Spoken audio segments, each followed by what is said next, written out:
First time in Azerbaijan, World Championship in Para-Judo. Judoists from more than 40 countries will test their power at Heydar Aliyev Sports and Concert Complex on the 8th-10th of November. The road to Paris goes through Baku. 2022 IBSA Judo World Championship Baku. Triumph of the Spirit.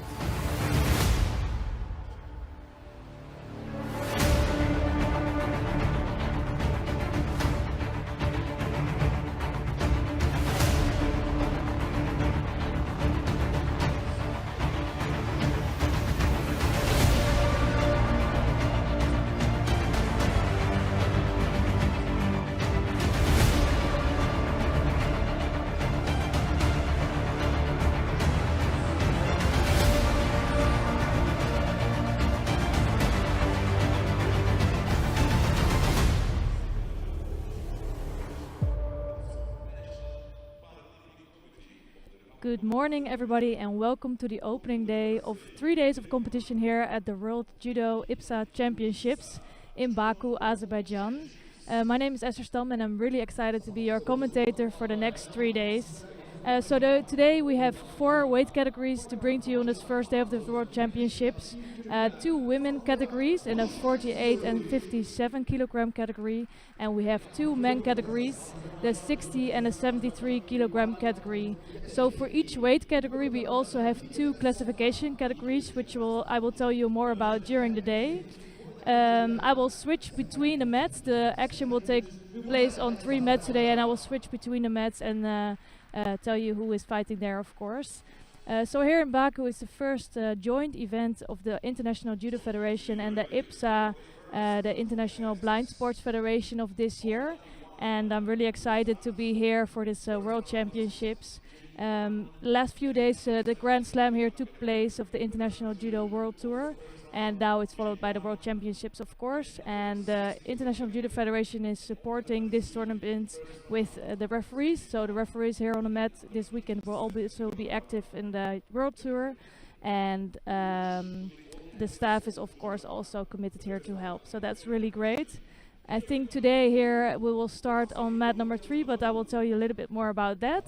And I will tell you a little bit more also about the favorites or some of the people to watch here today. So in the 48 kilogram category for J1 athletes, we have Silva de Andrade. She is from Brazil. I think she's the top favorite today. She won 3 Grand Prix this year, all of the Grand Prix.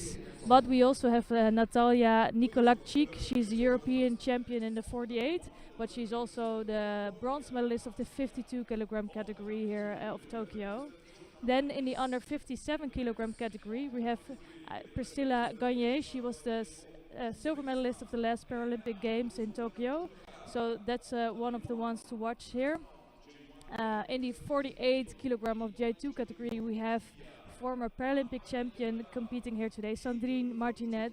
She's not seated here today, but she is a former Paralympic champion. She was out after the Paralympic Games of Tokyo for around 2 years. She came back to the Europeans last summer, and she straight away got European champion. So for me, she's one of the top favorites.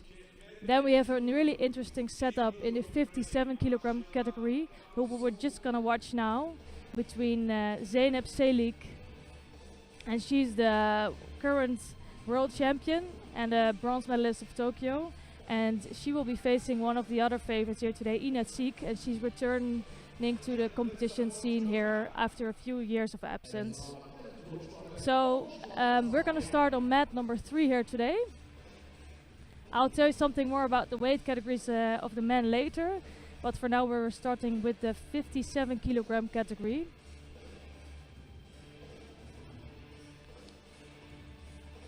And it's really interesting setup, because on the mat now it's Merve Uslu of Turkey, and she is the 2 Grand Prix of this year, and she's facing here Ansela Avrisyuk of Ukraine. And Avrisyuk is the current European champion, and they faced each other in the World European Championships earlier this year. So it's a really tough draw for both of these ladies.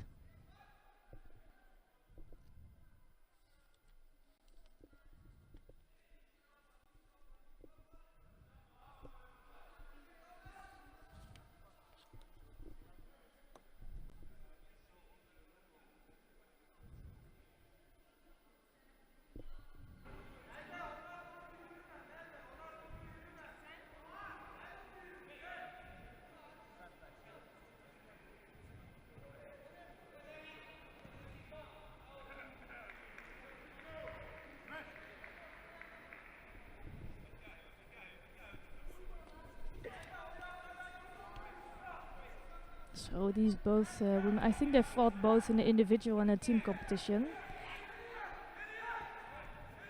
And it's going to be a really tough battle between these two.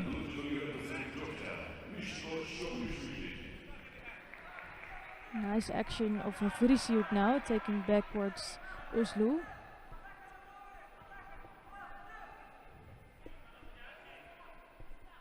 So we also, of course, we have two men weight categories, and we have, I think actually the under 73 J2 is going to be a really interesting category with the current European champion Kaldani as the #1 seed. But we also have, actually his first contest is against Sivci of Turkey. He's the bronze medalist of the last Paralympic Games, while it be under 60 kilogram category.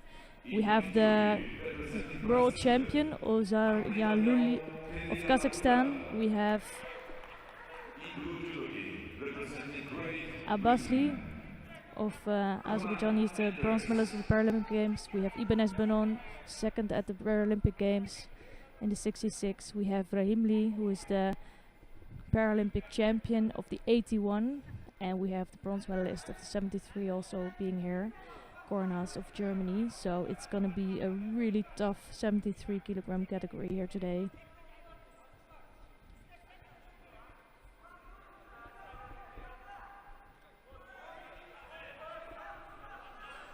So in this contest, up until now, no scores yet.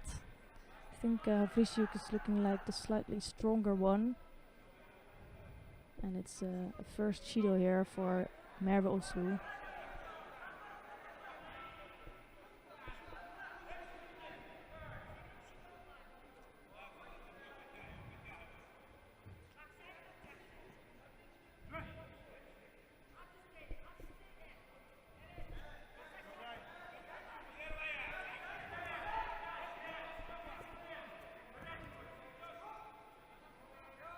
So Vrisiuk looking really strong with that right hip, but now Uslu almost taking her backwards, and you're gonna see that a lot. So Vrisiuk is really attacking and pushing forward, and Uslu is really good with her takeovers.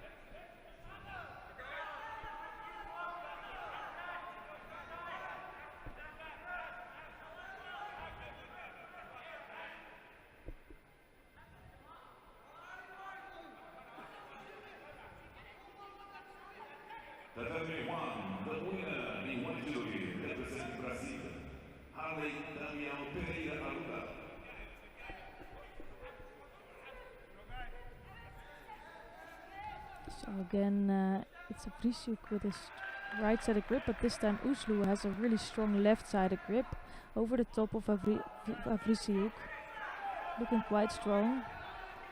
But now a nice right-sided hip throw coming from Vrisiuk, scoring a Bazari, and straight away she's holding down her opponent. And that is a really tough loss for Merve Uslu. I think she's one of the favorites here today, but she just lost out to Vrisiuk. Next contest on tatami 1. First round, J1 men under 73 kg. In one judogi representing Mongolia. Kalmadrak Churusu. In blue judogi representing Uzbekistan. Ibrahim John Akbarov. The winner of tatami 3 in blue judogi from Ukraine, Angela Hamisuk. So really good win for Angela Vrisiuk here, and she was not seeded yet. I think she was out for a while, but now in the European Championships, of course, she won, and I think she's now one of the top favorites by beating Merve Uslu just in this first round. First round, J1 women under 57 kilograms. E1 judogi representing Kazakhstan, Alfia Tlikadu. E2 judogi representing Uzbekistan. So I'm really excited here that in Baku they also are bringing some new faces to the scene. So some I haven't seen before. And here's a good example. It's a contest between Alfia Tlebkabil of Kazakhstan, and she is facing Kosiyat Pozilyonova of Uzbekistan. It's Tlebkabil in white judogi and Pozilyonova in blue. Really strong left-sided action coming straight from Pozilyonova.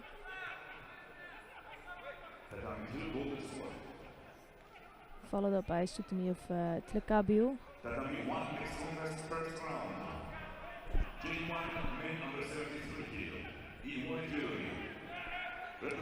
France, representing Japan,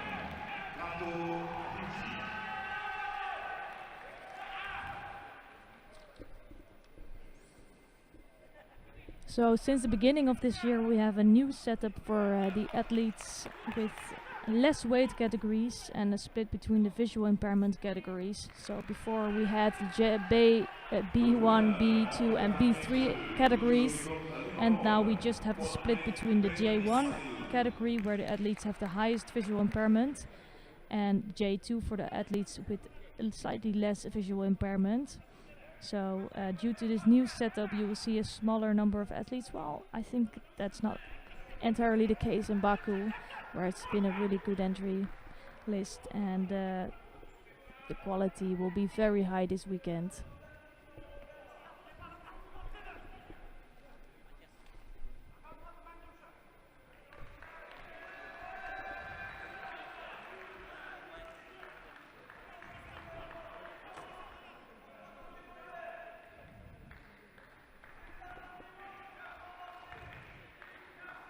So it's the first Judo here for Tlebkabil.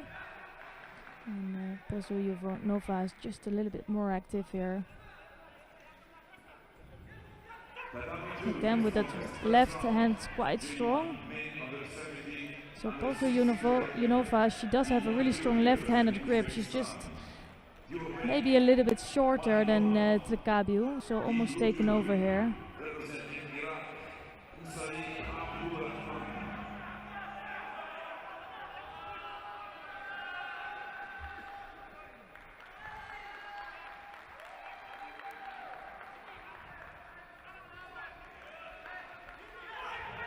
And again, that's the really good attempt. Left-sided technique here.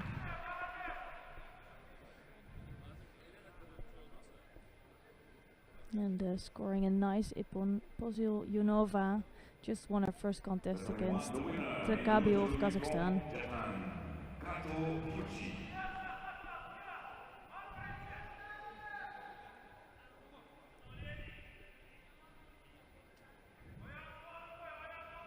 And the winner of the 3, in blue from Uzbekistan,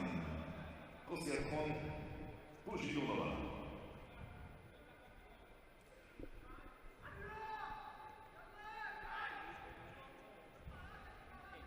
So really beautiful effort coming from Tlebkabil, and I'm excited to see her in the next round, where she will face Havrisyuk.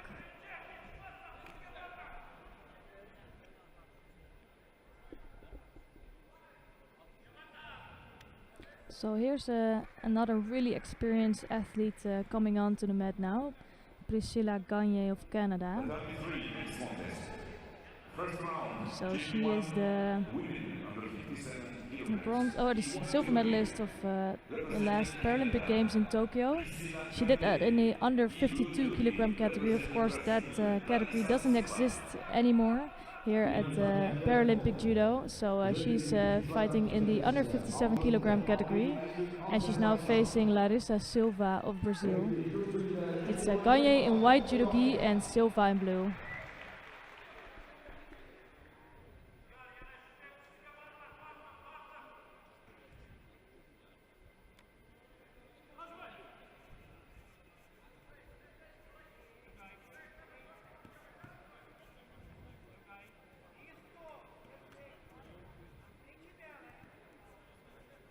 So both athletes moving each other around.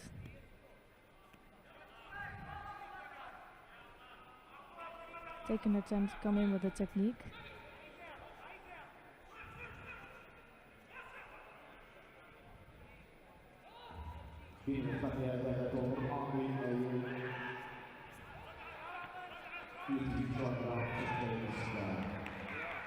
So they're really taking their time to come in with a really big technique. It's Silva who's trying to come in with a... Oh, that is beautifully done. Left-sided Uchimata, then followed up by Ouchigari, I think, in the end. And a really nice ippon score for Priscilla Gagne. So first big attempt from Gagne ends up being an ippon, so that's a really nice start for Gagne.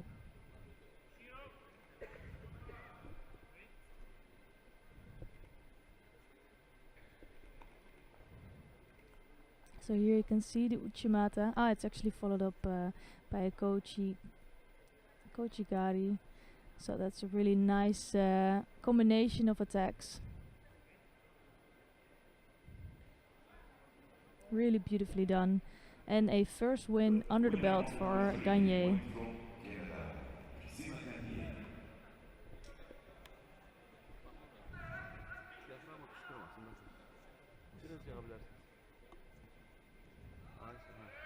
So Azerbaijan, they have a really strong and good team. They have quite a rich history in Paralympic judo, and now having to host the World Championships. We're gonna see a beautiful ippon here in the meantime from Jaffa of Portugal. That's really nicely done. So I was telling something about the team of Azerbaijan. They have a really strong team. They brought their top team here, and I think they have a lot of chances for medals.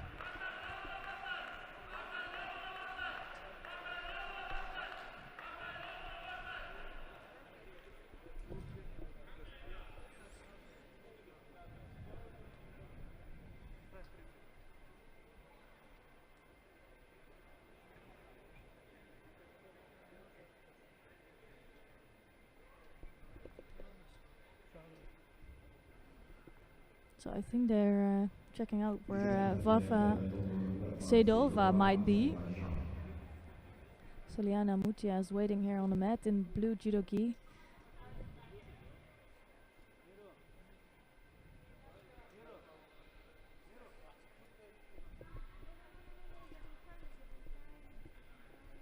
And maybe in the meantime we can take a look at mat number 2.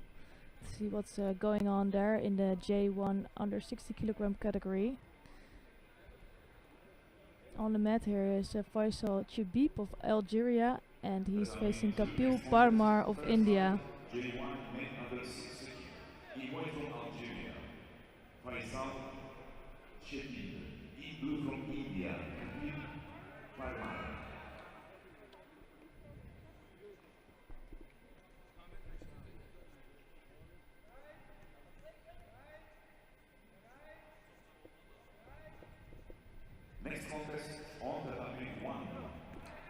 So India also brought quite a big team. We haven't seen them in the World Tour this year so much, so it's really nice to see them here competing in this World Championships. And of course here in this weekend they can not only win a world title, but they can win really important points for the Paralympic Games. So there's quite some competitions left. The Paralympic cycle started in during the European Championships in Cagliari just 2 months ago, and this is actually the first big event where, well, all the countries can win important points. So that's what you see in the numbers, also in the entry numbers. They're really high. So we have full categories here in Baku.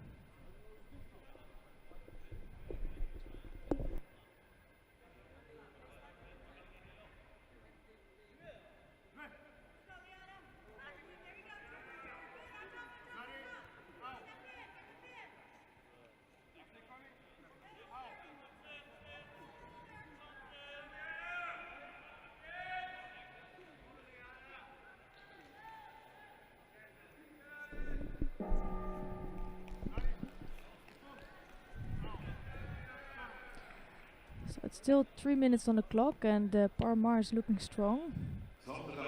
He's looking quite positive. He's tall for a 60 kilogram category. Right side of Makikomi, nicely done, just scoring a Wazari here. So the first score is on the board for India.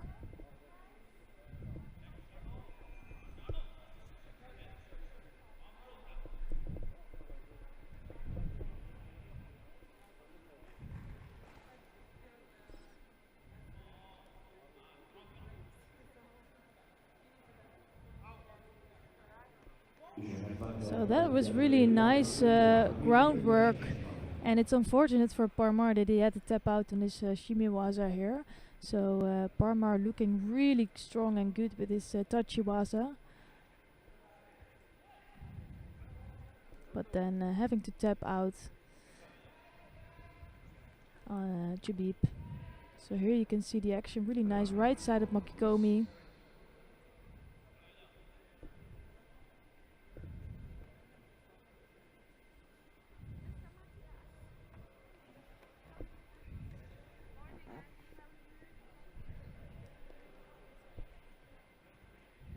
And here you can see Jabib working on Newaza.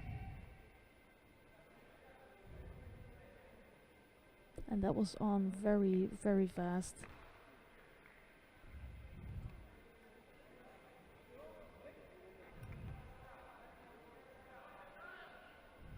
Winner of the Dami 2 in one judo from Algeria, Faisal Shekib.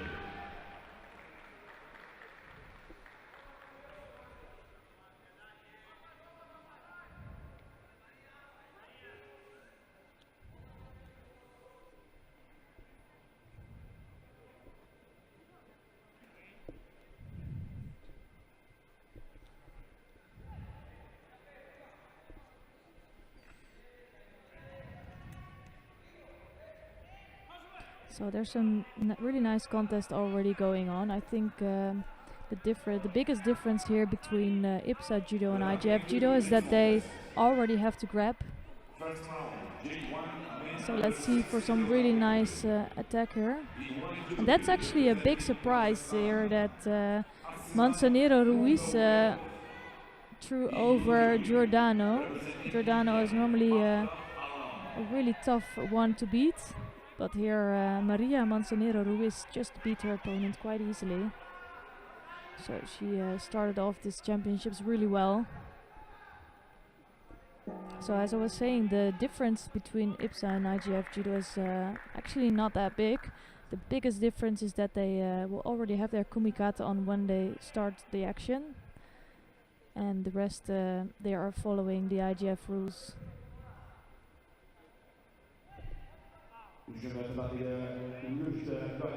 Maria Manzanero Ruiz, İspanya ve hürmetine Messi'ye kazanır. Bu tabanıyla Cebir 50 sıralama birinci rahmet görüşü devam eder.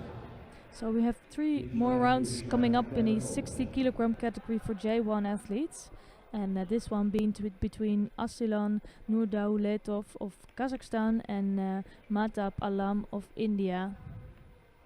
So there's a huge height difference here, as you can see. Nurdauletov being a lot taller.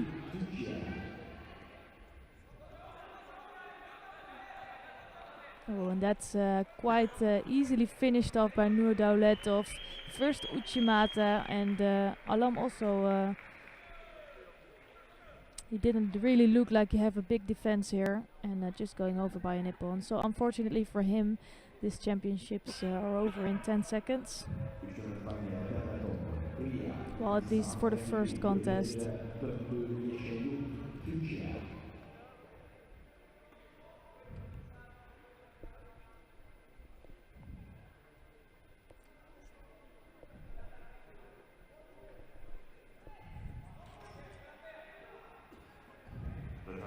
The winner in white from Kazakhstan, Asilan Nurdauletov.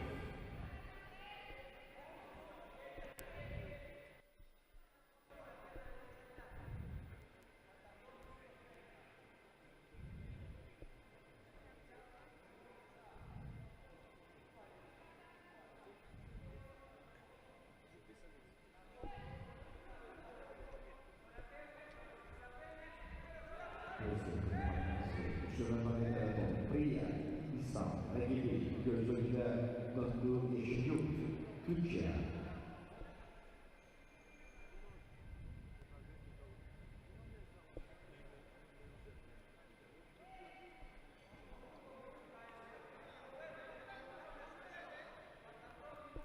Tatami 2 next contest. First round, J1 men under 60 kilogram category.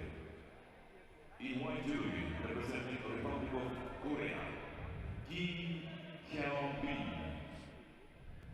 In blue jewelry. So I'm actually really excited for this one between Kim Hyun-bin of Korea and Henry Borges of Uruguay.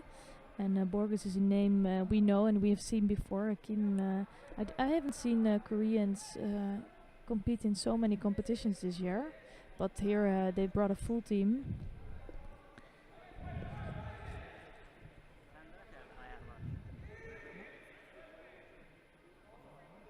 Bunda kostümü de. Genel kameralarda resimde Ne yaxşı. Səndə nə idi bu? Adı yerində də, prosta yok. Onda görsen bunun görüntüsünü ben görüntüsünü. monitor fərqi var da. Ha okey. Üçlü Priya, İslam, rakibi gözlerinde döndüğü yeşil yurt, Türkiye.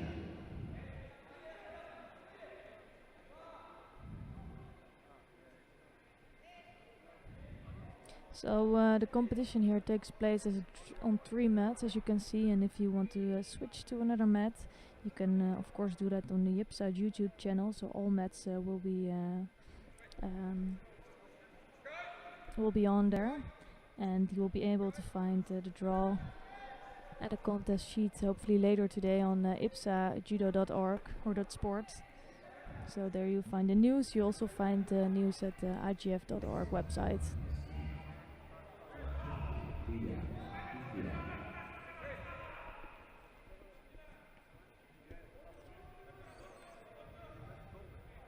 So some first nice actions in this contest, but no scores yet.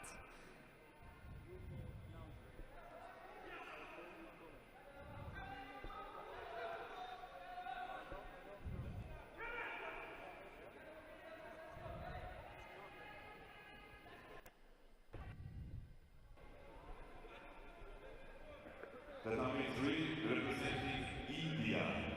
Representing India, Priya, please come on Tatami 3. Representing India, Priya. Please come on Tatami 3. So Kim working on the left side of Borges. It's a really strong left, classic kumikata grip, so left on the lapel and the right on the sleeve. And I think he's trying to, wait to come in with a seinage, but Borges beat him there. And doing a really nice job, almost throwing over Kim.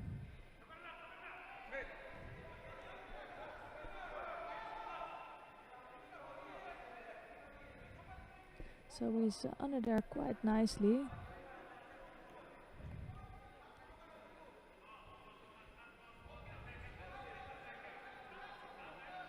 So it's Borges who had a first really strong attack. But I think Kim also does look threatening, so I'm really looking forward to see that.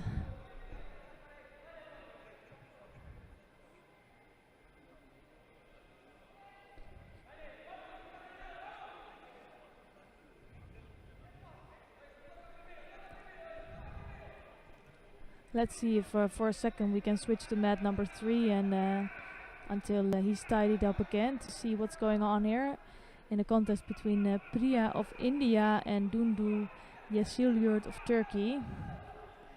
So it's Priya here in a white judogi and Yesilyurt in blue. So really strong right-sided Makikomi right away, throwing over Priya. So the Indians, they do struggle here today.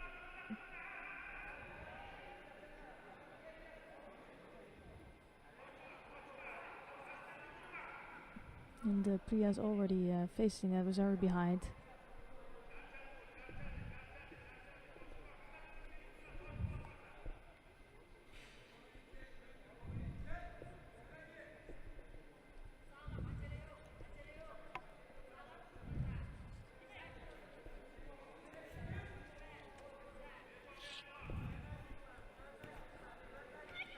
So another Makikomi, and that's going to be all over for Priya. So the Indians yet have to take a win on this World Championships. It's Yasuriurt who just beat Priya, and she does look really strong.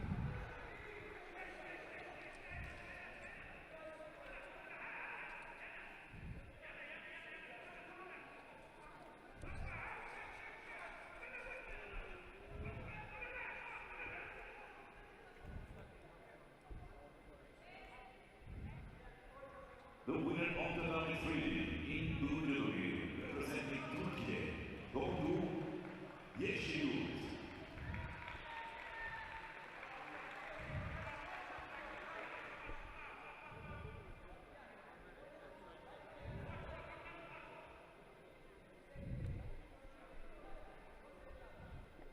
So 2 more contests coming up in this 57 kilogram category for J1 athletes.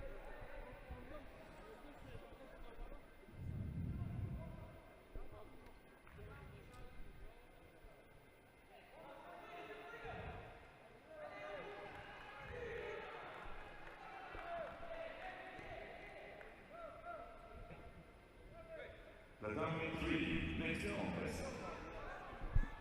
First round, J1 women under 57 kilograms. In white jewelry representing Germany, Vanessa Wagner. In blue jewelry representing the Republic of Moldova, Ina Cherney. So the contest here is between Vanessa Wagner of Germany and Ina Chernay of Moldova, and it's Wagner in white judogi and Chernay in blue.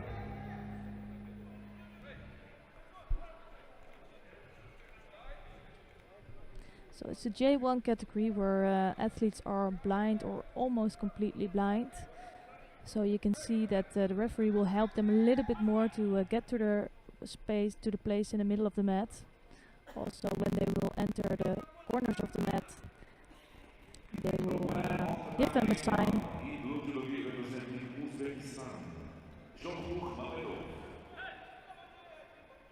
So first good attempt coming from Vanessa Wagner here.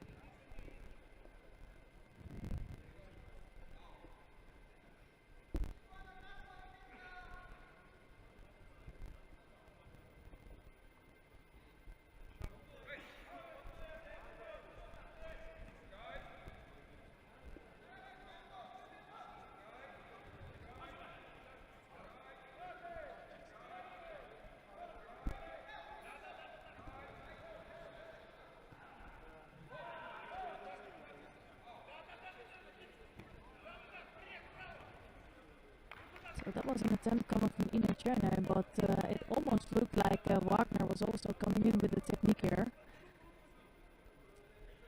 So Chernay does need to watch out a little bit in the timing of her techniques.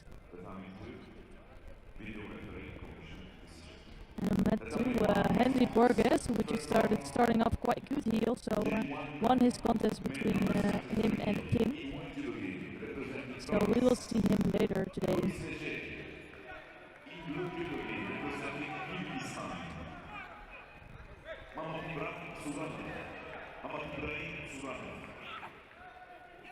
So a strong left-sided technique from Wagner, but almost taken over by Serna. And Serna is now working on Newaza.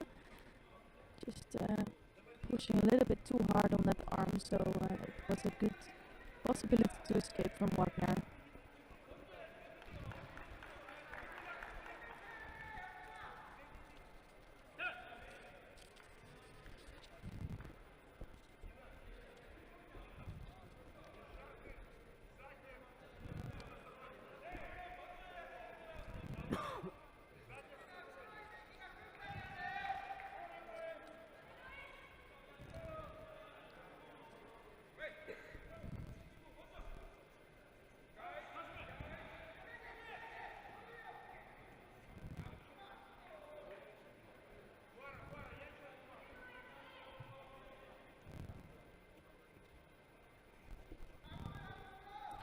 So really strong left-sided grip from Wagner, but Chernay does look really strong.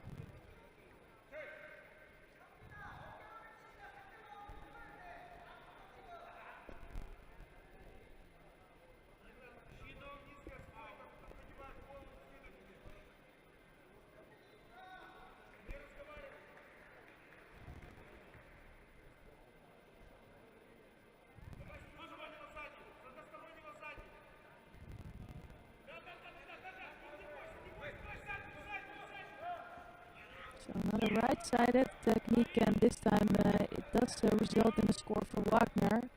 So it's really strong with her hips. Just struggling to really get underneath sometimes, but this time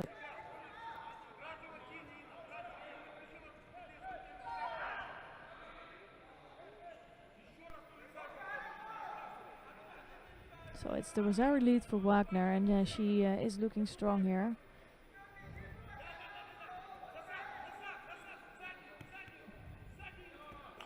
Now almost taking her opponent backwards. So Cherna looks really strong actually. She does look like a strong athlete. She's just a little bit less clever than Wagner, I would say. Wagner is an experienced athlete, so she does know where to go and how to move.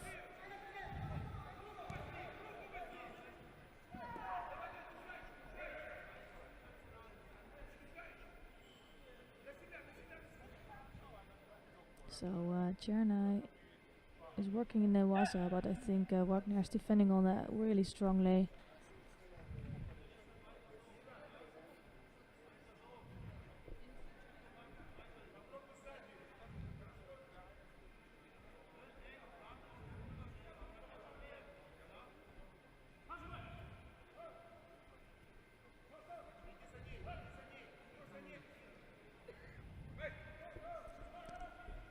So again, a strong right-sided grip from Wagner. She really thinks, I think she wants to get that arm underneath like she does now, so she can take her opponent backwards or throw in her hips. But with the 1 minute on the clock, it's a nice position to be in. She can work on Newaza now.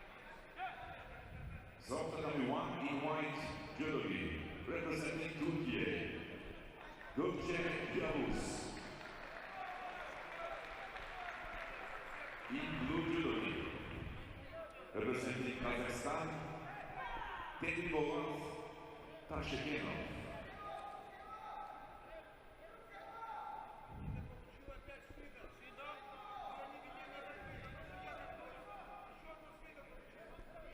So it's a Judo, second Judo on the board here for Chernai. She is struggling with the strength of Vanessa Wagner.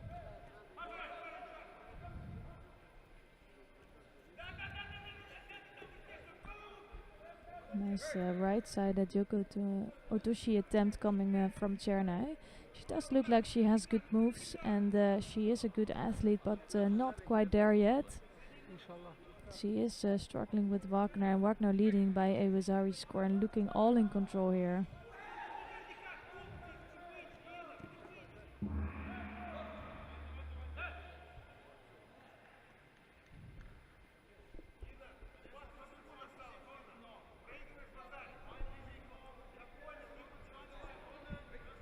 So it's 24 seconds left on the clock.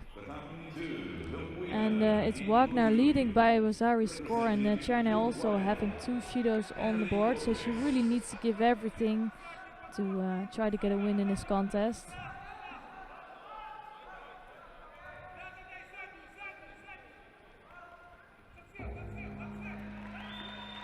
And quite a good attempt coming from Chernai here. The problem is that she ends up on the ground, and it gives Wagner more time to work in Newaza. And with just 10 seconds left on the clock, it's a really good position for her to be in. So with only 3 seconds left, it's going to be hard for Chernai to come back.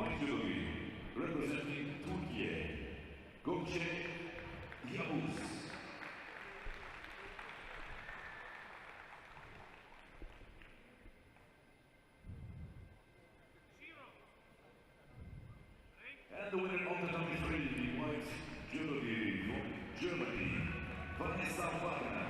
So good first win in from Wagner, and I'm looking forward to see more of her. I think, well, most of the favorites are still in there. Havlisiuk of Ukraine, Gagne of Canada, Wagner of Germany.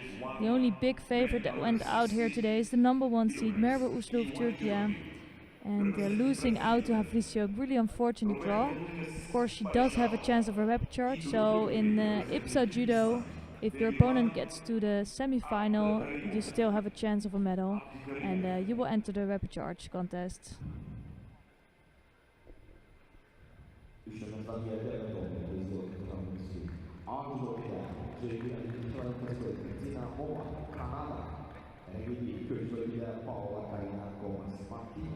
Argentina.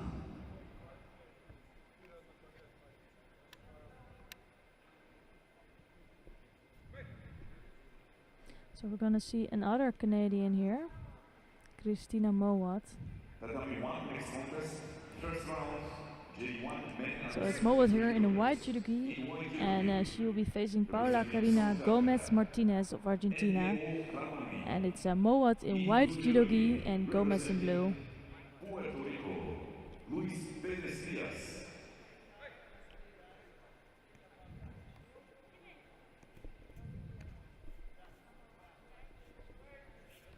So after this contest, we're gonna take a look at match number 2 also for the J2 under 73 kilogram category, which is about to start soon.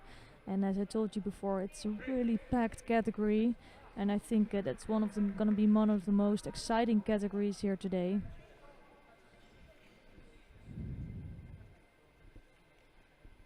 But I'll come to that just in a few minutes' time.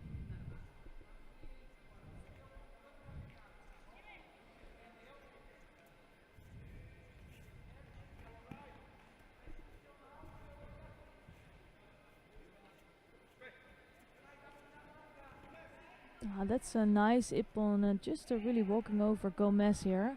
And Mowat is looking quite strong. It's really nice to see the Canadian team developing. They are putting a lot of efforts in VI Judo, and you can really tell that.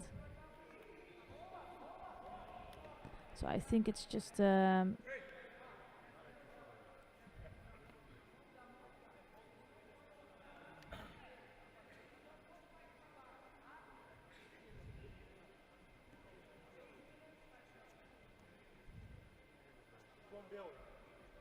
actually, for me, it was the action of Gomez. She was trying to take her opponent backwards, but Mowat really cleverly stepping aside and throwing over Gomez. You're gonna see that here. So it was the initial attempt also by Gomez, I mean.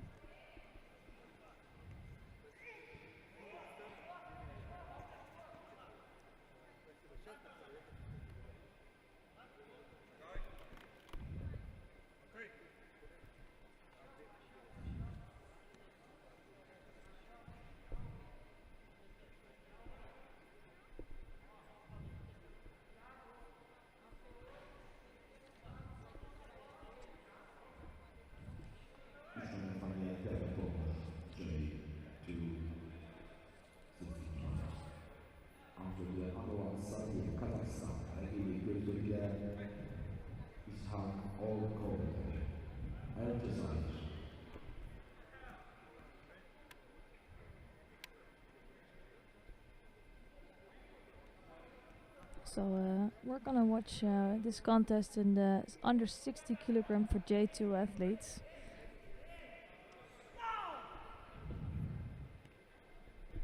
And here is the contest between Anwar Sadiev of Kazakhstan and Ishak Ultkuyder of Algeria. Ultkuyder is one of the more experienced athletes. Has a few really good medals under his belt. Here a first really good Yoko Tomonage attempt.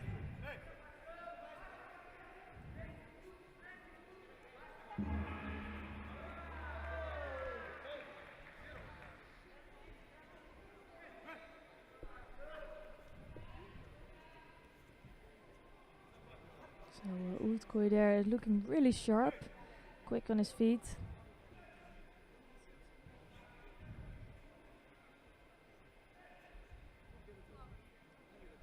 And he's always one of the tallest athletes in the under 60 kilogram category. The winner of the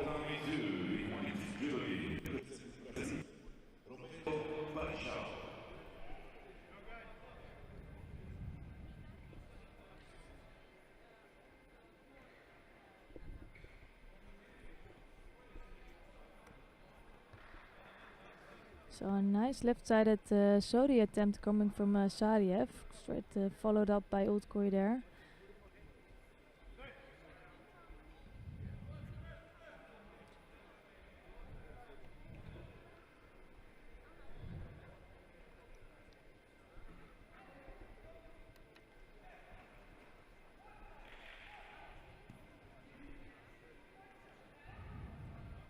It's not an easy contest, and this category has 14 athletes, so it's not the biggest category, but they have a lot of quality in there. It's always a really tough battle, and I saw that the last few Grand Prix. The entry number was not that high, but the quality was very high. So you have Diego Marquez being the #1 seed here today. I think she just was the most consistent during the year. But I think he also struggles to beat some of these people. So he is the #1 seed, but he will have to have a really good day to finish on top. So you still have Sherzod Namazov in here. He's the former Paralympic champion, and he was 5th in the Tokyo Paralympic Games.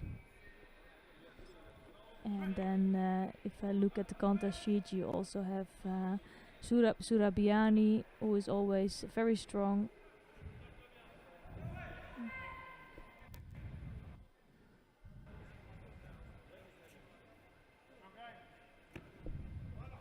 Really nice left-sided Suinage attempt coming from Oudkoy there.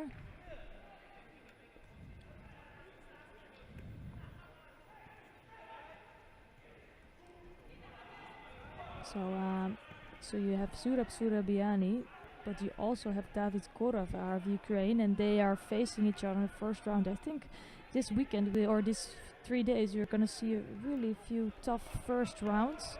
And that has a lot to do with that a lot of the strong athletes and the really experienced athletes decided to take quite a big break after Tokyo Paralympic Games. So you wouldn't see them for around a year or two.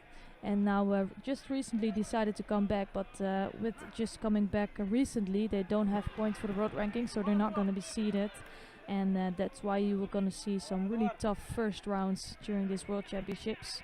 And I think one of the good examples is Surab Surabiani of Georgia between David Koravar of Ukraine. They're the silver and gold medalists from the last European Games, European Championships.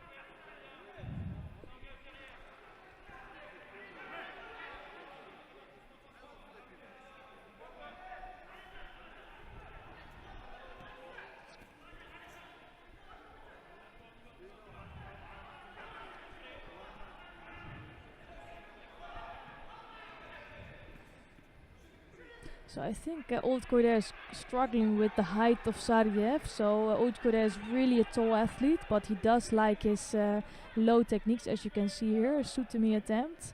And the low Suinage he also really likes, but it's kind of tough to come underneath the body of Sariev.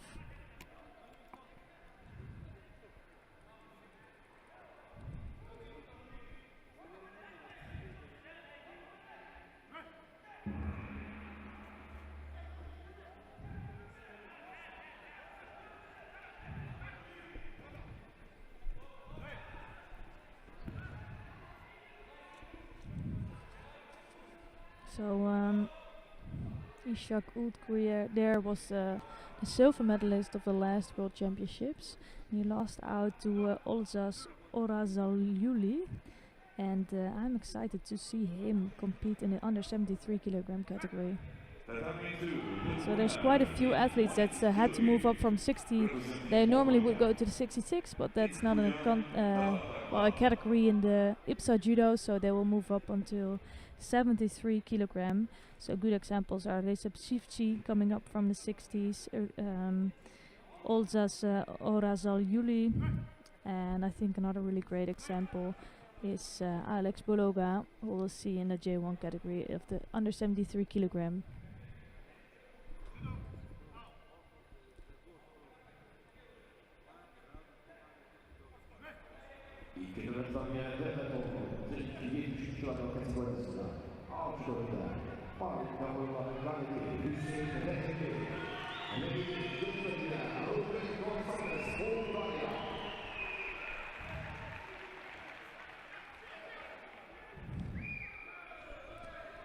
So really exciting contest going on, and soon we will, I think, switch to mat number 2, but for now we stay here. Of course, if you want to watch that contest, you can just click on the mat on the YouTube channel. But here's still a really exciting contest with 25 seconds left on the clock. Still no scores yet. And what you can see here is that they're really struggling with that arms, and they for sure will pick up Shido for that. So in IBSA Judo, it's really mandatory to keep your both hands on your opponent. Of course, you can, well, break that grip if you get in for a technique right away, but if you don't do that, you will pick up a Shido. That was really nicely done. Nice left-sided seonage. Kept pushing forward. Let's see if they will... I think that was just outside of the contest time, but they will give it another look.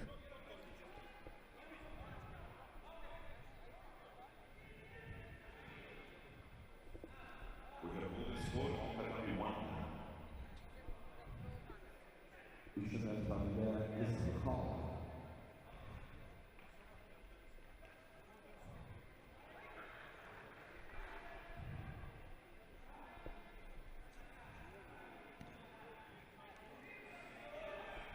So the referee's on the side, the referee director will check out if it's a score, and that's really unfortunate for Sadiev, but I think it was a really good score in the end. So Ultkoi there throwing Sadiev on the bell, and hopefully for Sadiev he will have a chance of a rapid charge later. But that's not so easy with this strong category, so Ultkoi there will first have to win the next contest.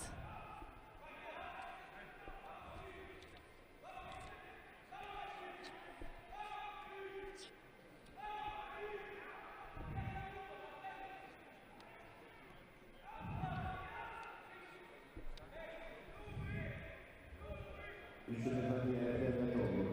C2 60 adam kategorisinde Anadolu'da Şarzon Namazov Özbekistan Hakimi Gözleri'ye Kutu Janaşvili Türkistan.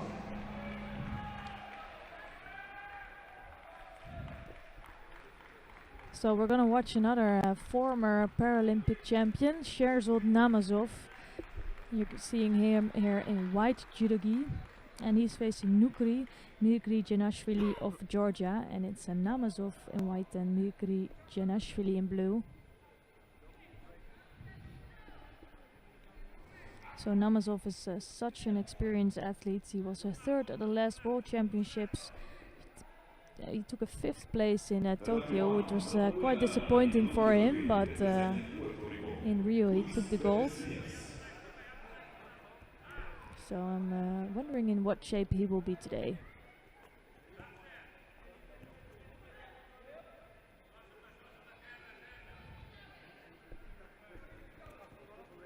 So nice footwork by Namazov.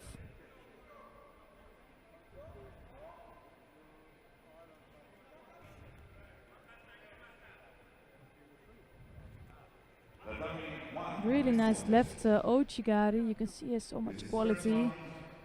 But up until now, Mikri Janashvili does a good thing by standing and keep standing on his feet. But not much action coming from him yet, so he pick up his first Shido.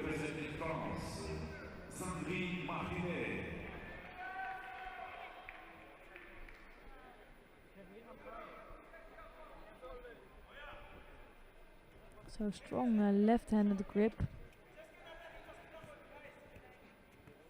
So I think Mikri Janashvili is really struggling with it, but good response coming from him. Namazov coming in with the left-sided Yoko Tumanage. But now it's Mikri Janashvili putting on Shimewasa, and I think he was... I think that was on actually, but good defense by Namazov.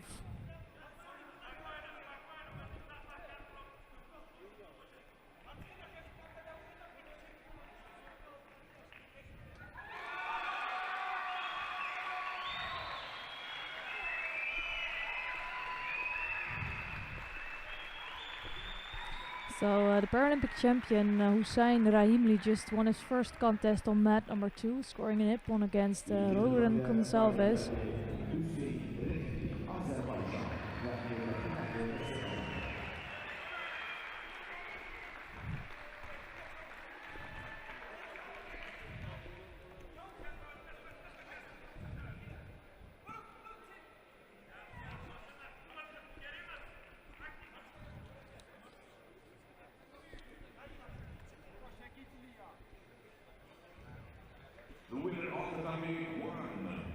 blue jersey, representing France, Sandrine Martinet.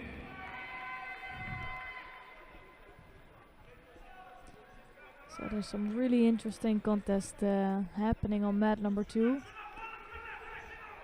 So we might switch there to see. Well, I'm curious to see what's gonna happen in this contest. And it's gonna be between the current world champion of the 60 kilogram category, Orzala Yuli of Kazakhstan, and he's facing the bronze medalist of the former Paralympic Games, Nikolai Kornhaus of Germany. Tatami 1, next contest, first round, JB2, women under 48 kilograms. In one jury, representing Uzbekistan. Kornhaus was the current bronze medalist of the World Championships, but he did that in the 73 kilogram category.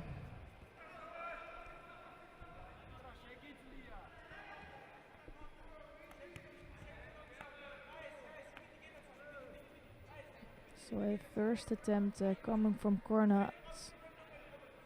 It's an attempt, but Orazao Yuli doesn't look too impressed.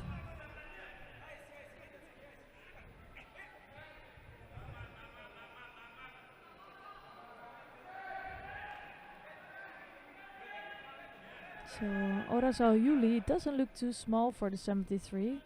So you have Recep Sivci, who's coming up from the 60 kilograms also, and you can really tell that he's quite small, and he should be, well, he won't be 73 kilos, but Orazao Yuli looks really tall for this category, for the 60 kilogram category, so I think it's a good thing that he moved up.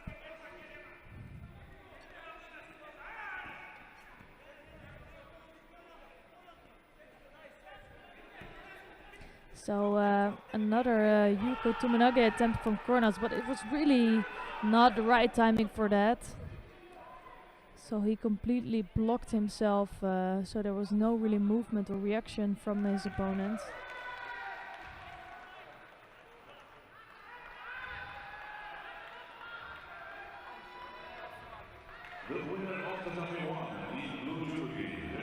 Really nice right-sided technique coming from Kornhaus. He does look a little bit more active than Orazao Yuli. He just takes a little bit more time to come up with a good technique.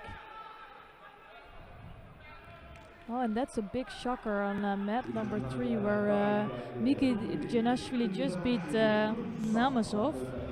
I'm quite shocked by that, but really good things for Miki Janashvili.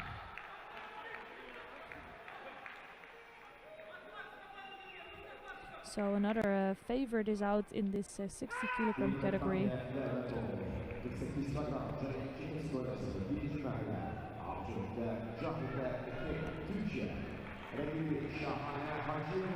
So here it's 2 minutes and 30 seconds left on the clock. And Orazao Yuli will need to come up with an attack soon, because it's Kornhaus who is much more active in this contest. Although the grip of Orazao Yuli looks very strong, does need to come up with a big technique.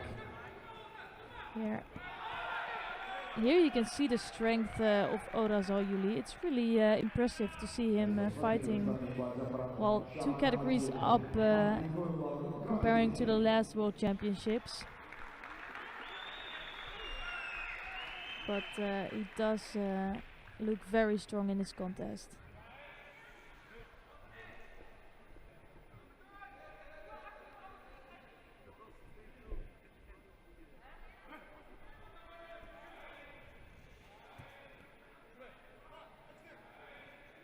So Kornhaus does have really good technical judo, but he is struggling with the strength of Orazao Yuli.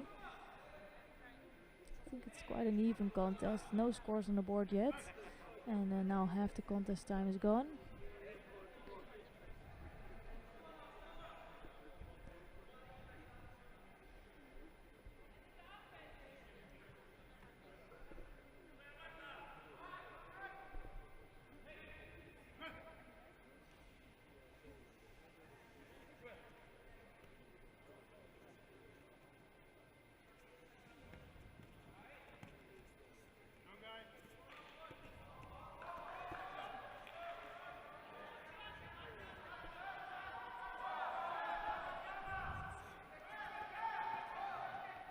So Urazo Yuli trying to get closer to Kornas. And coming in with the Makikomi. Just as it doesn't have a strong grip on for that Makikomi. So no threat to Kornas. But what a tough contest this is. And they're in Pool B also with Hussein Rahimli in there.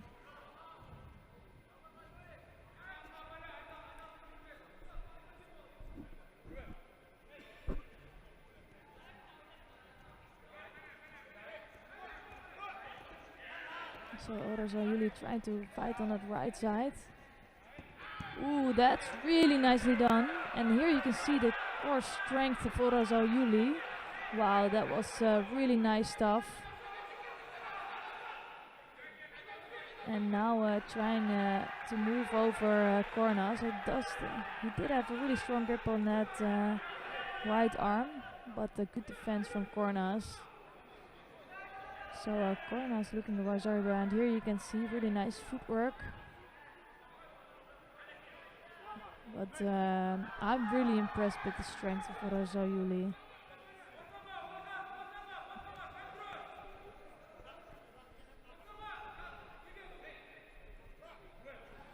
So Kornas has another 50 seconds to come back from that Wazari. But it's gonna be tough because I think Urazo Yuli is just gonna keep his arms in between. And now will use his strength in his benefit and not let Kornas come any closer.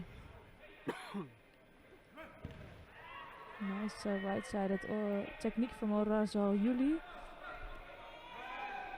You can see here that he's not only strong, he does have really good technique as well.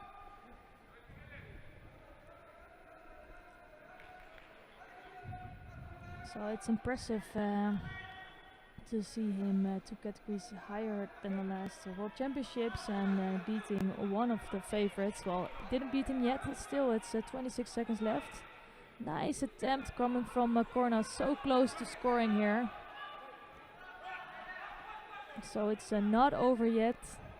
Kornas will use every second in this contest to try to get back there. And it is really hard here because only the loser to the semi-finalist will get a rubber charge, and that's going to be tough with Rahimli also in this pool.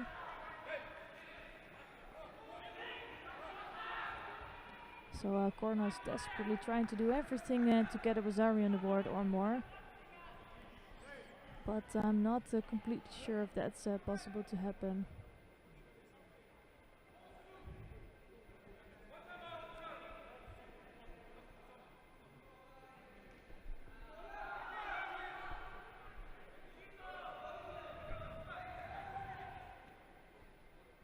So Urazo Yuli just picking up a Shido for a leg wrap. I don't think he will care a lot about that. He's still a Wazari. He does have a Wazari lead still. Right-sided attempt by Kornas. But Urazo Yuli just basically beating and giving some really nice foot sweep right at the end. He does really have nice moves.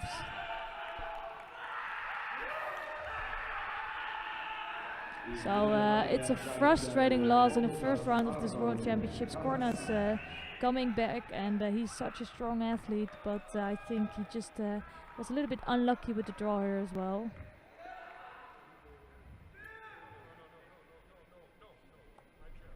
So we have 2 more contests in this 73 kilogram for J2 athletes in the first round.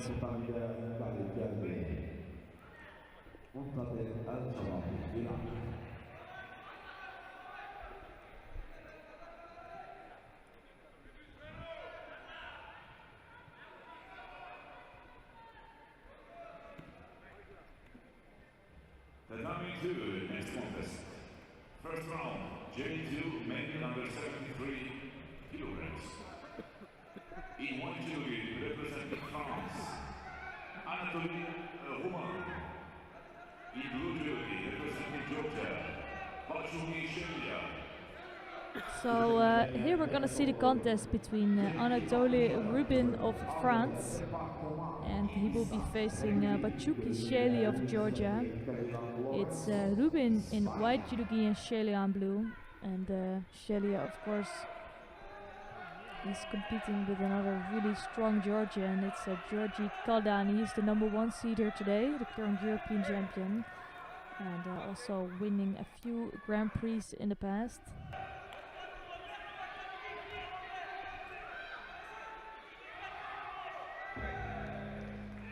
Nice left foot sweep scoring a Wazari straight away. And I feel like Shelia is a bit stronger than Rubin here. And he is also quite experienced in this IBSA World Tour.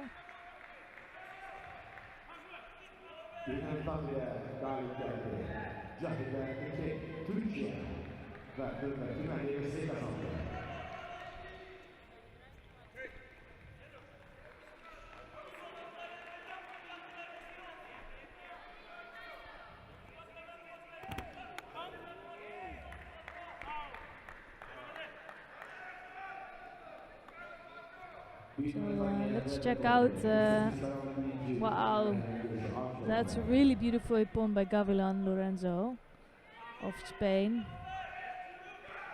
Really nicely done.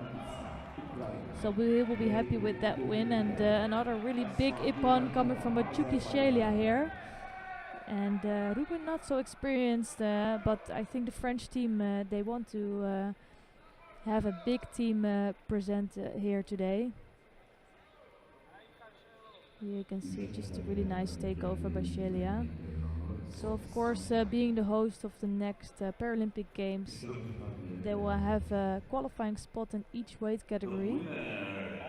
So they do want to bring an athlete to each weight category. That's why they are present here today. Just a little bit more work has to be done for Rubin, but who knows, he might have a repecharge here later today.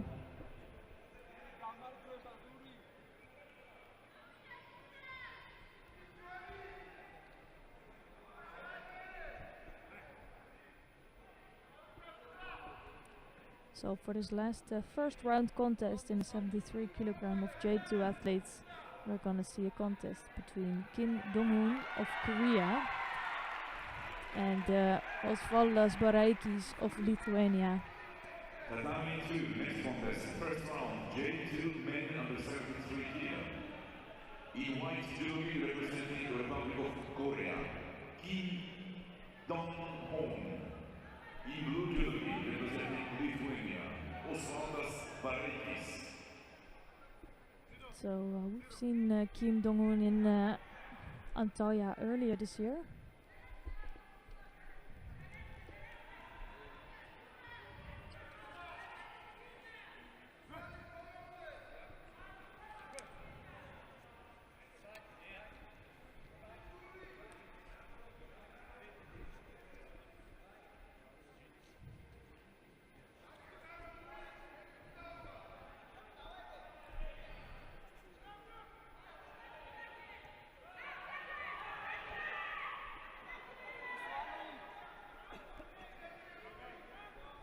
So it's another really tough first round. I always really am a fan of the judo of Baraikis. He does have good judo. He's always active and looking positive in his contests. So for me, he's always an outsider for a medal. He does have a tough first few rounds, so this round is not going to be easy against Kim, but then in his block is also Namika Basli and Ibanez Banon. But they will be facing each other first round.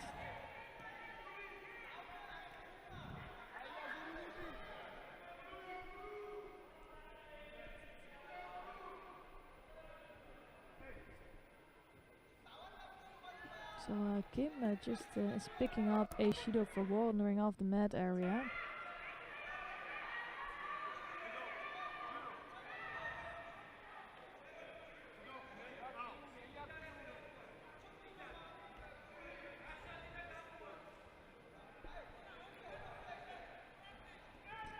So really nicely done. Nice Sutami attempt followed up by a left hit throw. So it's always Baraikis will keep them coming.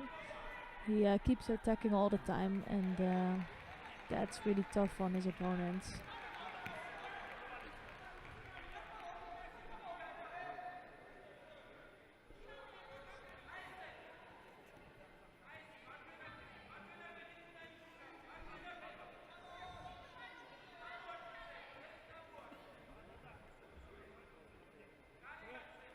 Viene pagato dalle giorni di IBSA, Ucraina.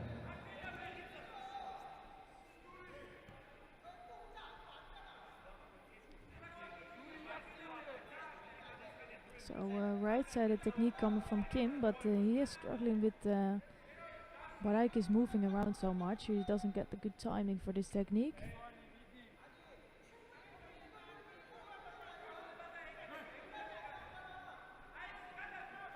I think you can see Baraikis grow each tournament that you see him. He gets a little bit more experience under his belt, and that really shows in his contests.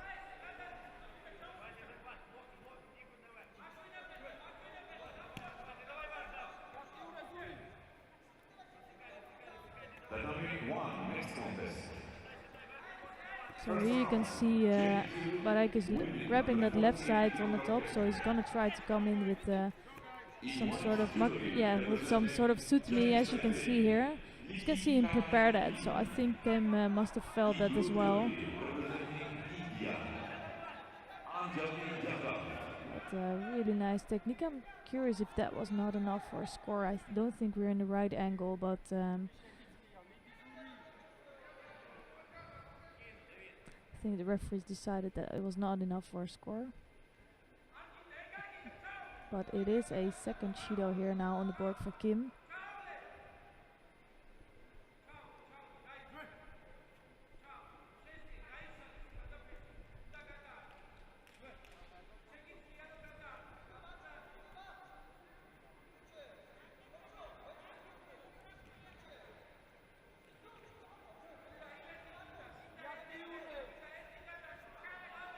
So Kim is trying to work on that right lapel, but does need to come up with an attack though. And here it's Baraikis working on Newa, so he does look really active. It's still 2 minutes left on the clock, so still a long time to go. But things are looking a little bit better for Baraikis than for Kim.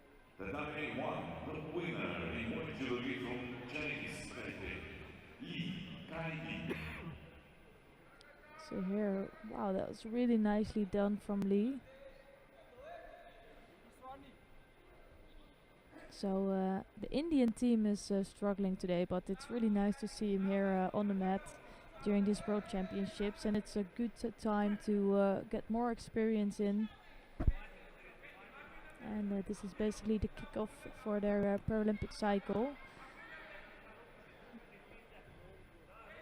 So I think it's really important to be present here today and to see what is the strength of this competition here.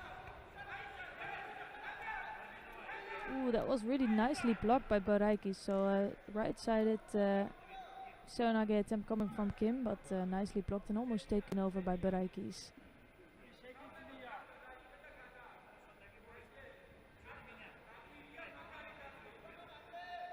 One next contest. First round, J1 women under 48 kilogram category. In white judogi representing Uzbekistan, Fatima Toyova. In blue judogi representing Turkey, Ece Kashin Çaktar.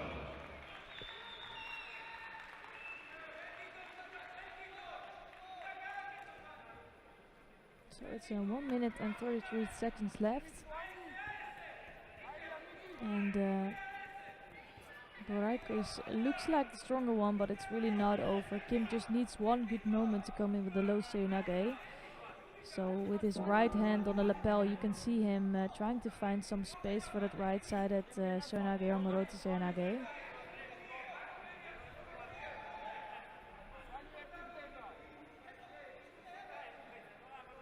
And Baraikis must feel the threat of that. So it is a left Senag. It's just Barak is coming up with better techniques here. So Kim does look threatening. He's good with the Skumikata, but he just, well, he waits a little bit too long to come in with the technique.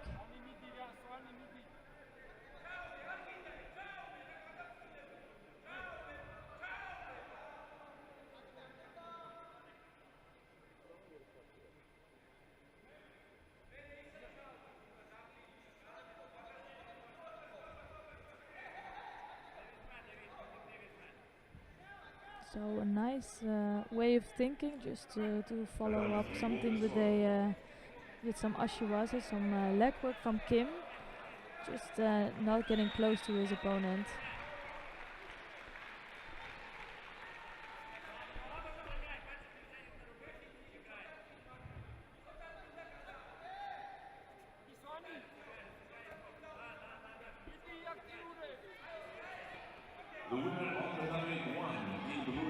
So another piece of footwork coming from Baraikis. Left Sönage now.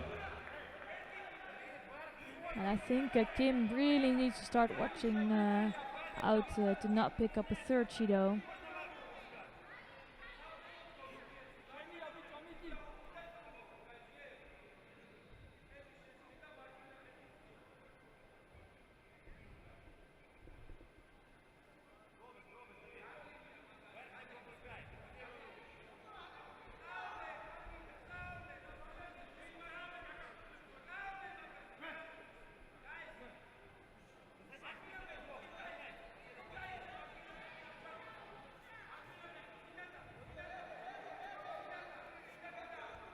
Another nice Sutimi attempt coming from Baraikis.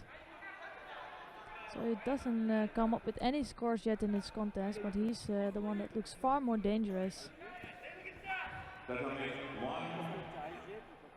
Next contest. First round, J1, women under 48 kilogram category. In white judo, representing Ukraine, Natalia Nikolaichik. So Kim really realizes he needs to come up with some technique, so he does barely survive here. And coming up with a technique, but then almost going over a technique of Baraikis. But he did get some attempt in, well, just in doing enough to not pick up a third Judo.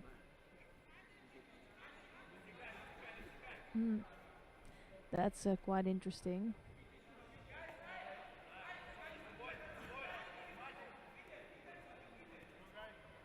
So it is true that Kim was much more passive, but I don't think it's the perfect time to give a third Judo there. With Kim just coming in with some technique, but it's all over now. And it's clearly Baraikis that was looking like the stronger one in this contest.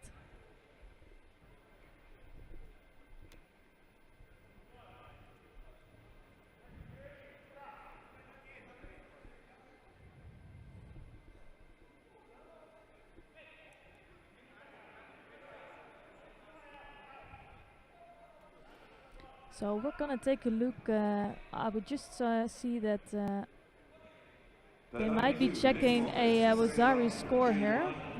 And if you saw this contest, it's really interesting between Zurab Surabiani and David Quarterfinal. Happy to see this going on a little bit longer. It's already 1 minute 31 seconds into the golden score. But no scores yet on the board. It's well, a repetition of the last European Championship final, where Quarterfinal beat Zurabiani. But this time it could be all different. So a really tight contest between these two athletes. They're both really good athletes. Quarterfinal was looking a little bit less strong in some of the competitions, but he was really back on track and on fire in the last European Championships.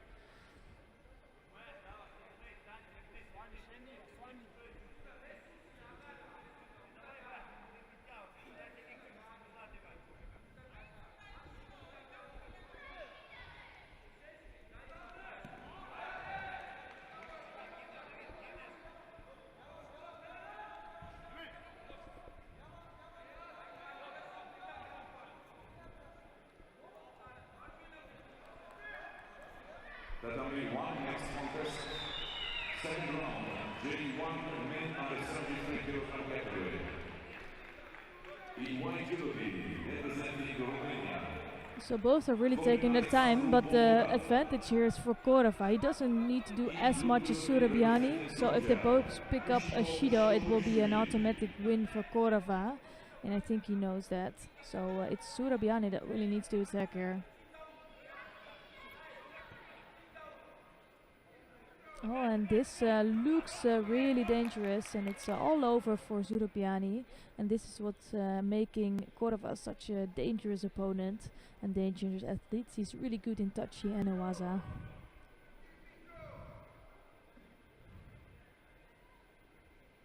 So another one of the favorites out in the first round, Surabiani.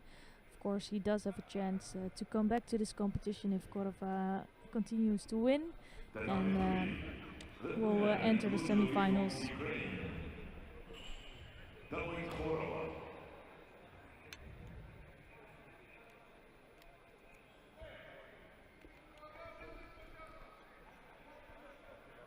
And the winner of the time is in white judo from Turkey, Abdurrahim Özal.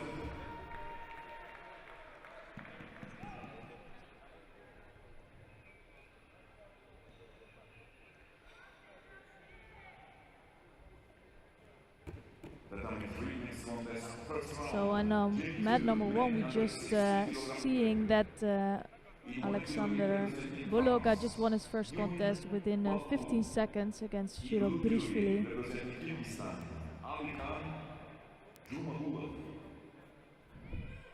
So it's a really strong start for this top favorite in the under 73 J1 category.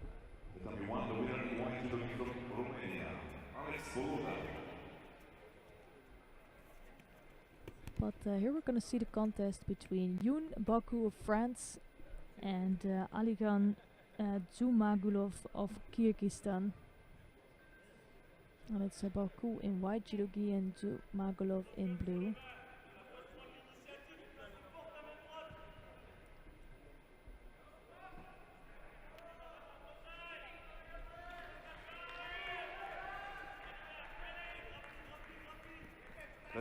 So nice left-sided technique. I just don't think the arms were in a perfect position, so he didn't have a good komikata for this technique, but he was under really well.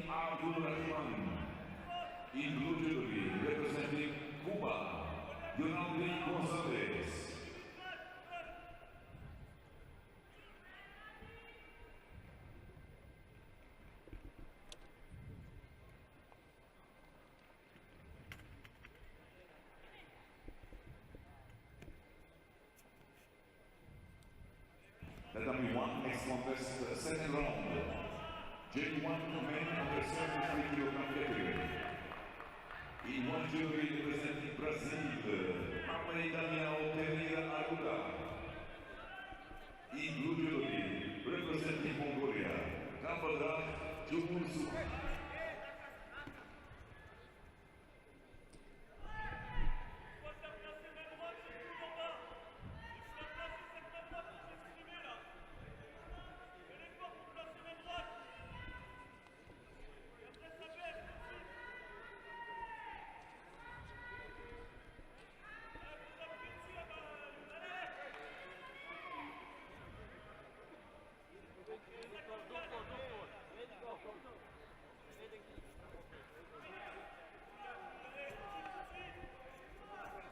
So again, a really nice left-sided technique. I think if Zumagulov can get his arms in the right place, in the right position, he will really be likely to come up with the score. But now he's trying to strangle Baku, just not succeeding.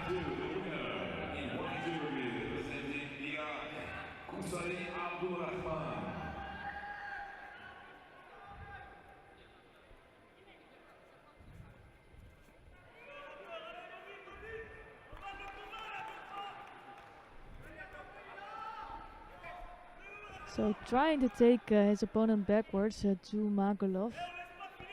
But Baku is a strong athlete. He's really hard to throw. I think it's Zumagulov until now all over Baku. Just the response of Baku is quite strong.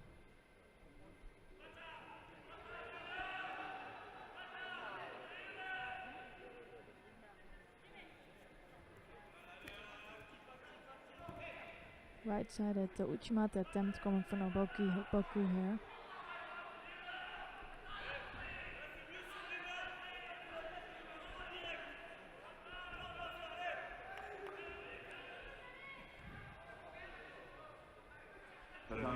Next contest, the second round. J1 men under 60 kilogram category. In white judo representing Brazil, Hamilton Oliveira. In blue judo representing Argentina, David Gomez.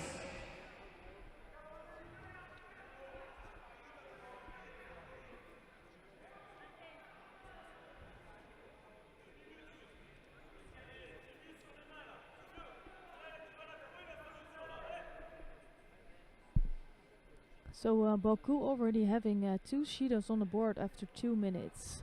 It shows a little bit the difference here in this contest. But I think Baku is slowly starting to look stronger. Now a right-sided technique just almost going over against Zumagulov.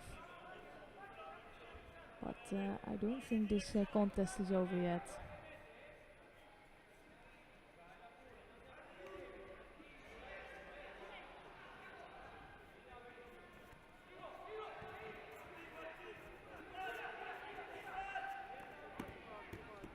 Nice left-sided technique coming from Zumagulov. I think this time his kumikata was slightly better, but it's just really hard to throw Baku.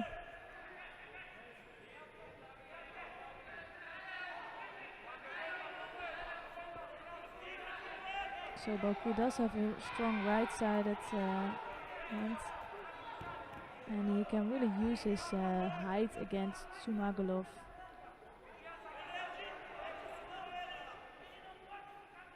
So it's starting to look a little bit more even in this contest.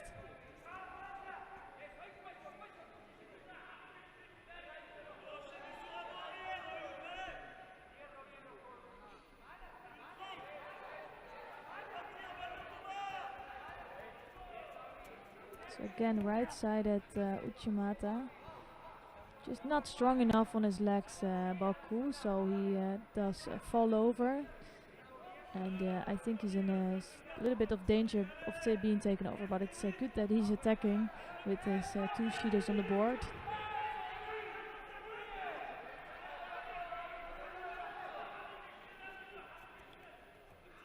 So he's gonna try to get that right hand over the top, and that's looking very strong. And the question is, does he dare to go in deep with his hips? But he does start to look stronger and more convincing in this contest, and Zumagulov is starting to look a bit more tired here.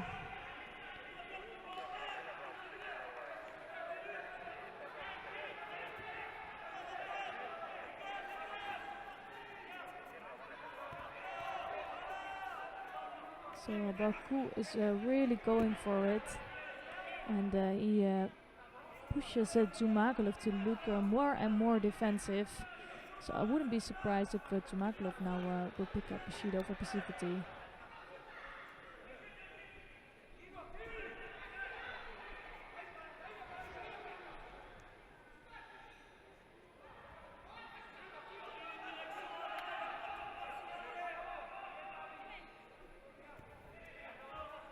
So again, that strong right-sided grip.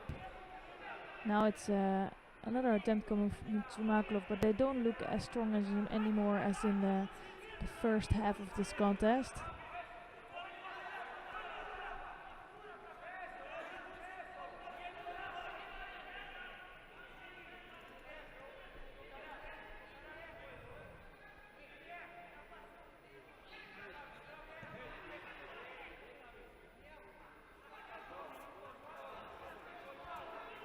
So again, really strong right-sided grip from Baku, but all the time almost taken over. Just it's that Zumagulov cannot really control the top half of Baku.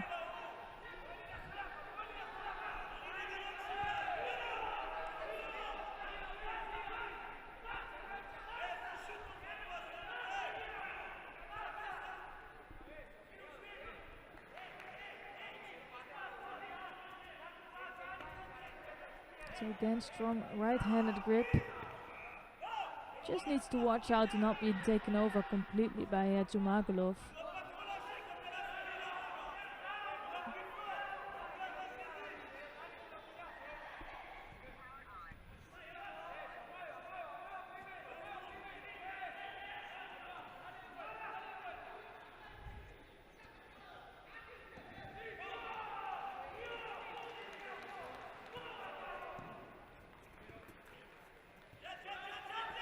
Ooh, that's really a nice combination from Baku.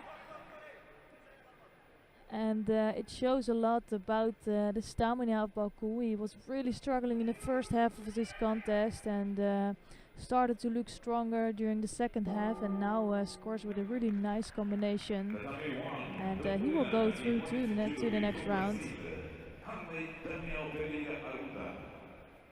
Really nicely done. He had to work so hard for that, but he's there. But he does have a really tough next round, facing the current European champion David Korova.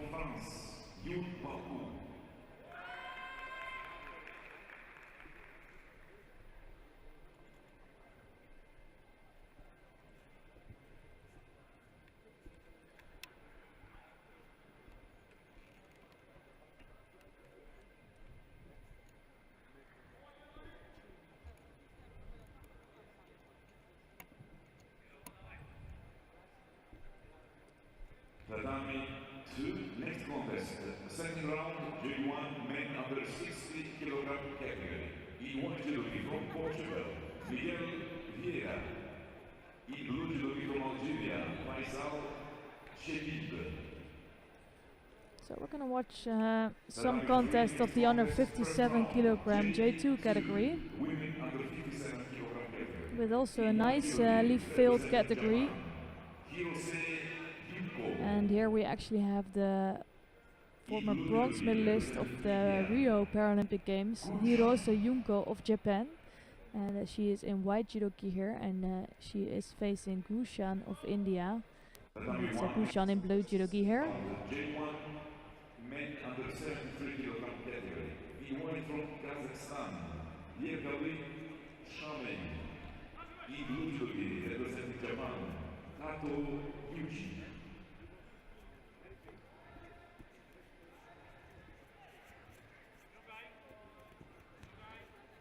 So Hiro's left-sided, looking quite strong. Now comes in with the first left. Uchimata right away scoring Iwazari score, and I think she's gonna try to follow up on the ground here. So it's a strong hold down against Gushan.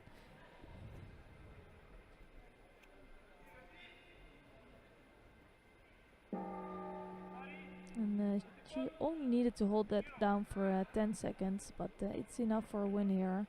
Hirose Junko just won her first contest.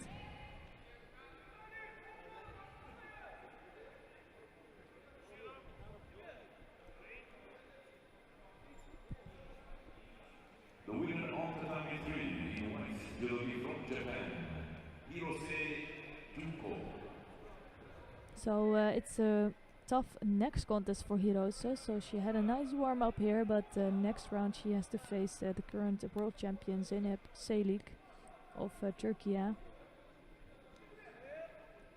And there's some other really strong athletes in here. It's Lucia Araujo, one of the most experienced athletes. She will be coming on to the mat soon. We have Ramona Busic. She moved up until this 57. But she's also really experienced. We have Yelena Breskovic in here. And of course Ina Sik of Ukraine. She was absent for a few years. And she became a mom, but she was quite unbeatable before. She just recently came back during the last European Championships and has to suffer a loss against Zeynep Seylik. So that should mean a really interesting competition here today.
So it's just a minute into this contest, and these two athletes really want to battle it out. They're both super experienced. They're not the biggest throwers, so it's gonna be a really complicated and difficult contest for them. It's Lucia Araujo, she's a multiple Paralympic medalist, and Ramona Brusic, of course, being a former double Paralympic champion. Well, she did that in the under 52, so I think Araujo might have a small weight advantage. But up until now, it looks like it doesn't really bother Brusic. So both athletes are picking up a Judo here.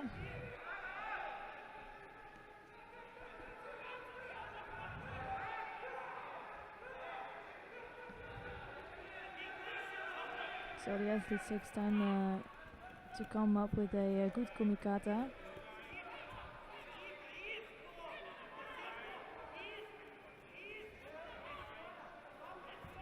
So what's even making it more difficult is that Araujo has a strong left-sided kumikata, so left-sided grip, while Ramona Brusic has a right-sided grip.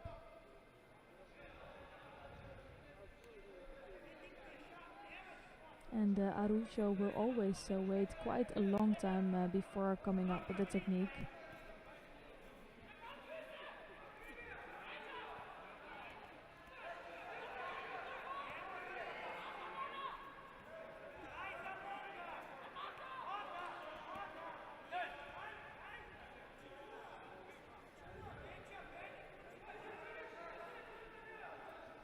So both athletes are moving back to their spots. 2 minutes 14 seconds left on the clock. And it's Brusic who picked up 2 Judos along the way, Araujo just the 1. She just looks a bit stronger physically. So I think Brusic is struggling with that, but there's no big advantage yet. So with that left stance, also from Araujo, she controls a lot of her contest with the left arm. So she puts that left arm on the lapel of her opponent and keeping the opponent at a distance.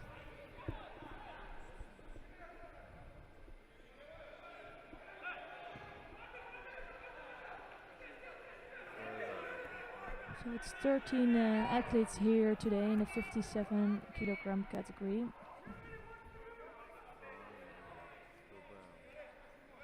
It's actually the second largest category of the women here today.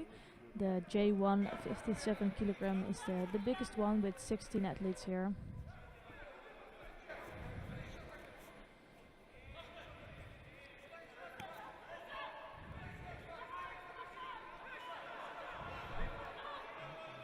So actually the biggest category here today is the under 73 kilogram for men. J1 category, and it's filled with 25 athletes here today. I think 73 is almost always the biggest category. That was a really nice attempt coming from Brusic.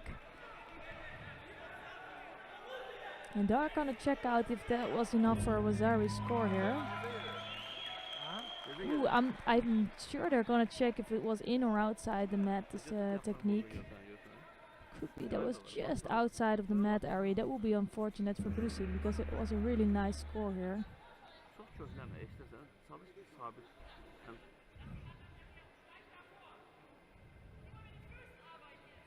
Could also really open up the contest here with a Wazari score on the board for Brusic.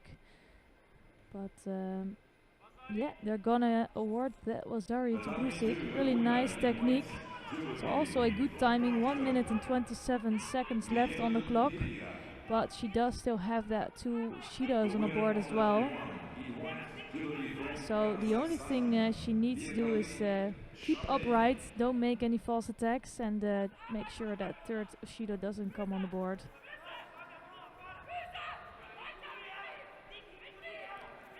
So it's gonna be Araujo that needs to attack now and get that Wazari back. So I really hope this opens up the contest a little bit. Nice footwork coming from Brusic. She's looking good today.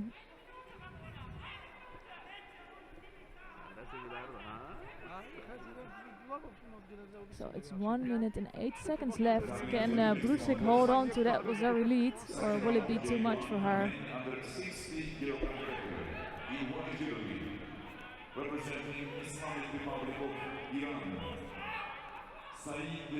Nice right-sided technique again from Brusik, just losing the grip on her way down a little bit too quickly. But she burns off another few seconds of the clock. J1, men under 73 kilogram category, EY Judo from Portugal, Gibrilo Jaffa, in blue judo from Italy, Dom Kamani.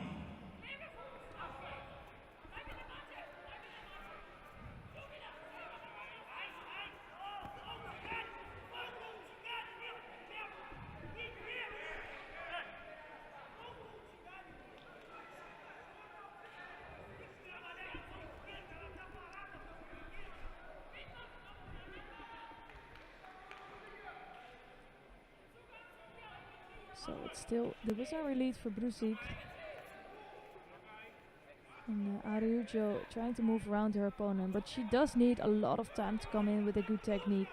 As you can see here, she does have a good grip, but she maybe is not too sure of her attack yet.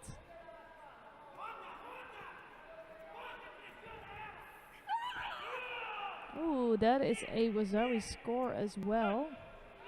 Not being awarded yet, but I think it was a takeover.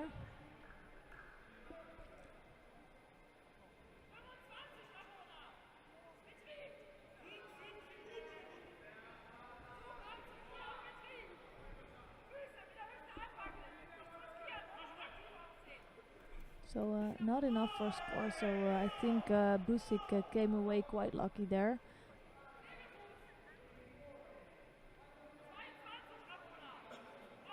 And you can see the coach of Araujo starting to get frustrated. So it's 22 seconds left on the clock. And it's still the Wazari lead for Brusik, but what a tough contest this is for both of these athletes. And Brusik really is on the edge here of, well, she really needs to watch out to not pick up that third Judo.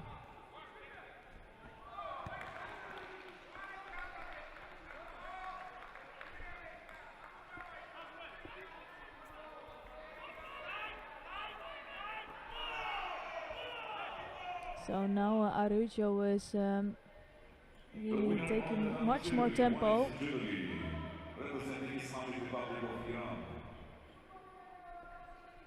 Saeed Banitaba Khoram Abadi.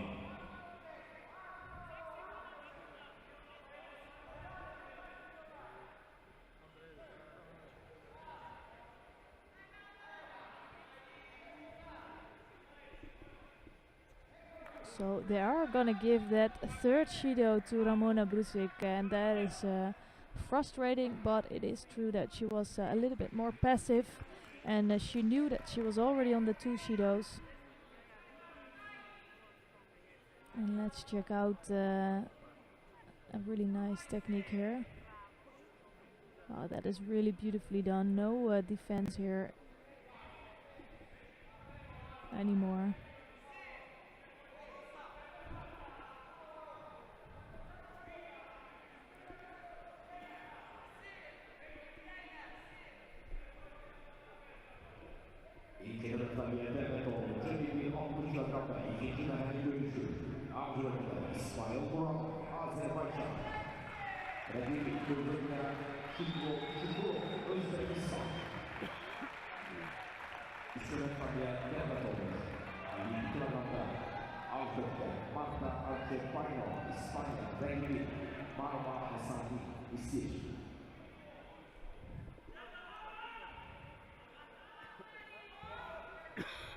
So let's check out the contest between Marta Arcepaño of Spain and Marwa Hassani of Egypt. It's Arcepaño in white judogi and Hassani in blue. Haven't seen Hassani around for too much, but Arcepaño is well known to the scene. It's always there and around.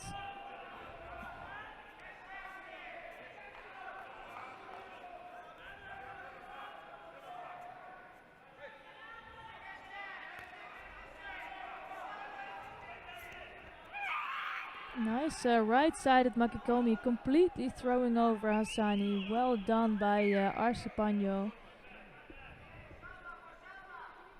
And it's a really strong start for her.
So it might actually be nice to take a quick look at mat number 1 to see what's going on there. The under 73 kilogram of J1 athletes. And I think these two are quite good athletes. It's Gibrilo Iafa of Portugal. He's in white judogi and he's facing Dongdong Kamani of Italy in blue. Iafa is really a big thrower. We could see that in the first round, and we saw that in some previous competitions. He's a really strong athlete. But here for sure struggling a little bit with Kamani. Oh, that's really beautifully done. Nice takeover with Kamani, and it's I think a big upset during these World Championships. And Iafa is starting off so strong here in this competition, but now has to suffer a loss in the second round.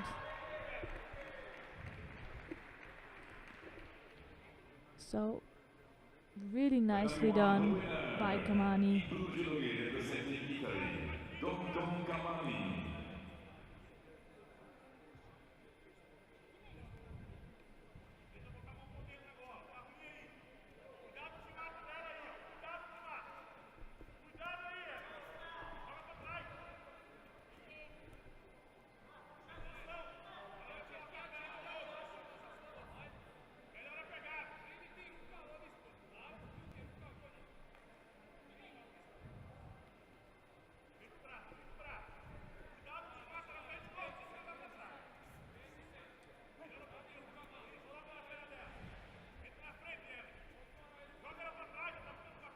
Tatami 1, next contest, the second round.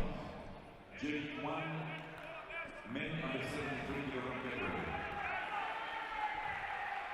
In white, judogi representing Brazil, Raihan Mesquita.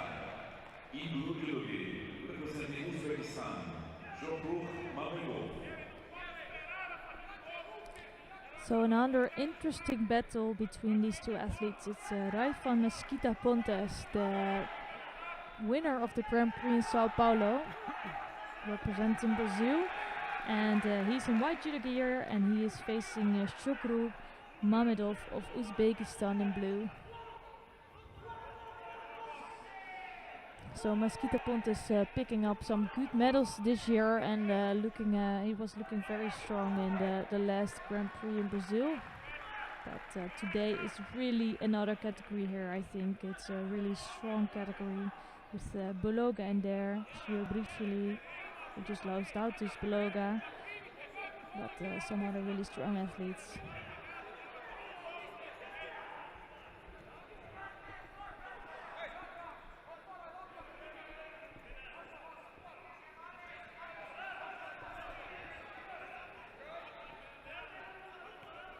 So Mesquita Pontes some time to work in Newaza here.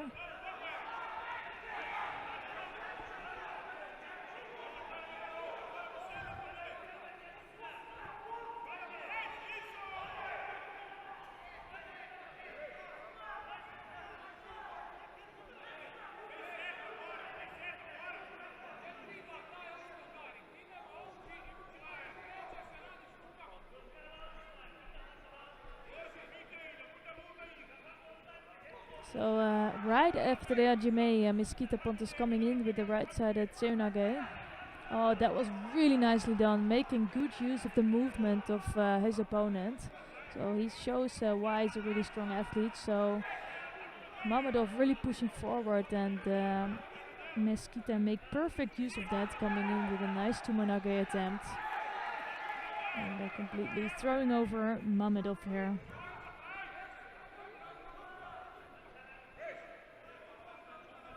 The winner of the dynamic one, in white jewelry, representing Brazil, Rafran Mesquita Pontes.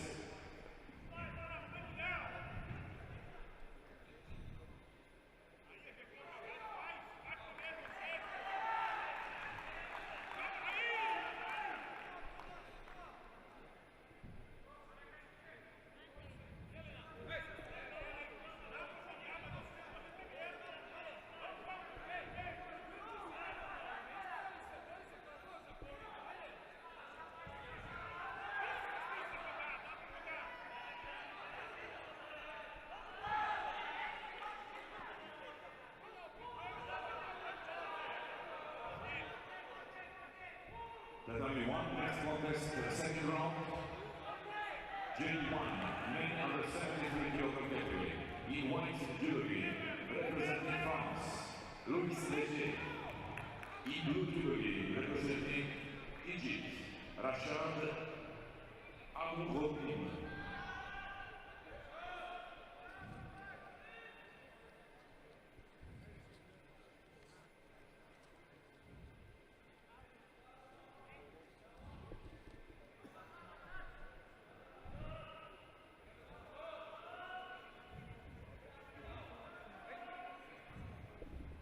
Final stabile ben Şukurov, Özbekistan ve Devletler Birleşmesi kazandı.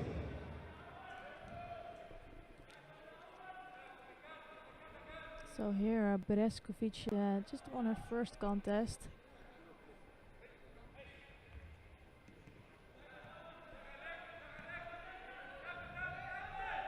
And on the mat now it's Louis Leger of France in white judogi and Rashad Abouhodim of Egypt in blue.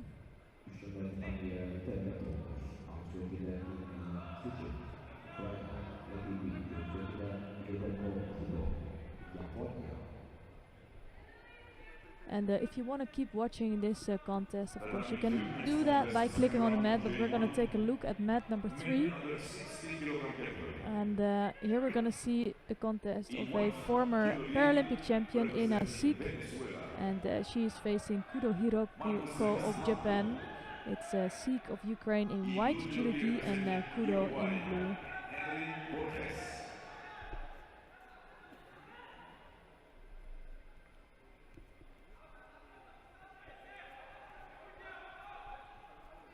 So Sik came back after being absent for a long time, and she's again looking quite strong.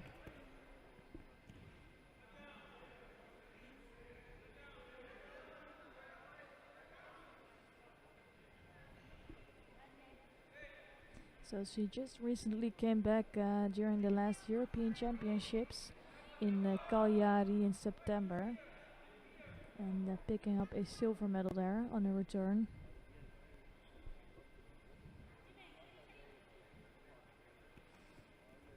But for sure she wants to get back on the top of the podium. That's going to be hard with Zeynep Selik in there, Araujo in there, and also Bereskovic looking very strong today. Now left-sided Makikomi attempt.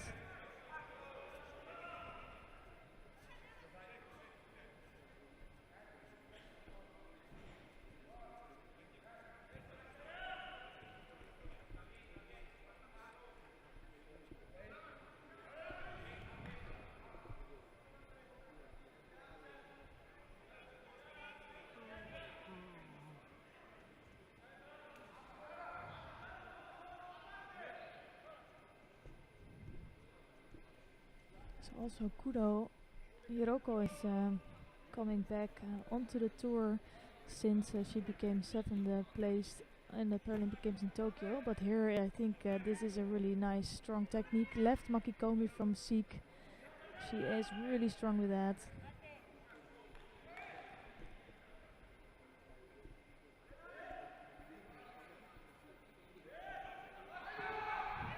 Yeah, she's completely controlling the body of Koda, and I think Kudo, and I think it's really nicely done by Kudo by not going over for a nippon actually.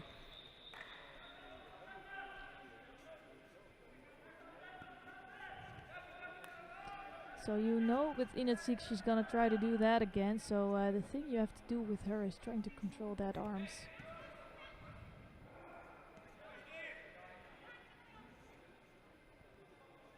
And it's Kudo now trying to work in Newaza.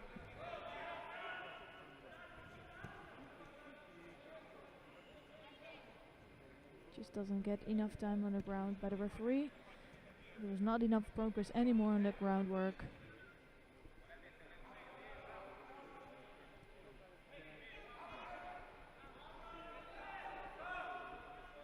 And Kudo now just picking up her first Shido. I think it's Seek all over.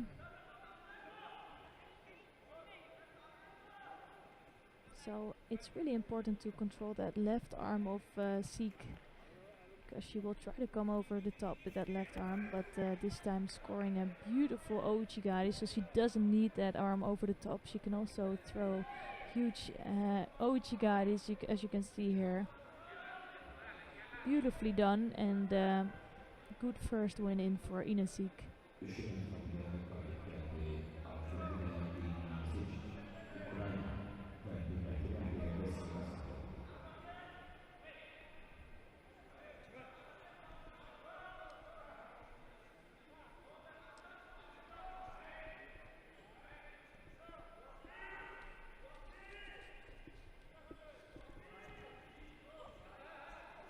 So it's time for the first quarterfinals of today, and we're gonna watch the quarterfinals of the under 57 kilogram category for J1 athletes. And straight away we're gonna see one of the top favorites here today, Ansela Havrisiuk, the current European champion. For the quarterfinal, J1 women under 57 kilogram category. Angela Havrisiuk, Ukraina, ready, So it's Ansela Havrisiuk of Ukraine. She is wearing the white judo gi here, and she's facing Kosiyatkon Pozilyonova of Uzbekistan. And Pozilyonova just had a good win in the first round as well. And Havrisiuk had a really tough first round against Uslu of Turkey. She managed to win that one, and she really makes sure she has a really good start in this contest. Straight away coming in with a Makikomi, scoring her first Wazari here on the board, and now trying to work in Newaza to finish it off. So almost. Now this looks stronger. If she can finish that off, that will be one of the quickest quarterfinals here for sure today. Only needing around half a minute to win this contest.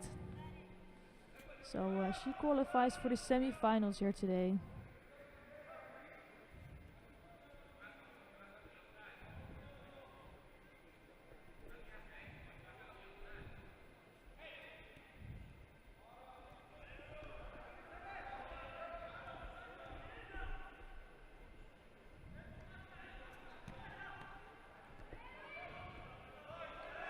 So what a good win for Ansela Havrisiuk. She looks very strong. I think she needed to get that first contest out of the way. And now she finds herself in the semi-final, but still another really tough battle waiting for her.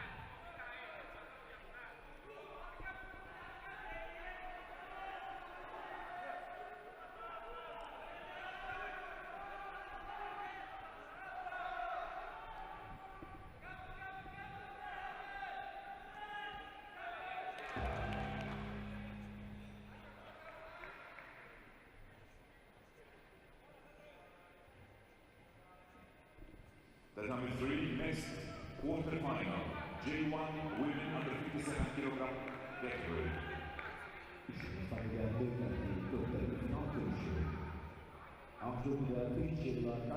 So we're gonna watch the next quarterfinal here between Priscilla Gagne of Canada and Liana Mutia of United States of America. It's Gagne in white judogi and Mutia in blue.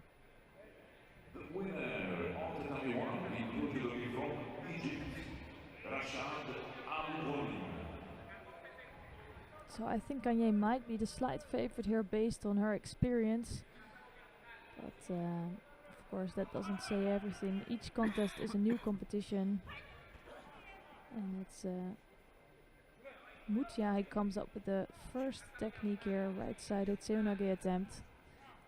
And it does give Gagne time to work in Newaza. I think she's trying to get that Shimewaza on, but just not sure if it's on there. But referee calls a mate, so no progress there. Second round, J1, men under 73 kilogram category. So for some of the athletes, especially the J1 athletes, the split in categories has been really good. So before you also had athletes of the B3, the former B3 category, which had a lot more side than these athletes. So it got much more even, and you can see better contests now also as a result of that.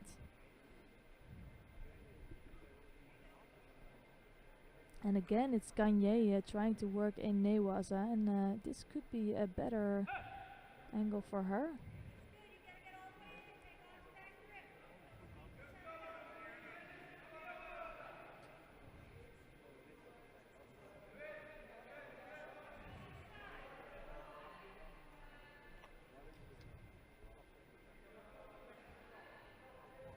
The W2 next contest, the second round. J1 men under 60 kilogram category. In white judogi representing Brazil, Roberto Paixão. So a lot of movements going on, just not so much control yet, but this time it's Mutia trying to strangle Gagne, but I don't think it's really threatening Gagne here.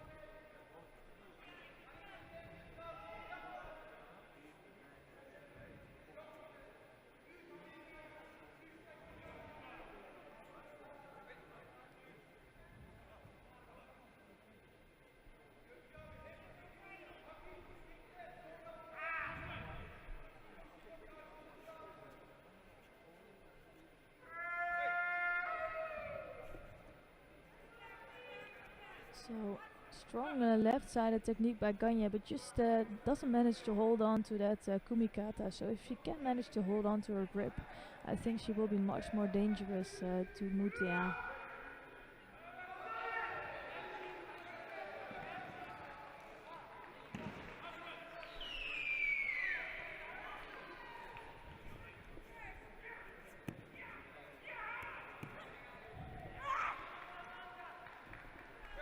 So it's quite an even contest here between these two athletes. It's still 2 minutes and 30 seconds left on the clock.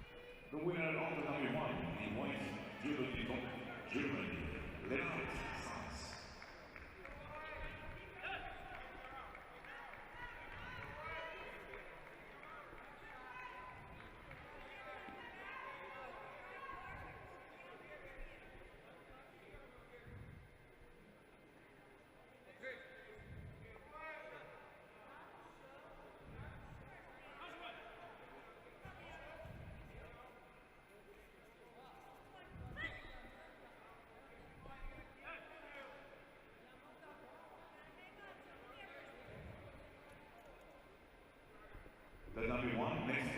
So the last time Mutia had a big result was during the Judo Grand Prix in Warwick back in 2021.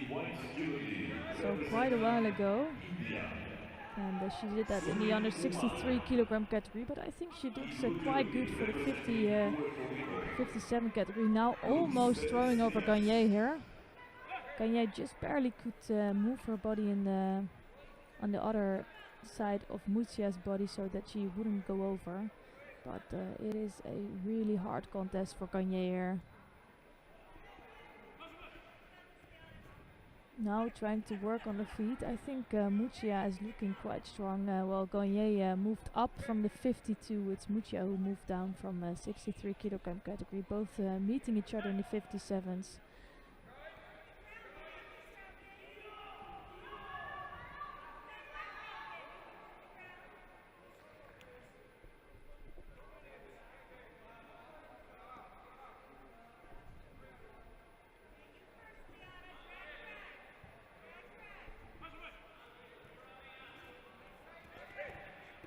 So both are really going for it. Right after the Yaji, they're both trying to come in for techniques.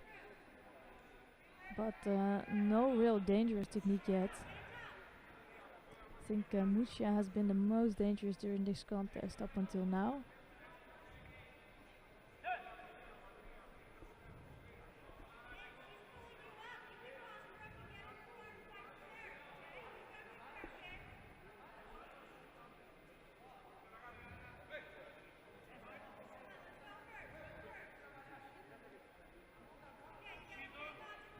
So Muccia is actually gonna have a Judo for a false attack here. So it's the first Judo on the board for her. Gagne already having a Judo on the board, so it's all even.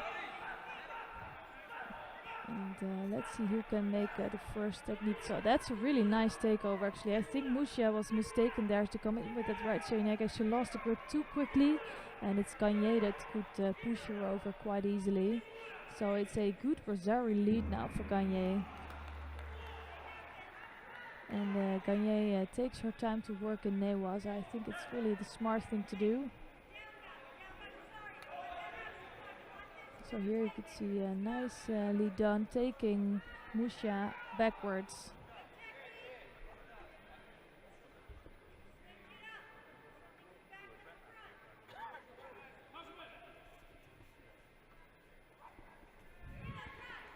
Ooh, and that was really close to a score for Muccia here.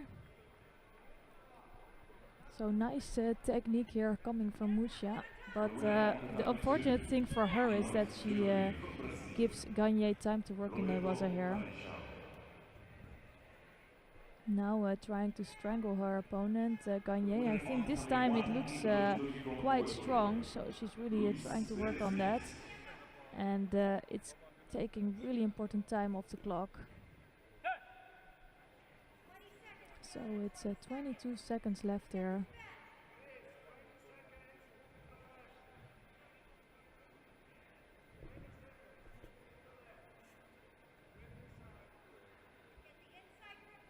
The W1 quarterfinal, J2, winning under 48 kilogram category. In white jewelry representing Switzerland, Carmen Fussi. In blue jewelry representing France, Sandrine Martinet. So just a few seconds left in this quarterfinal, and it's Gagne still leading with the Basari score. And she just needs to do a little bit to hold on to that Basari lead. It's just, I think there's one more chance of a good attack from Muccia, but that's gonna be all over for her. It's Gagne who we will see in the semifinals here today. So with that said, it might be nice to take a look at mat number 2 for a really good contest in the under 73 kilogram category between two really top athletes. So it's Georgi Kaldani of Georgia in white judo gi here, the current European champion, and he's facing Recep Sivci of Turkey in blue. I think Sivci, well, he is the bronze medalist of the last Paralympic Games, but he did that in the under 60 kilogram category, and I think you can tell a little bit that with the height of Sivci. He's really a small athlete. His could be in the 66 as well, but of course we don't have that category here. And Kaldani is one of the top favorites here today, being the European champion. He won, I think, 4 Grand Prix already in the last 2 years. He does have difficulties always in this first few minutes of the contest, So I wouldn't be surprised to see him being behind here today at some point. But he always comes back in the last minute or two of the contest. So he's a really exciting athlete to watch. And Sipti as well, he's a really strong athlete. He has great judo. Just, I think the only really disadvantage for him is that he's just a little bit light in this category.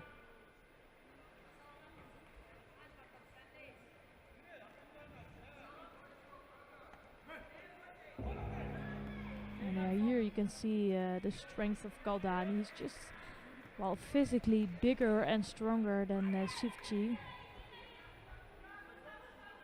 And it's really unfortunate for him to meet the number 1 seed in just in the first round.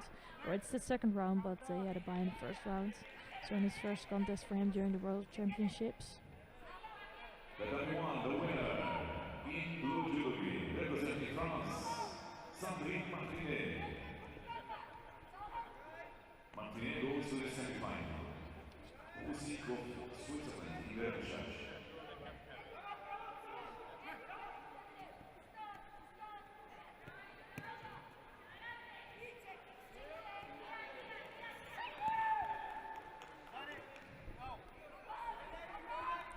And former Paralympic champion Sandrine Martinet just won her first contest, or her second contest actually, in qualifying for the semi-finals here today in the 48 kilogram category. Winning under 48 kilogram category. In white jewelry, representing Egypt, and Mohammed. In blue jewelry, representing Turkey, Jacqueline Eke.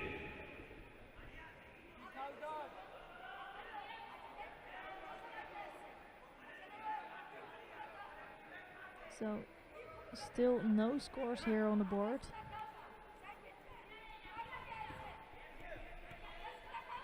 And let's see if Sivci gets some time or some space to really come up with the technique. He has a great Makikomi technique, but he does need some control of his opponent to come in with that technique. Otherwise, it would just be taken over. And against somebody like Kaldani, that's a big risk actually, because he has some great takeovers and udenages that he can do. So I'm curious to see if Sivci can bring something to the table against Kaldani.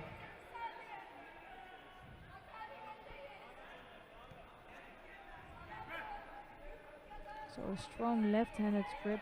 You can see also with that left hand of Kaldani that he's trying to really keep his opponent a little bit at a distance and really under control.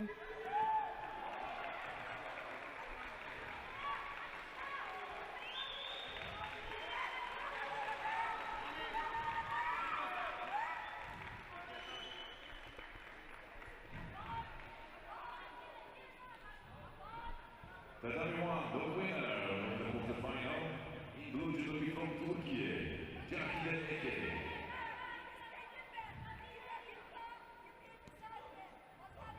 Eke goes to the semifinal.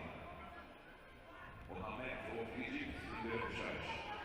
So here you could see a small first attempt coming from Sivci in the right-sided Morote Senage, but he is really struggling with the strength of Kaldani. It must be so hard to fight somebody that's a little stronger than you.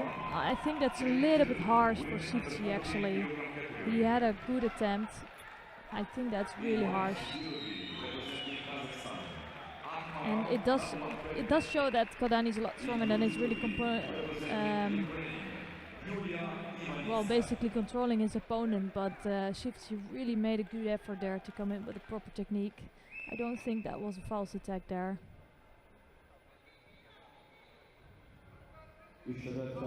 Galip gelir. Döndü yeşil yurt Türkiye ve yarı finala mesleğe katıldı. Well, and that's now Sivci is going over and he's just really frustrated here. And it's a shame to see him go out like this, because he is a really good athlete, and I'm just hoping to see him back here later today in the rapid charge contest.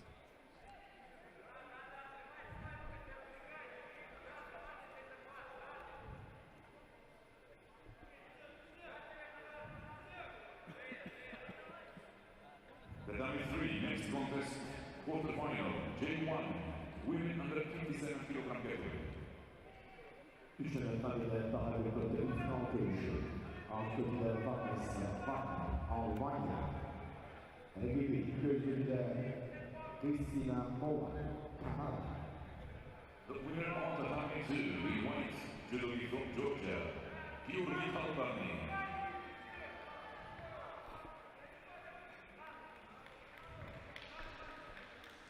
So here in the second contest, second round of the under 73 J2 athletes, we're gonna see a contest against Dava and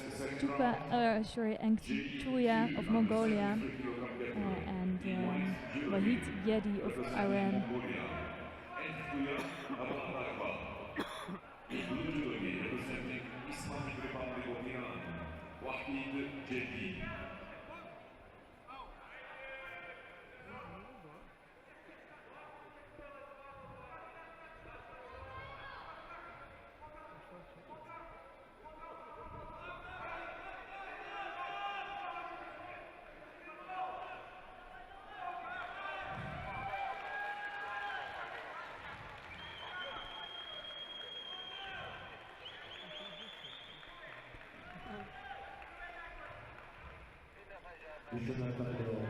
So mat number 3 Moa just won her contest in the quarterfinal, so Canada is doing really good things in the under 57 J1 category with 2 athletes in the semifinals.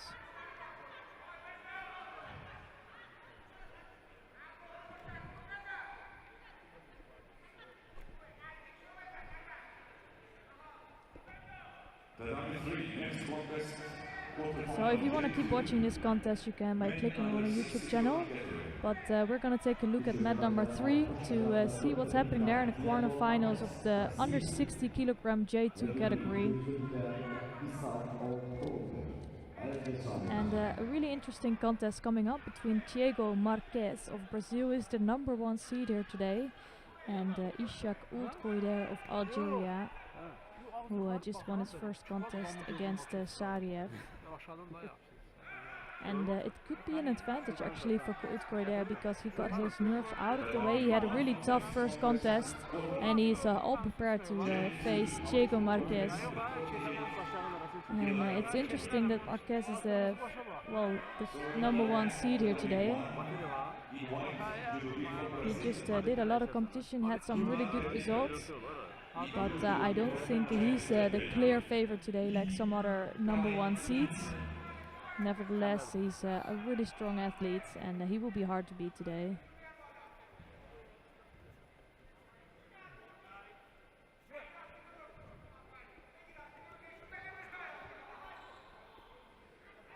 So both athletes are taking their time to come up with the first technique.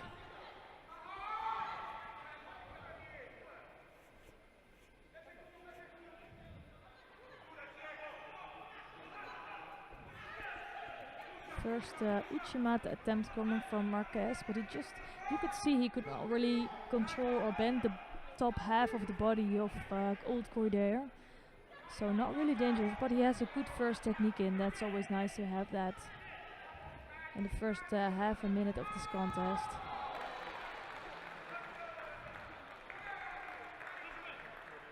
So we're gonna see a replay of the Ippon score here. Wow, that's really nicely done. Nice left hip throw from Jedi of Iran. And completely throwing over his opponent, so that's really nicely done. And he just qualified for the quarterfinals against Kaldani, so that should mean a really good contest coming up.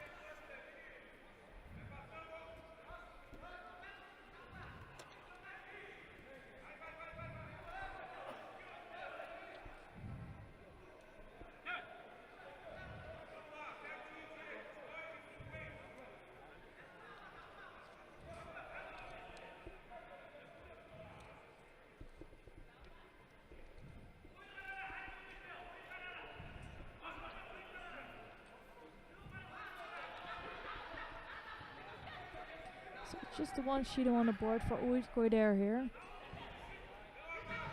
And both look like they quite know each other. They know each other's moves, so they're being really careful to come up with the big technique. But they are searching for an entrance here. I'm hoping they are just gonna move around a little bit more and try to find some reaction with their opponent.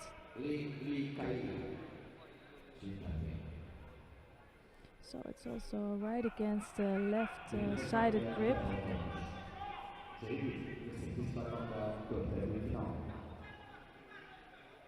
So it's another nice Ippon score coming from Lee here.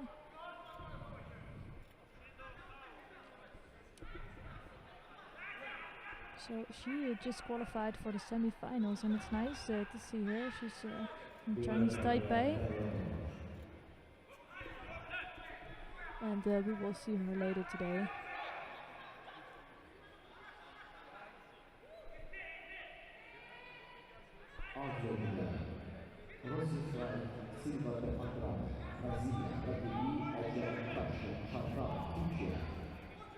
So it's both athletes picking up Shido. They're really blocking each other out with that left against right-sided grip. So this is a first really good attempt coming from Uitkoider, almost throwing over Marquez. But he does need to watch out. I don't think it's really clever what he did in the first 2 minutes. So he just waited a little bit too long. And here a really nice replay of this attack.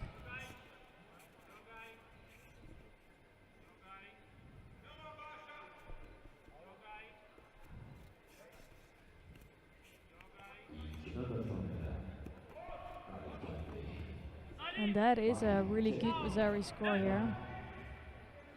So it just looked like Uitkoider just needed a little bit time to get fired up in this contest.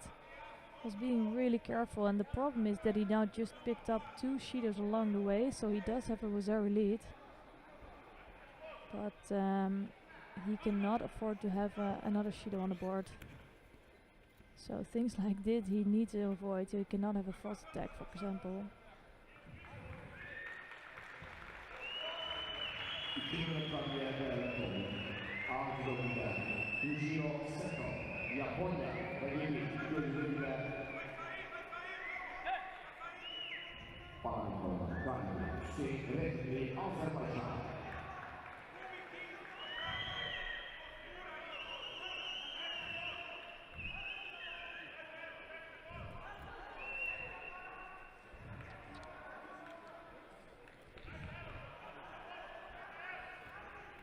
So it's 1 minute 15 seconds left on the clock. Uitkoider leading with a strong Missouri. But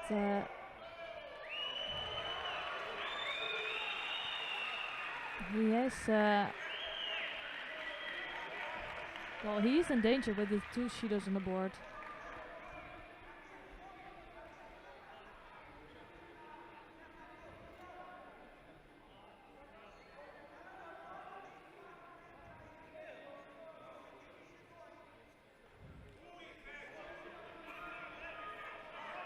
Here it's current Paralympic champion Rahim Lee throwing over his opponent. And just throwing over his opponent for the second time, as I can see. So he already qualified for the quarterfinals here today, and he's looking really strong.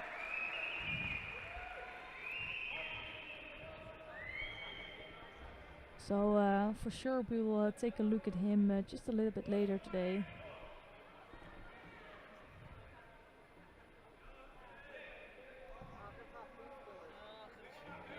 So they took another look, and it's Ishak Uitkoider who just grabbed the leg apparently, and I think it's just unfortunate because I think Uitkoider has all the quality to beat Marquez here, but just poor tactics gave him the 3rd Shido on the board.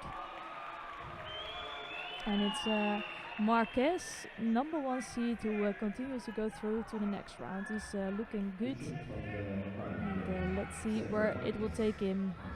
So let's take a look then at mat number 2, because Rimley just didn't seal the deal yet. it's actually Seto who has a Wazari on the board as well.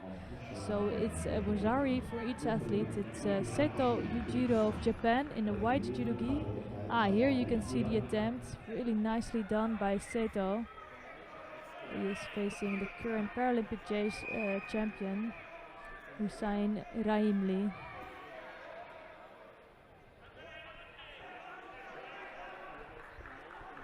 So Rahimli had to move back category, coming from the 81 kilogram. Ooh, that was actually the second attempt. So the first attempt, Seto landed on his front and not on his back. So I don't think they're gonna give a Wazari score for that. There needs to be a continuous move. Here you could see the first move and then the second pushover. It's unfortunate that for him that he didn't follow up with the Newaza there. But he does look really, really proactive and really moving, pushing forward. So that's really nice to see. So she on the board for Seto here, but a really exciting contest. Now another Makikomi attempt. Just a little bit less strong here. He does go all for it. And I'm curious to see if he can keep up with that. So it's now a minute and a half into this contest. But Rahimli is sure putting in a lot of energy in his first 2 minutes. And again, Makikomi. Strong judo from both of these athletes. Oh, just going over here. And it's all over for Rahimli. I didn't expect that.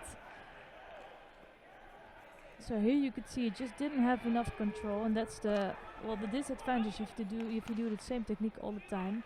Your opponents can really respond to that quite well.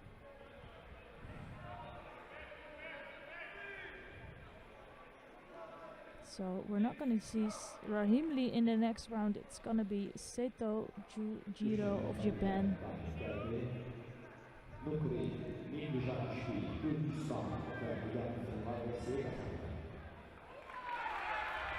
Well, actually, they're gonna take it off.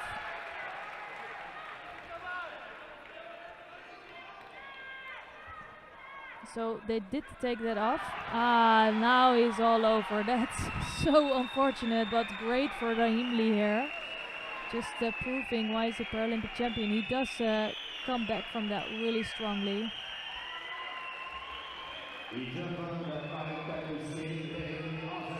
So why he didn't get a score beforehand, that's part of the new rules of IGF and IBSA. So it's like a wrestling technique, so if you just push over your opponent or step over it, it doesn't count as a true technique, so you won't get a score for that. So that's gonna happen quite a few times during this competition. So if you come in with a hip throw and your opponent steps over you and pushes you over, it's not going to be a score anymore. And that was what happened with Seto and Rahimli, and it's Seto just needed to follow up with that groundwork there. Next contest on the number 2. Second round, J2, men under 73 kg. In white, judo from Kazakhstan. Orazali. So there's so many good contests coming on. We're gonna take another look at the former world champion, or the current world champion actually, of the 60 kilogram category, Orazal Yuli of Kazakhstan. He's wearing the white judo gi here, and he's facing Chang Xiao Hao of Taipei in blue judo gi. So Orazal Yuli, although coming up to the 73 kilograms, he looks so strong. So he had to move up 2 categories. But now, nicely done by Chang actually here. So at first was our in the board. I think Orazal Yuli was a little bit too eager to throw over Chang, and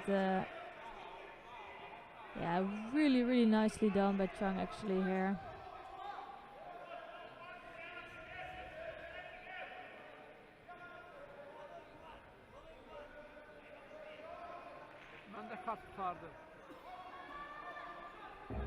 They're gonna take that off. I'm not sure why or what happened, but it's an all-even score here.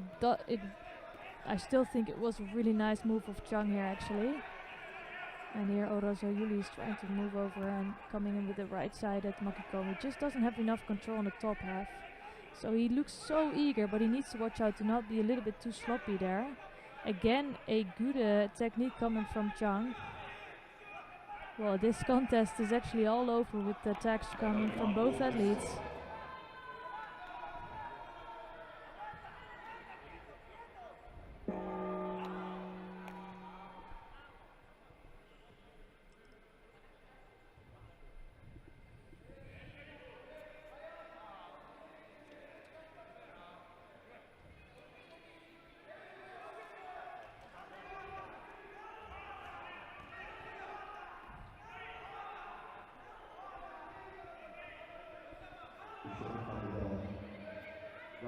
So Chang is trying to move over his opponent on the ground, just doesn't get enough time from the referee here.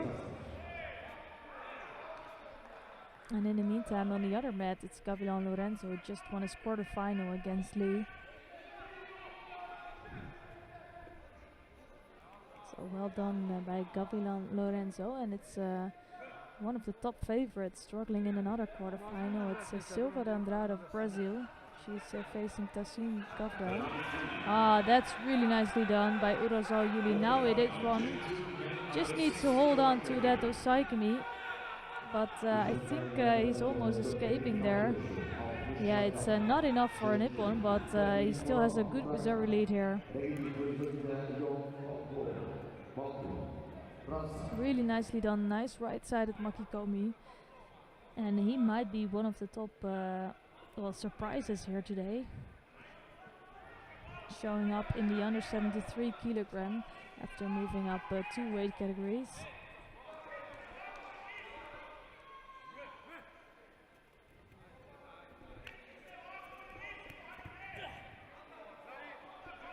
Another right side at Makikomi. Just this time he didn't have control on that right top half at all.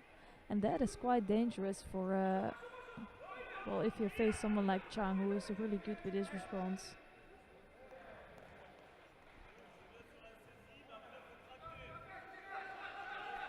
Ooh, that looks on. Shimewasa for Orozo Juli, trying to strangle Chang. Don't think he had enough leverage to really make him tap, but let's see where he's now. Just trying to move over, and now really trying to let Chang tap out. And if there's enough moving forward, then the referee wants to call a mate. And that's going to be all over. Chang had to tap out there. Orozo Juli showing why he is a world champion, and he's on track for his second world title here.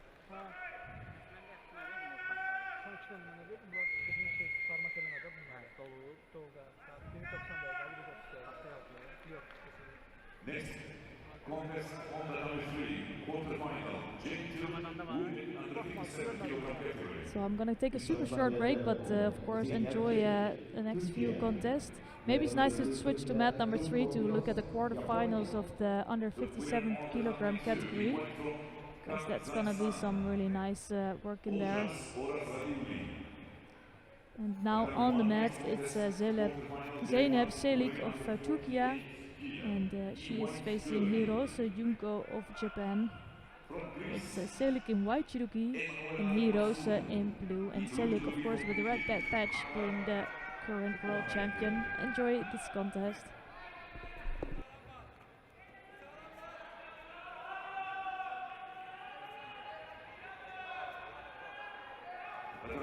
Next contest, second round.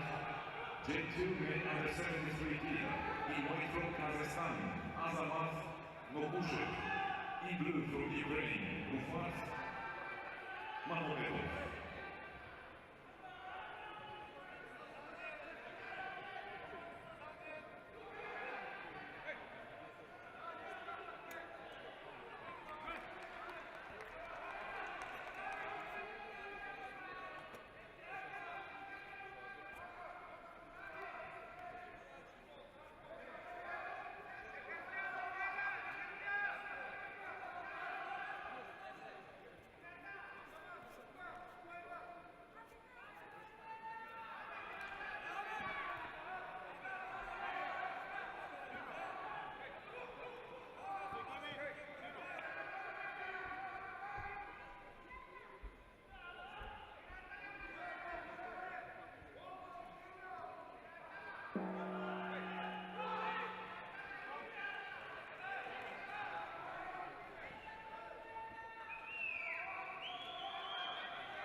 Semifinal'de galip geldi. Seyitler Çelik, Türkçe ve yarı finala vesile kazandı.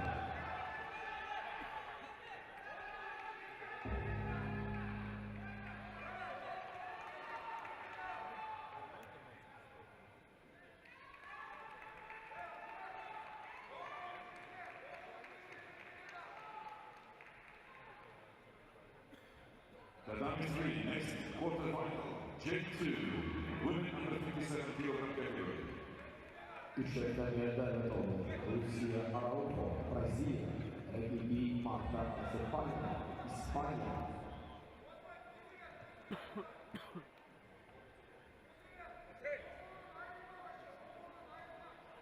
Tatami 1, the winner in white judo from Greece, Emanuela Masur.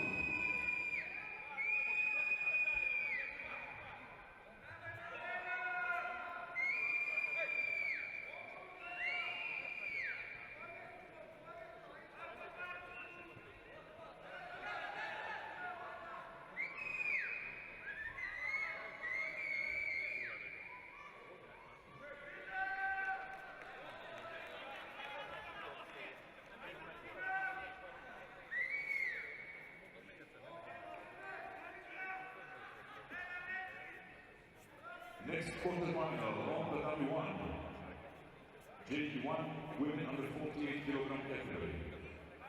In white judogi representing Kyrgyzstan, Karikhon Husankizi. In blue judogi representing Germany, Anna Tabea Gula.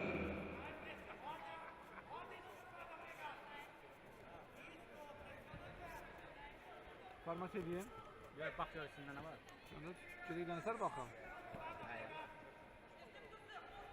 Öyle bakabilmedim. Buradan.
Üçlerden galip geldi. Azerbaycan, İspanya. Tatami 1, the winner in white from Kyrgyzstan, Karikhon Husankizi.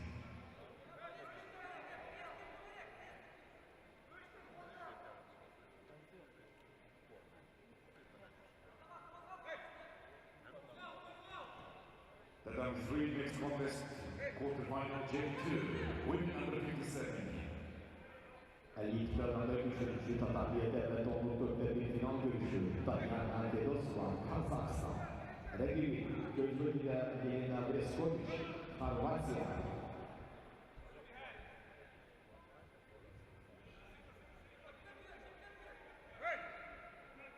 Next contest on Tatami 1, quarterfinal J1, women under 48 kilograms. In white judogi representing Argentina, Rocio Ledesma Dure. In blue judogi representing Ukraine, Natalia Nikolaichi.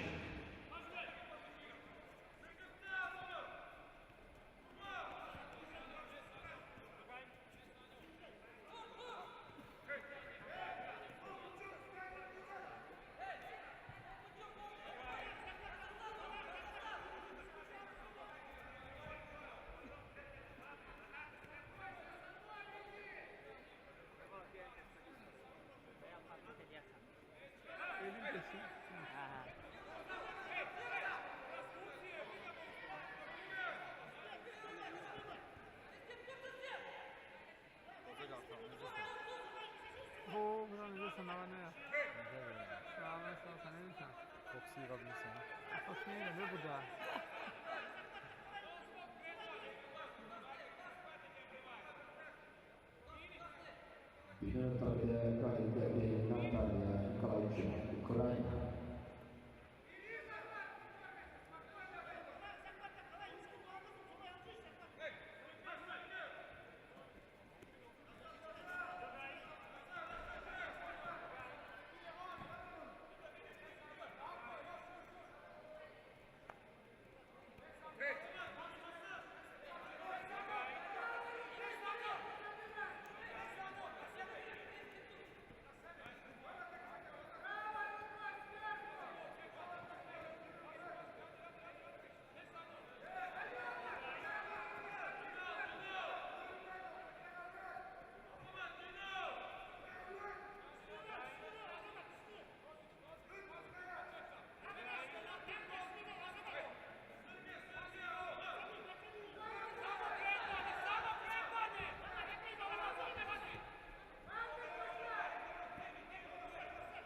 The W1 next contest, quarterfinal J1 men under 73 kg category. In white judo, representing Romania, Florin Alexandru Boboca. In blue judo, representing Brazil, Harley Daniel Pereira Arruda.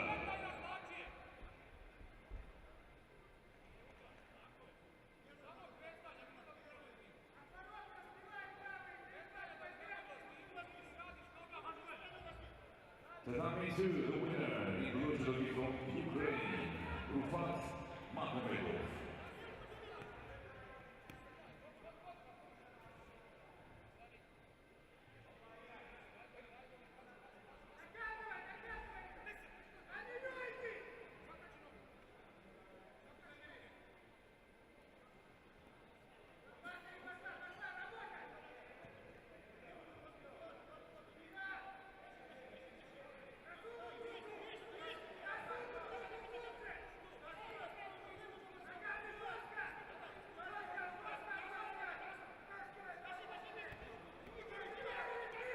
Tatami 2, next contest.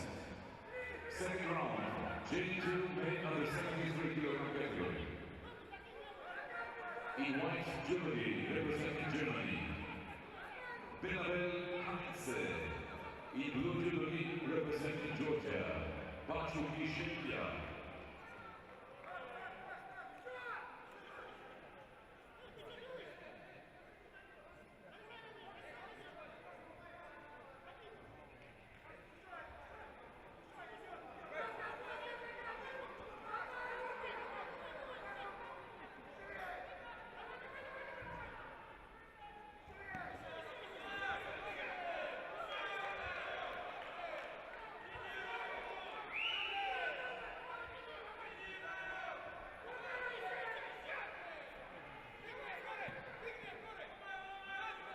Tatami 2, the winner in blue judo from Georgia, Bachuki Shemya.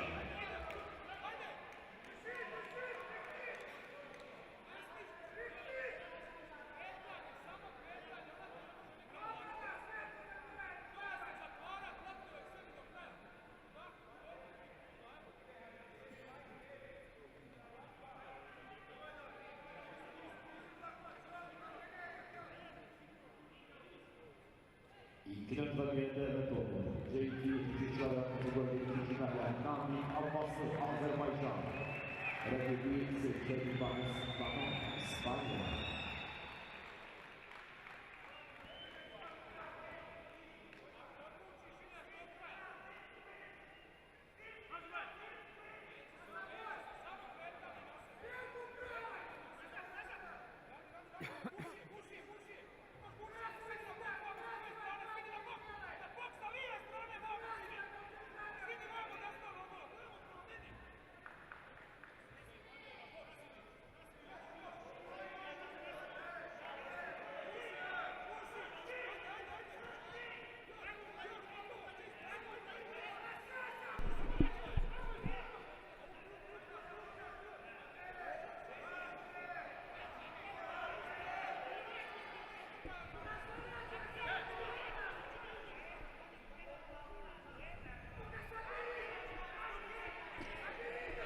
So welcome back for this quarterfinal. the third quarterfinal of the under 57 kilogram category between Diana Fedosova of Kazakhstan, the number 2 sitter today. She won the Grand Prix of Sao Paulo, and she's facing Jelena Breskovic of Croatia in blue.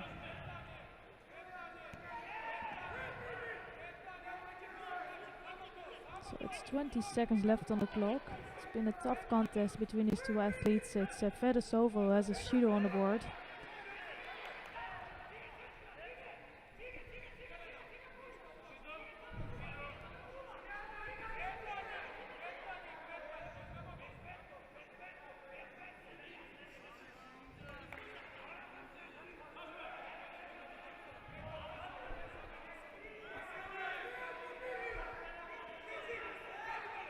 And a nice left-sided technique for coming from Breskovic.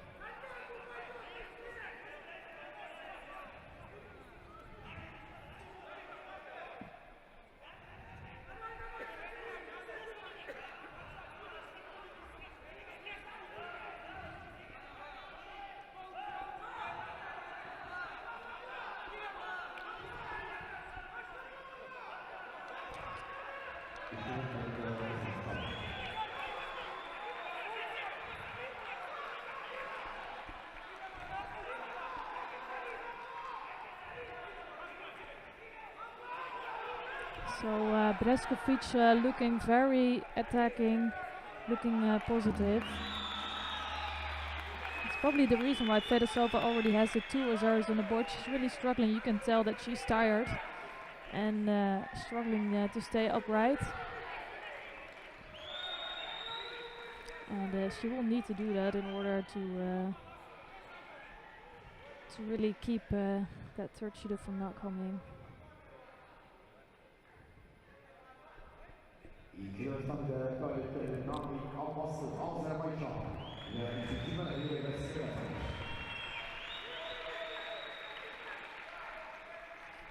So Fedosova here, the number 2 seed, is gonna pick up her third Judo against Breskovic. And Breskovic is looking really in top form today, and she just qualified for the semifinals here today. So that's already a really good result for Breskovic. Second round, J2, men under 73 kilo. In white judo gi, representing Mongolia, Surmadar Gelandosh. Breskovic picked up a bronze medal during the last European Championships, and actually it's gonna start looking like it could be a replay of this European Championships with Selik and Sik also still in here. Selik already being in the semifinals, and Sik is coming onto the mat now.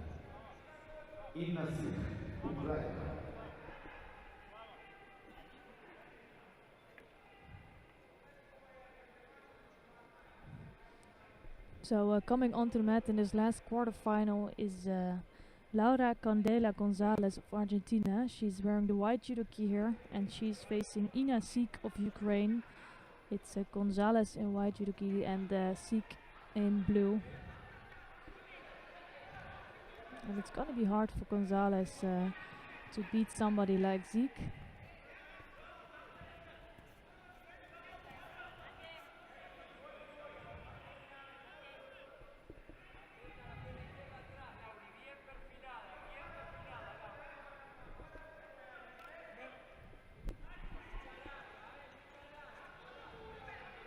And I think Sik just wants to try to get all over Gonzalez.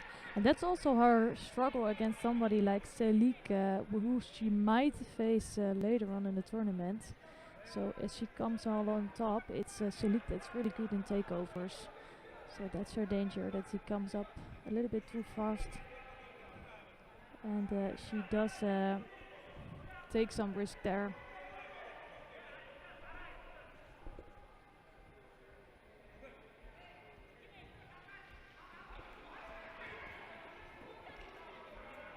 So a left-sided grip from Sik. And Gonzalez here just basically piling under the pressure. Collapsing a little bit here on the tatami.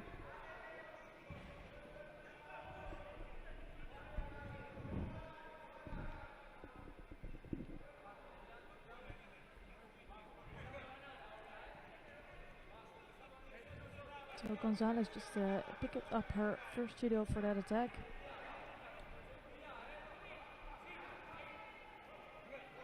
And it's Sik that's clearly putting on the pressure.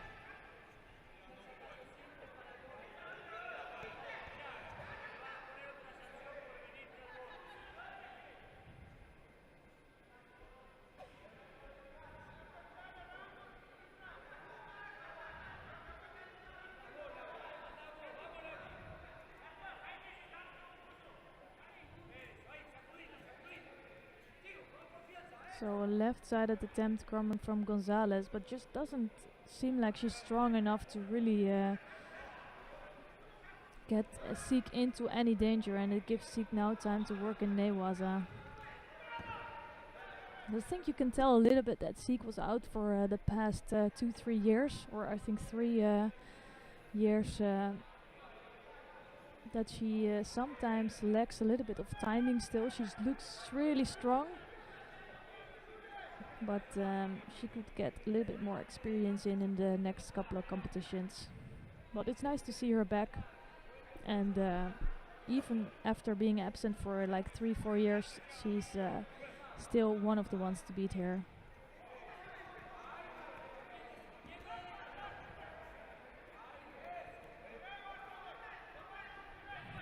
So I think it's really Sik all over Gonzalez. Gonzalez just trying to survive here, trying to get some attempt in, but she is struggling a lot. It's the second Judo now on the board. I think she's trying to get a proper attack in. She's just not strong enough to make it look better, so she does pick up a Judo for that.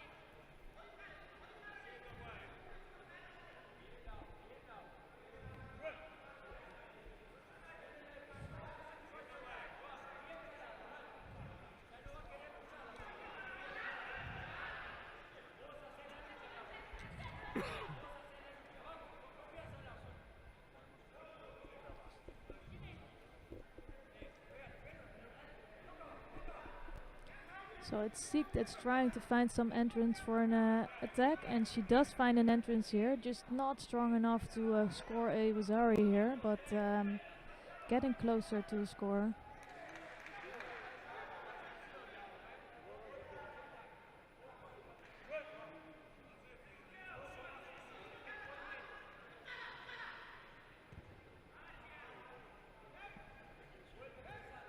So it's still 2 minutes 28 seconds left.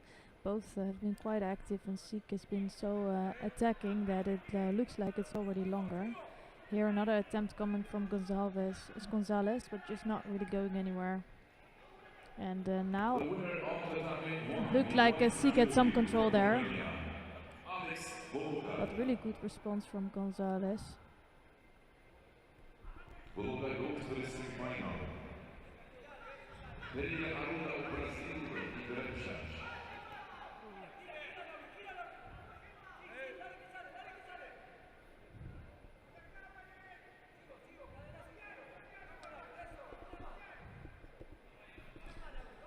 So a strong hold down here. I don't think Gonzalez will really go anywhere. It's a Rosari on the board already, and she just needs a few more seconds to finish off this contest. And I think Gonzalez did everything she could, but she was just not strong enough to beat Sik here today.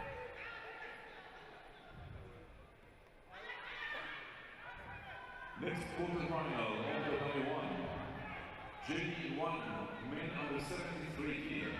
In white judo representing Kazakhstan, Yergali Shamli. In blue judo representing Italy, Dong Kamani.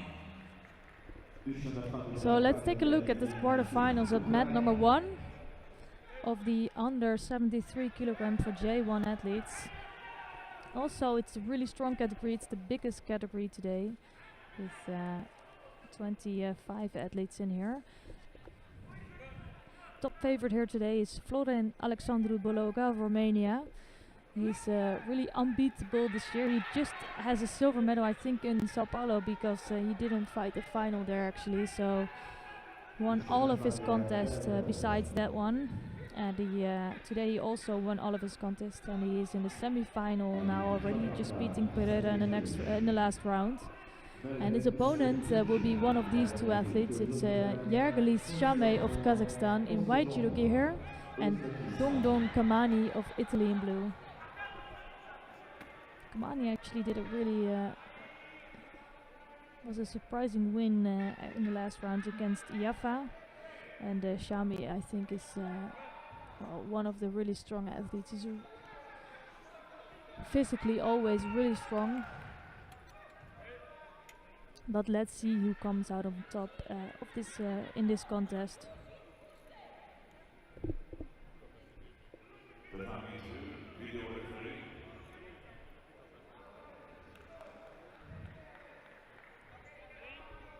The winner of the Family 2 in blue jersey from Lithuania, Osvaldas Barekis.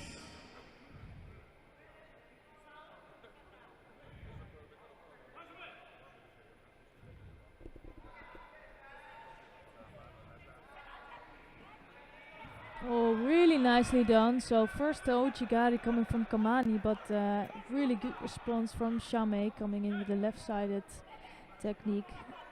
Well, he used his arms really well, you can see that here. Almost everything came from the arms of Shame. And he has a first Rosari on the board here.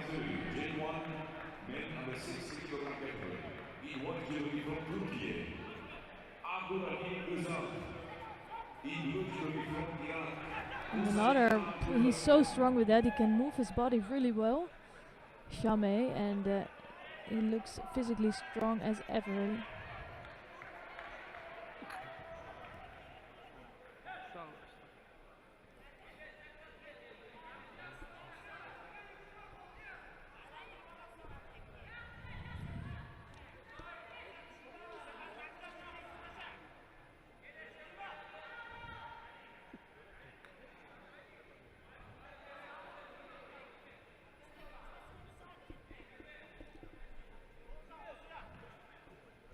So Kamani was a surprising winner of the last contest, but he is struggling with the strength of Shame here, you can tell that.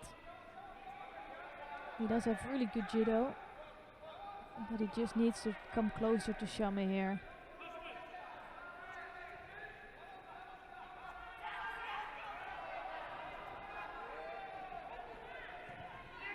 So good response from Kamani. You can see here that he's a really good feel for judo. So a hip throw coming from Shami, but nicely pushed backwards by Kamani.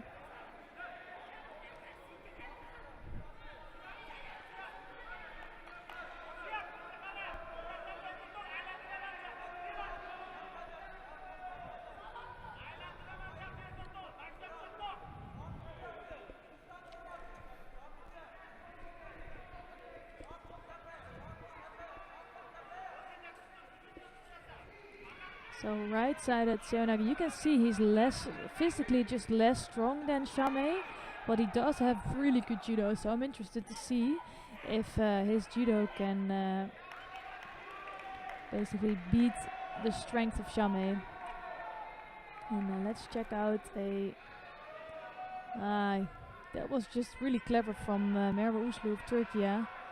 And that's where she's good at, trying to take over her opponents, and now scoring an hip on her.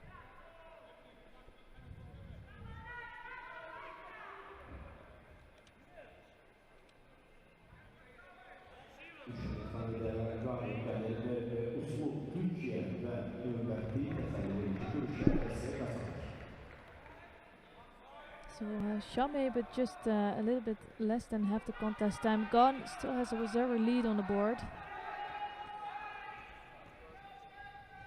But let's see if we can hold on to that. I think might be that it was or below the belt, so that would be a Shido for Shame. Let's see what happened there. I think that's way too low to grab. It was a really beautiful technique, but unfortunately that is not legal, so yeah, he will get a Judo for that one.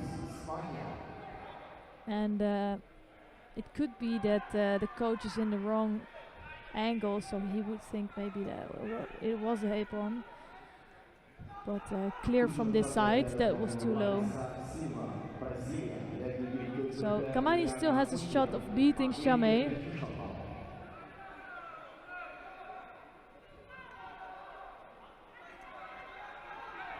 And here Chame again tries to take Kamani backwards, but again a good response from Kamani.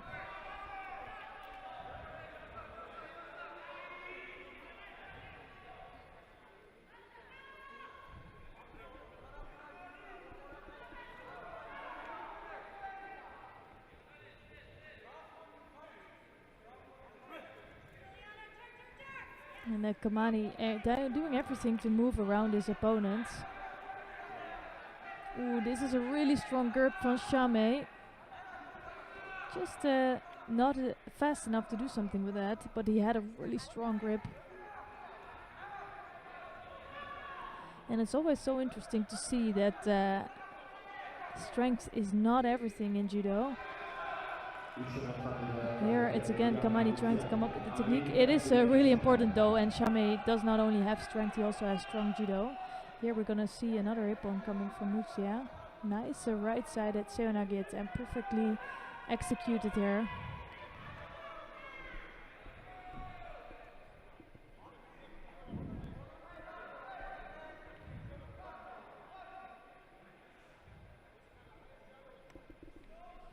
And here we have 1 minute 6 seconds left in this contest. And can Chame finish it before that, or can Kamani come back? So right-sided, ooh, that was not a strong technique coming from Kamani. That's a bit unfortunate. Starting to look a bit tired here in the last minute of this contest.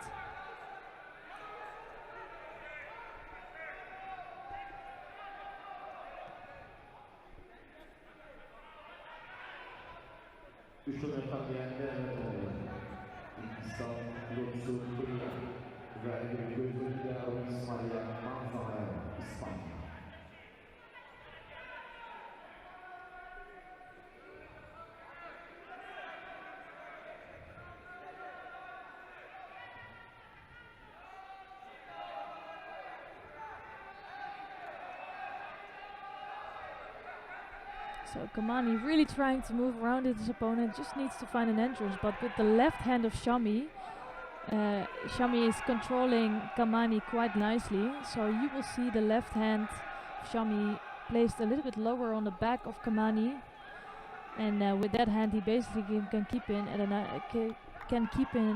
a nice distance.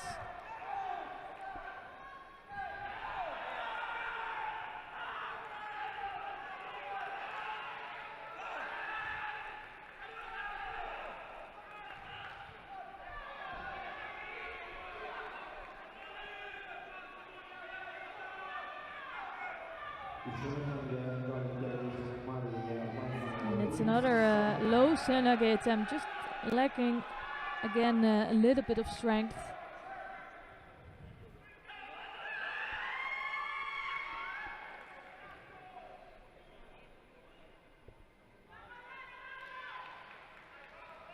The winner of the competition, he wanted to be from Turkey, Abdurrahim Uzal.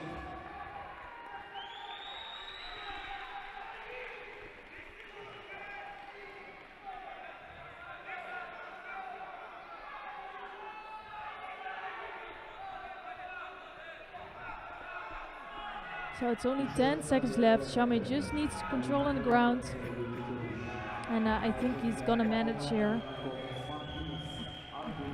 I am still impressed with the judo of Kamani. He does have really good technique and good judo. Just is lacking some physical strength here to beat Chame. And we're gonna see Chame in the semifinals against Beloga. The winner of the quarterfinal in white from Kazakhstan, Chame.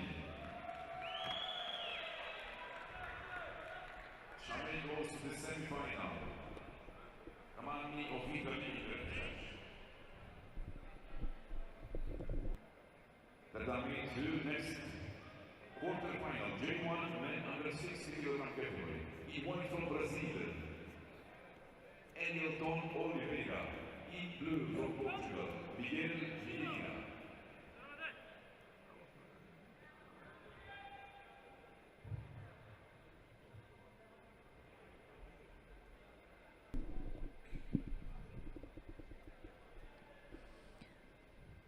So here is a replay of the contest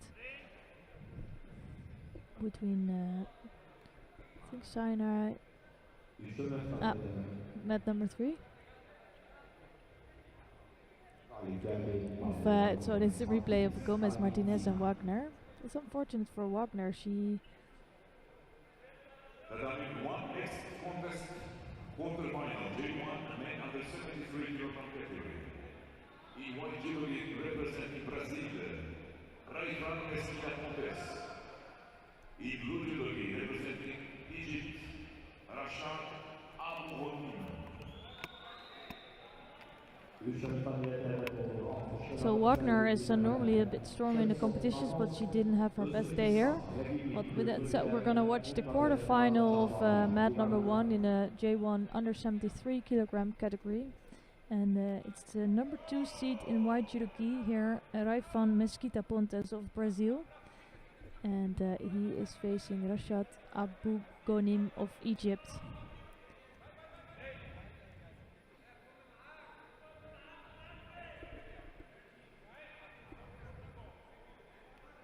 So Mesquita Pontes is one of the stronger athletes in his weight category here. Really nice Sutimi right away, and he's trying to control that top half of Abouhonim just to control him for another 10 seconds. That would be enough for a win. But just not enough leverage to really continue to go through on the ground.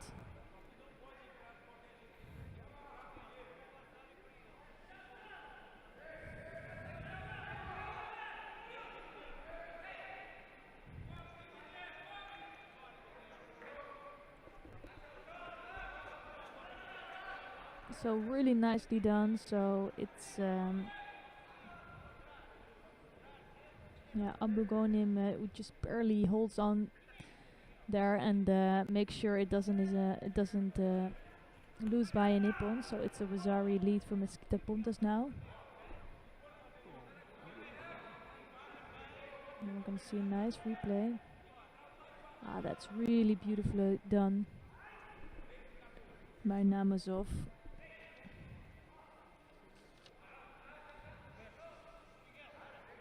So Namazov lost out quite surprisingly in his first contest, so he must be frustrated by that. But fortunately for him, he does have a rapid charge, and he wins his first rapid charge here.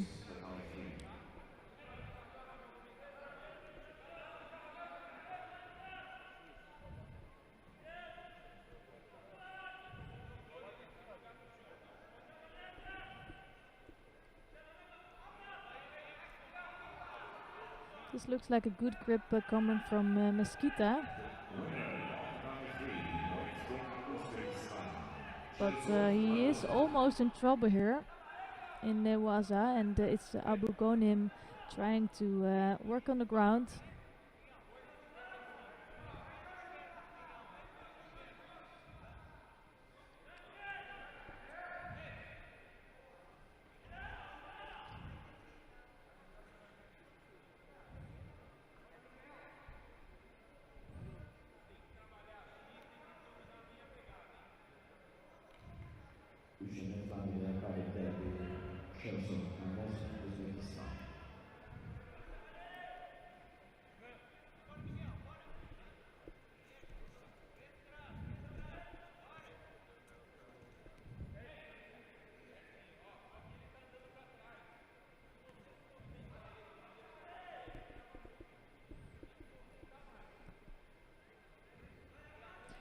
So Mesquita still with the Wazari lead against Abouhonim. And you can see here Abu Ghonim is looking quite defensive, so his body's bended over, his arms are quite stretched, and I think he looks quite defensive here. So that's also maybe one of the reasons that Mesquita Pontes doesn't come in with a big technique, but here he does that really cleverly. As soon as Abu Ghonim came up with his body a little bit, he came underneath with a nice right-sided Seoinage attempt. Here you can see he was completely underneath and winning his contest here in the quarterfinals.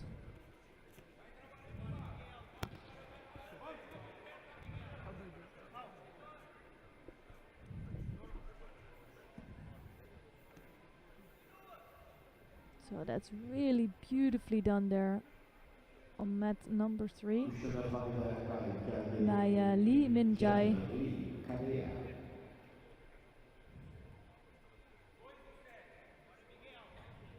The winner of Tatami 1 in White Judo from Brazil. Right round Mesquita Pontes.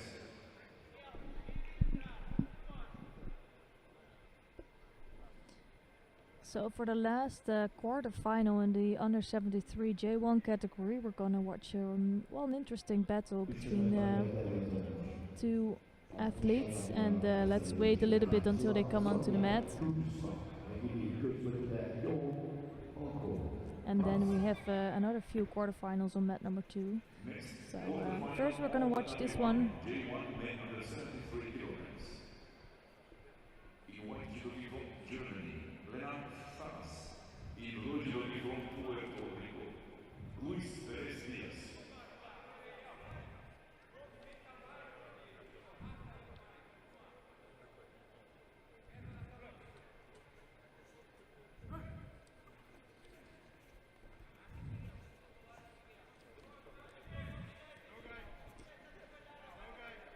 So onto the mat now are coming Leonard Sass of Germany and Luis Yabdiel Perez Diaz of Puerto Rico. It's Sass in white judo gi here and Perez Diaz in blue. Well, Sass is for me one of the surprising athletes of the year. He picked up a silver medal at the European Championships, but he did that with really good judo. Perez Diaz is always one of the, outsiders for me for a medal. He's a strong athlete, he has really good technique, but he sometimes comes up a little bit too short. But let's see how this plays out in this quarterfinal.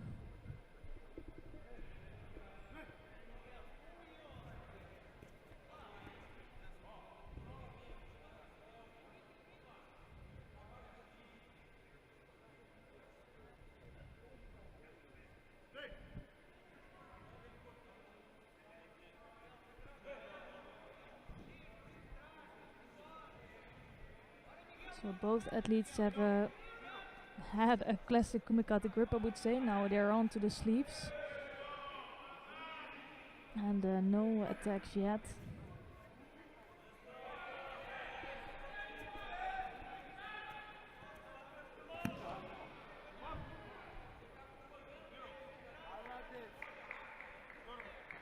Ooh, that's really nicely done. Zurabiani had a really tough start this competition, facing the European champion Quarterfinal, losing out. But now in a rapid charge he has a good win in, and for sure he wants to continue that.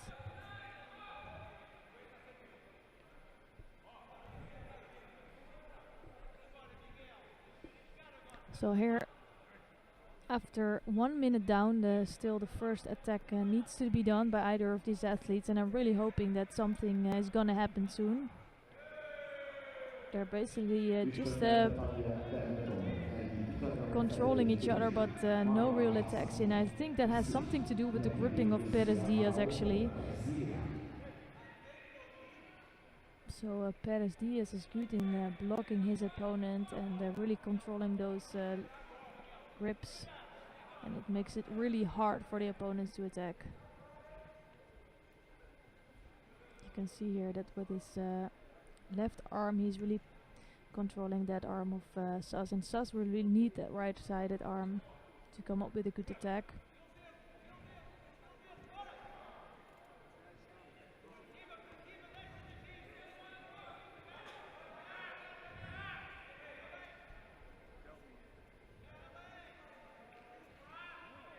So I'm curious if Sas is gonna do something about that right arm, because I think Perez is just keeping that arm down. And as long as that arm is controlled, he cannot really do so much. And for sure, the first Judos will come onto the board soon. So it's Perez Diaz that's really pushing Sas outside of the mat area.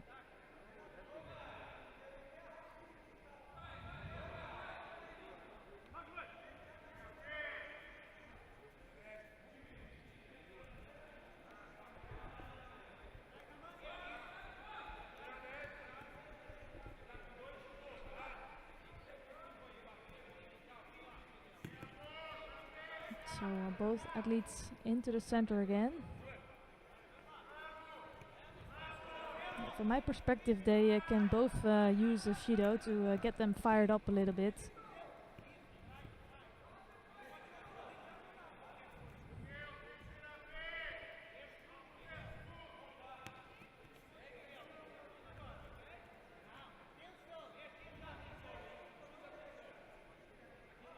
So Perez Diaz is pushing forward his opponent and keeping the arms of his opponent down, of Sas. So it's making it really difficult for Sas to really come in with a good entrance for a technique.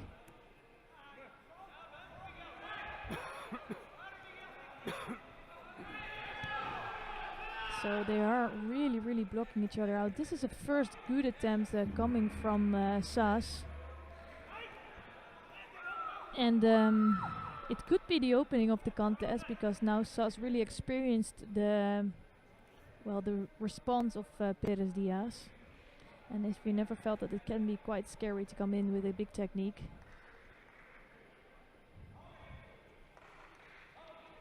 So here Araujo just beat her opponent here.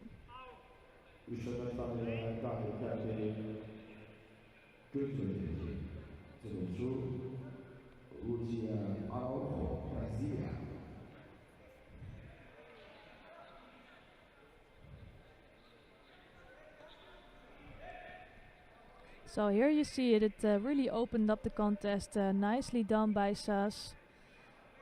Now he does have a Wazari on the board, taking his opponent backwards.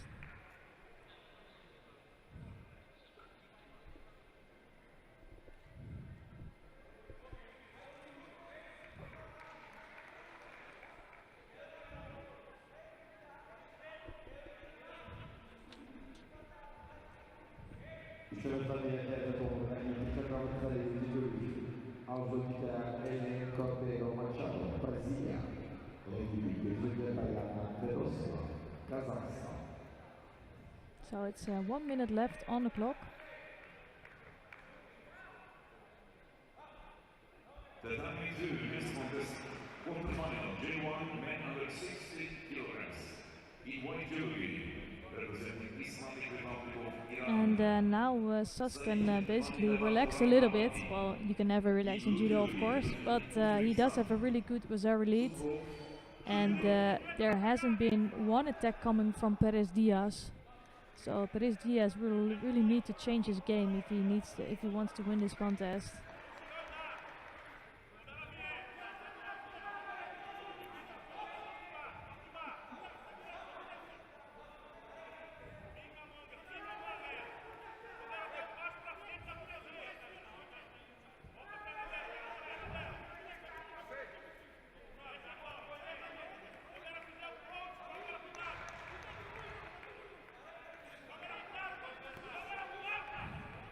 So the referee will let each athlete grip all the time, but if there's a lot of fighting before they actually come to the Ajime, he will point either blue or white to have the first choice, and in the next mate the other one will have the first choice, so it will be even in the end.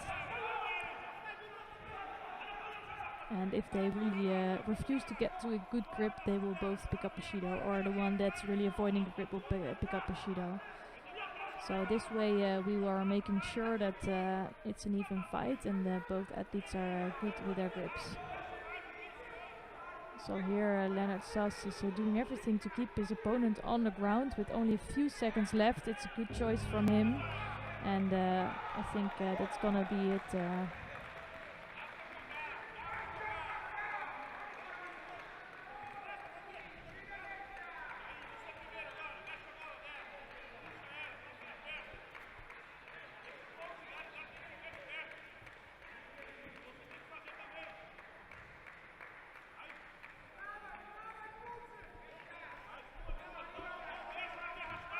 So it's another good win in for Leonard Sas of Germany, and he will be facing the number 2 seed Raifan Mesquita Pontes of Brazil in the semifinals later. But it's a really interesting matchup between Bologa and Chame in the first half, and Mesquita and Sas in the bottom half. And well, those are going to be really good contests. I'm looking forward to. For now, we're gonna take a look at mat number 2, where we just saw Banitaba win his his quarterfinal.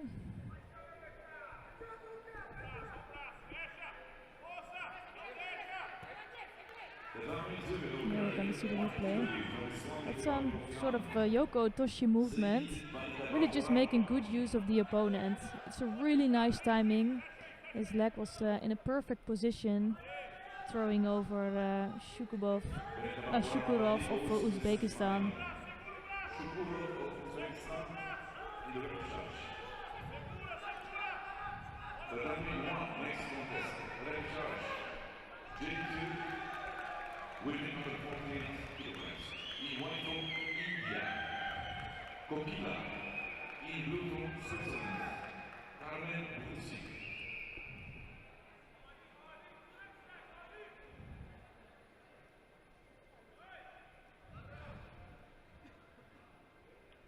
The W2 next contest, quarterfinal J1 men under 60 kg category.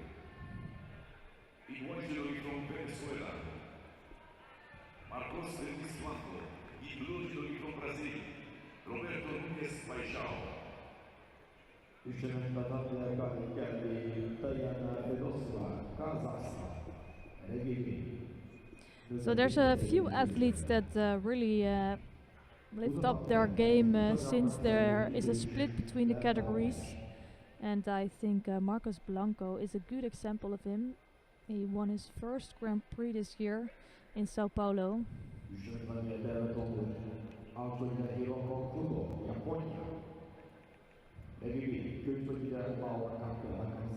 And his opponent actually picked up a bronze medal there.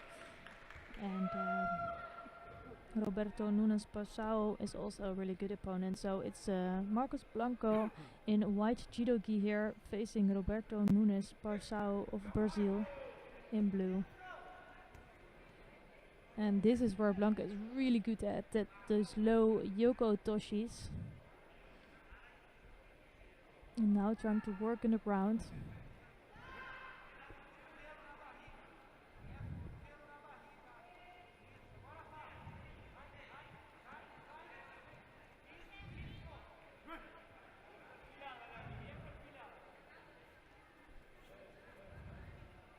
So Paixão now working on the ground and trying to turn over Blanco, but not succeeding yet.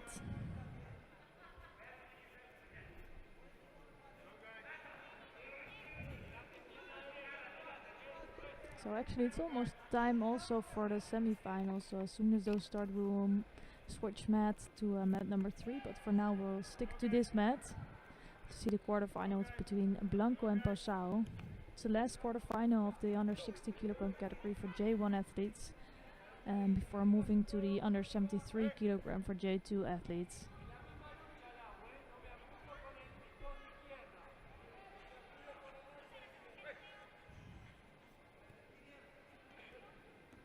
So really nice way of enter for like a right seonage.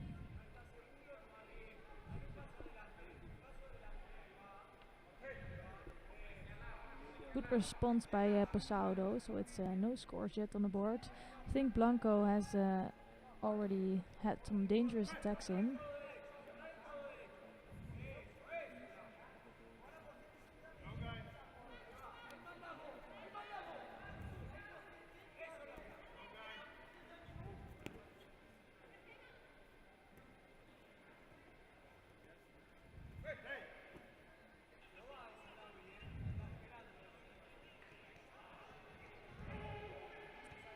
Oh, that was nicely done by Blanco. Just a really strong response there, actually.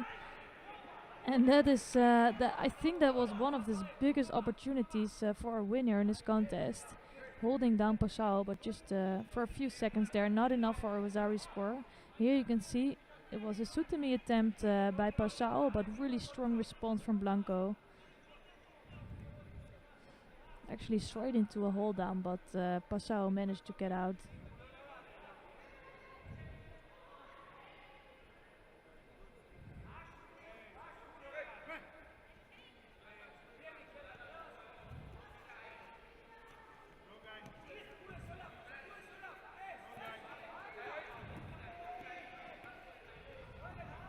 Oh, beautifully done. Just slightly throwing over Passau. So Blanco was throwing Passau with a beautiful hip throw.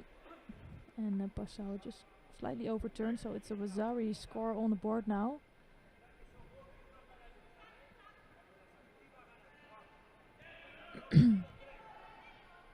So Blanco does have really nice judo. And now he's trying to go for that Shimiwaza against Passau. Not sure if it's enough on there. But he does get time to work on Newaza some more.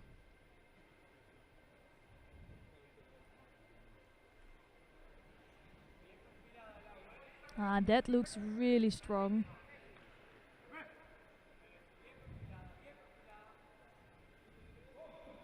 So it was a Shimiwaza.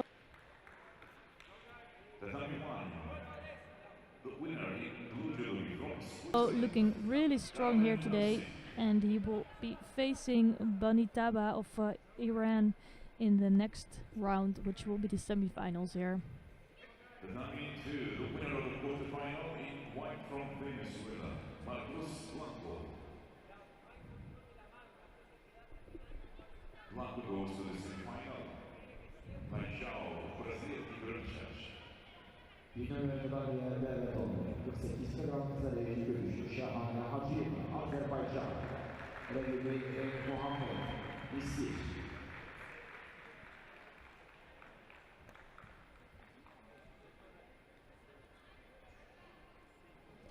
So as I said in the morning, this category is really one of the strongest categories of the day, packed with top athletes, and there's already some of the top favorites who went out actually today. And I think the biggest upset here for the home country is Hussein Rahimli just going over to Seto Jujiro, who we'll see in the next contest. But first it's time for the first quarterfinal here between top favorite Georgi Kaldani of Georgia, and he will be facing Wahid Jedi of Iran. And Jedi just launched Enktuya of Mongolia in the last round, so he shows he has some great judo skills. So I'm really interested to see what this contest will be like. It's not going to be an easy contest for Kaldani for sure.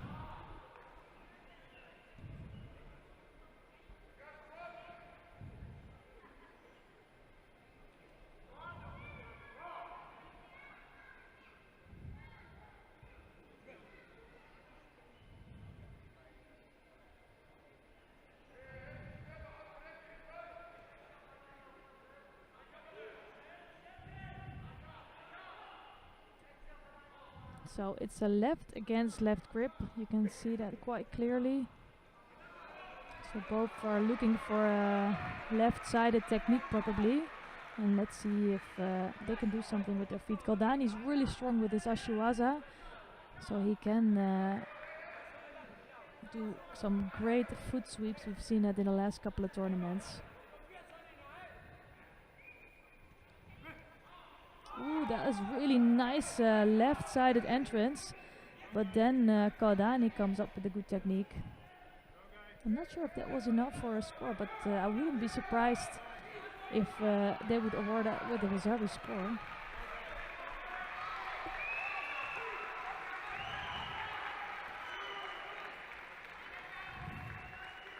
So the coach, the Georgian coach here, playing for a referee for a little bit, asking for some video check.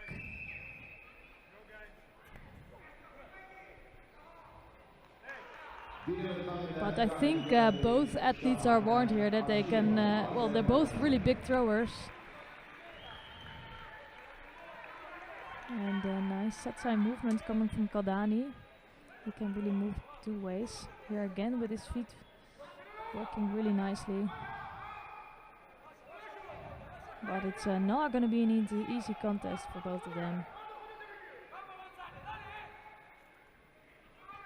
Ooh, left-sided Magikomi coming from Jetty.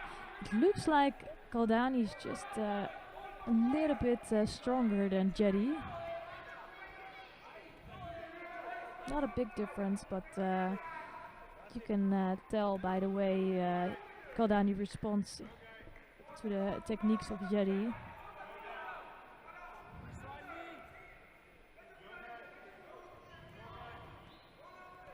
So Kaldani has a really strong left-sided kumikata, classic kumikata grip, so left hand on the lapel, right hand on the sleeve, quite low on the sleeve.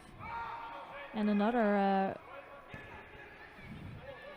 really nice right-sided technique, or left-sided technique from Jetty, but then it's Kaldani coming over with some sort of satsai. This annoys me a little bit. If athletes or coaches are gonna ask for Nippon, I think they just should let the referee do their job. And well, he's digging his own grave with that actually, because he just needs to leave the mat area now. And it's unfortunate because it's just a stupid mistake, and he is just giving Kaldani and maybe some other athletes a big disadvantage. So it's not a clever thing to do. So it's Kaldani with a nice Wasabi lead on the board, but Jetty is also looking quite dangerous. So he does have really long legs, and you can see here, oh, that's a Wasabi score as well.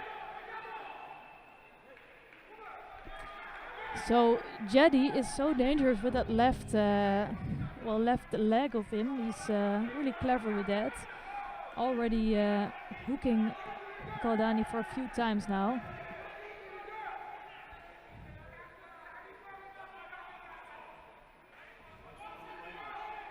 So it's a Wasabi score on the board for both of these athletes. And you know what Jetty is going to do. He's going to try to come with that left Haragoshi movement. And he's getting quite close to a score, but Kaldani is also really dangerous, so it's really fireworks in this quarterfinal.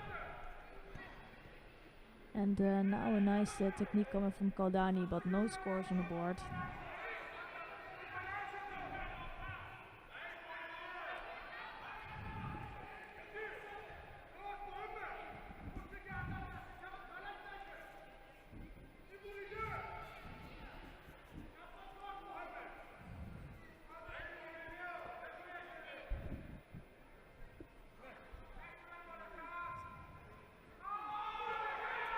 Ooh, that was a huge throw, and what an upset for the #1 seed here today.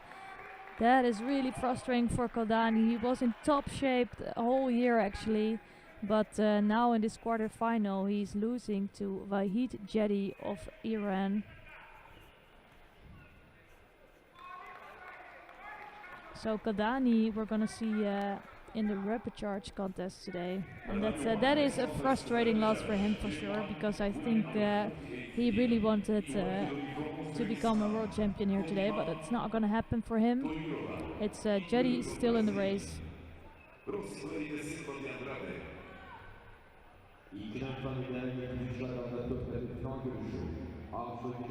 So we have a little challenge to move to mat number 3, so we're gonna stick on this mat for now, but if you want to watch the semi-final of the under 57 kilogram category of J1 athletes, you can always click on the mat on that YouTube channel.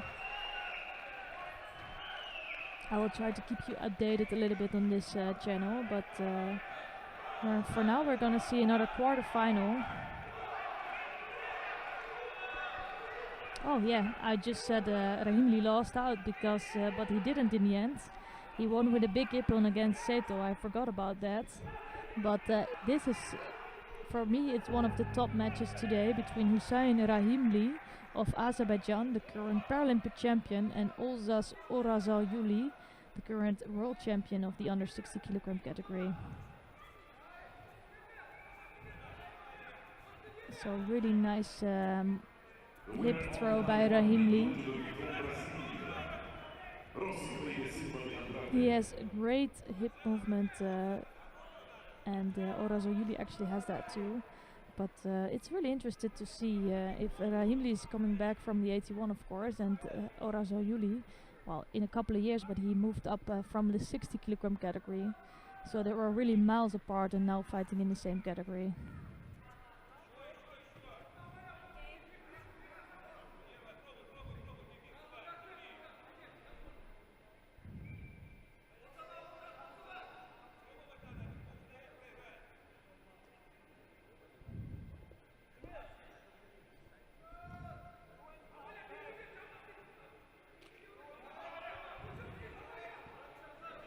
So Orazalyuli has been looking strong all day today.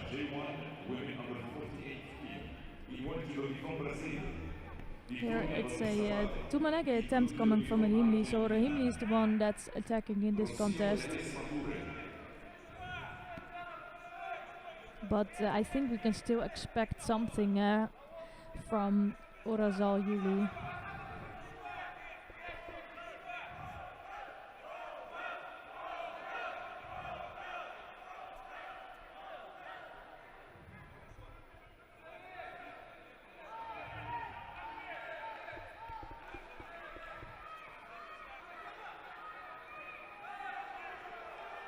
So it's another Sutami attempt coming from Rahimli.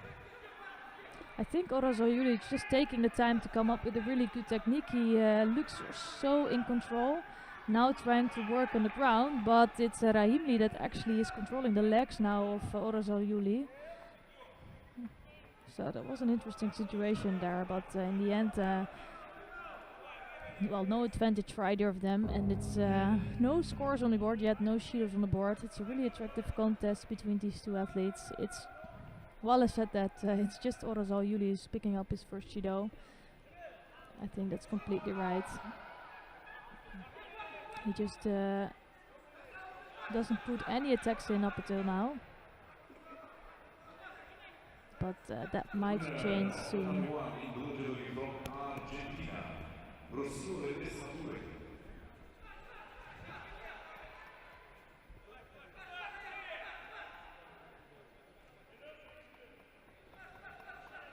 So it's Orazalyuli is trying to work in Newaza here, trying to get rid of that legs. Just not enough progress for him, so the referee calls a mete. So both athletes getting back to their spot, and Rahimli was looking so strong in the beginning, but now he's starting to look a little bit more tired, and I feel like Orazalyuli still has something left in the tank. So let's see what will happen. The W1 semi-final, J2 women under 48 kilogram category. Representing France, Sandrine Martinet. Another nice, really nice Makikomi attempt.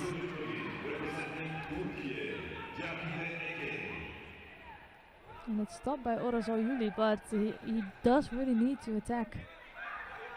He needs to start doing something, otherwise he would just pick up another Judo and it will start to look more difficult for him. Now again he's working in Newaza. He just doesn't control the top half, I believe. So you can see here, as soon as he gets rid of the legs, Rahimli can quite easily turn onto his front.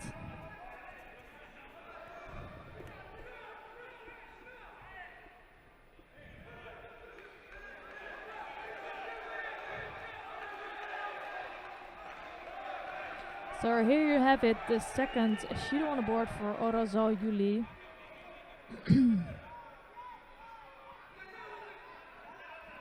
And he knows he needs to really start doing something. He cannot afford another mistake or another 30 seconds of not attacking. Ooh, that was interesting there.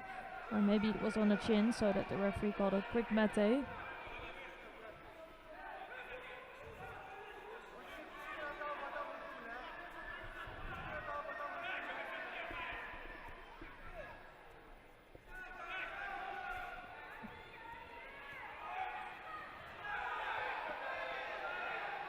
So Rahim Lee really trying to take Orazal Yuli backwards, but he had a good response there. But now he's in trouble. He really is in trouble. Just barely holding on to the leg of Rahim Lee. Let's see if Rahim Lee can get rid of the legs of Orazal Yuli, but it doesn't seem to happen. He does have really good control on the top half. So you can see that he's putting a lot of pressure on Orazal Yuli. But it's not enough to really come up with an Osaikami.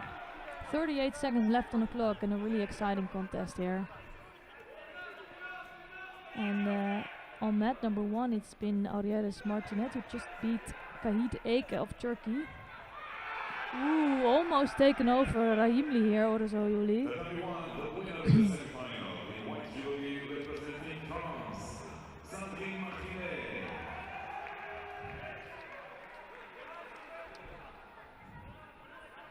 So Martinet finds herself in another final, and she's still unbeaten after her comeback. So 28 seconds left on the clock. Who can beat the other one? And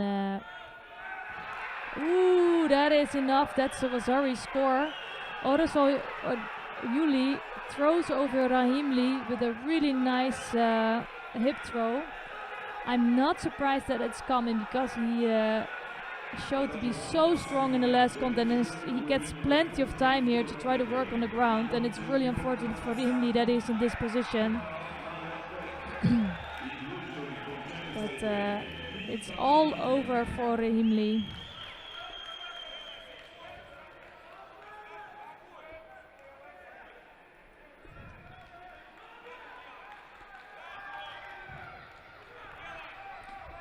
So the current world champion of the 60 kilogram category now finds himself in the semi-final of the under 73 kilogram category. Really unfortunate for Rahim Lee. He's the current Paralympic champion of the 81, but he will have to go to the rapid charge contest now.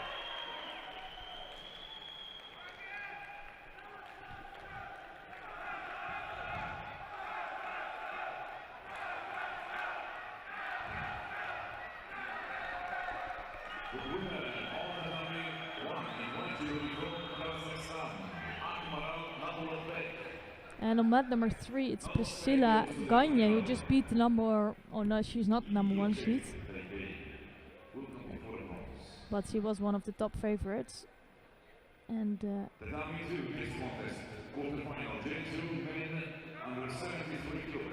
Priscilla Gagne now qualified for the final today, which is a great result. And she actually has a chance to maybe fight another Canadian, but we won't know that until the next fight is done. But here we have the quarterfinal between Rufat Mahomedov of Ukraine. He's wearing the white judo gi here, and he's facing Bachuki Shelia of Georgia. And it's Shelia in blue judo gi. We have semi-final contest of the time 3, G1, women under 57 kilogram category. The W1 next semi-final.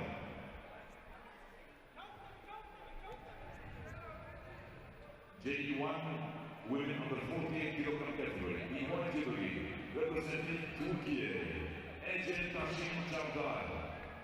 E-blue category, representing Greece, Emanuela Masou.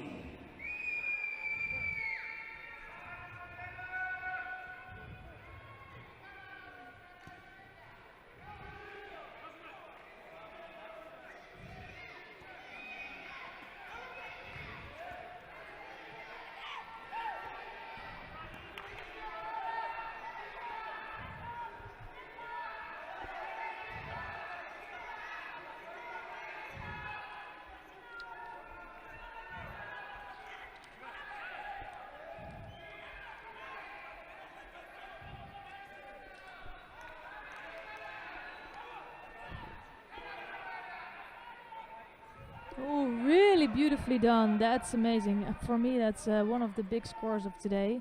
Nice soda attempt while throwing Shelia on his back.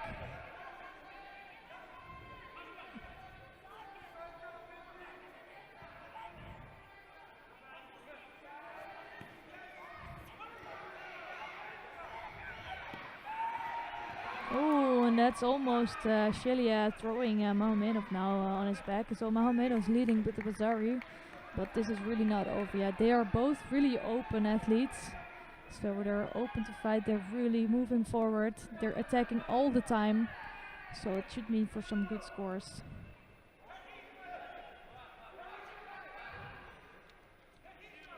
The Diamond 3, the winner of the semifinal, in white judo from Turkey, Dondu Yeşilyurt.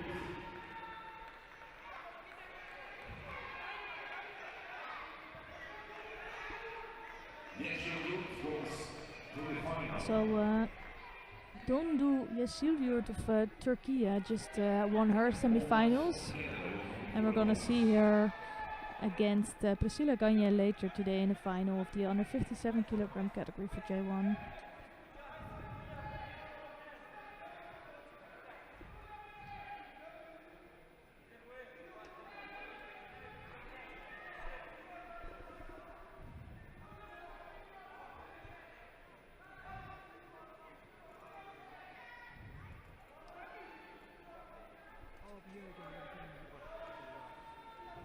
The Diamond 3 next contest, semifinal, J2 men under 60 kilogram category. In white jewelry, representing Brazil, Diego Marques. So it's a left-sided Makikomi from Shelia, just didn't have really enough leverage on his opponent, and it's Mahomedov still leading with the Bazari score.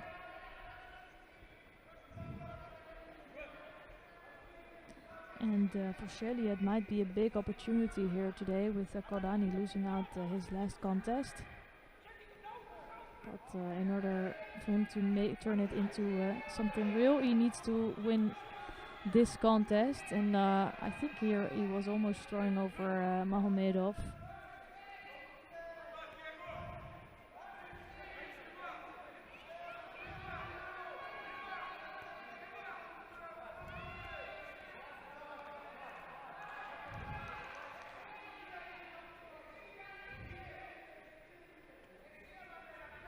So again, a Georgian coach is playing for a referee here.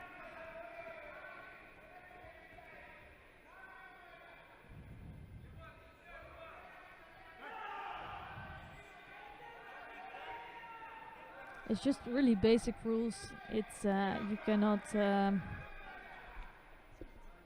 play for a referee. You just need to coach your pupil or your athlete, and that's it. Don't ask for scores, don't ask for penalties. And if you're gonna do that, you might end being suspended as a coach. So.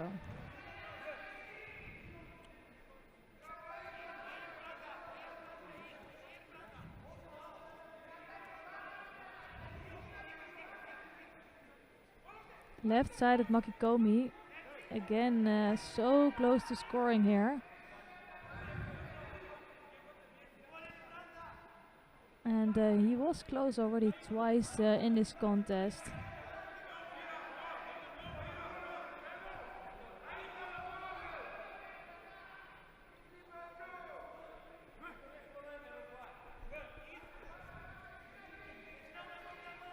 So nice change of direction from Mahomedov, now trying to come in with a Sutami attempt, which is not really being dangerous. I think he is starting to suffer a little bit. He does have the Bazari lead, but he does have Shelia on his back as well. Shelia just keeps moving forward. He does need to have two hands on. And that's gonna be it. I think Shelia was struggling with the kumikata here, and Mahomedov made really good use of that. Good timing from Mahomedov, and throwing over Shelia here.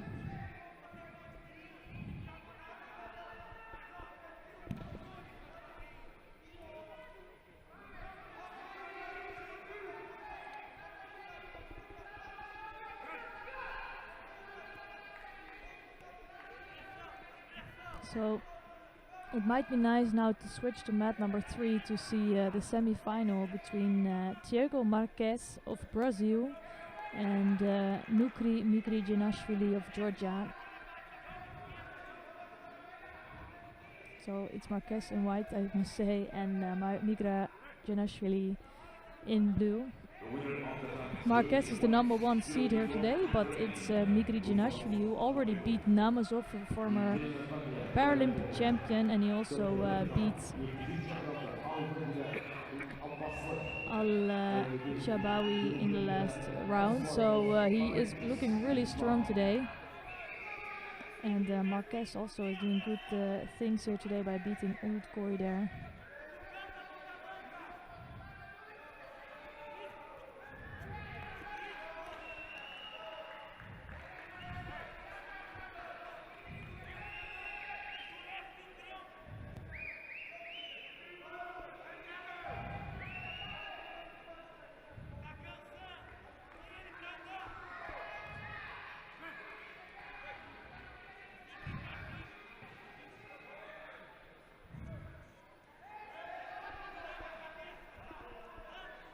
So Marques picked up some good medals here, but he was always struggling, I believe. And he is number 1 seed because he was the most consistent, or he picked up the most medals. But for me, he's not a clear favorite, but he might be after today if he really picks up a win here. But he's doing really well today.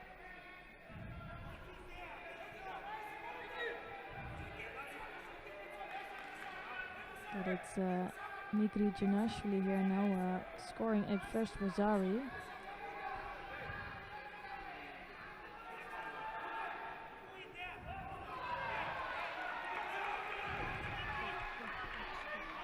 So this category today is full of surprises. Of course it's not over yet, but Migri Janashvili was not the favorite here this morning, facing Namazov in the first round and now facing the number 1 seed in the quarterfinal or in the semi-final.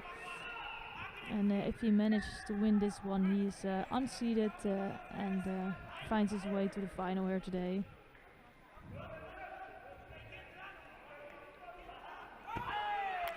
That's all over for Migri Janashvili. He was doing so well, but now going over completely, and he cannot believe that that happened. Only 1 minute out of the final of the World Championships. And it's Thiago Marques who is now winning his first world medal.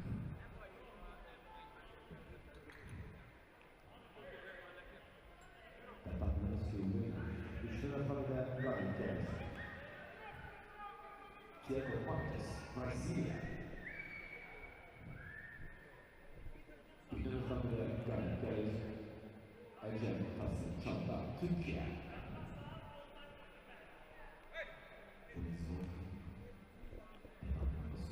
Üçüncü sırada Berlin, Avrupa, İspanya, Belçika, Lorenzo, İspanya.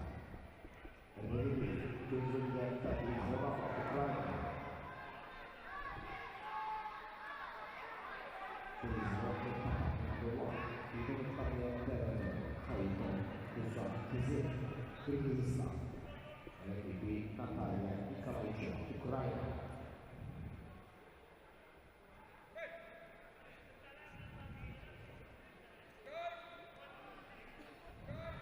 So for the second semi-final in the under 60 kilogram for J2 athletes, we have Luis Daniel Gavilan Lorenzo of Spain. He is in the white judo-gi, and he is facing current European champion David Korova of Ukraine in blue judo-gi.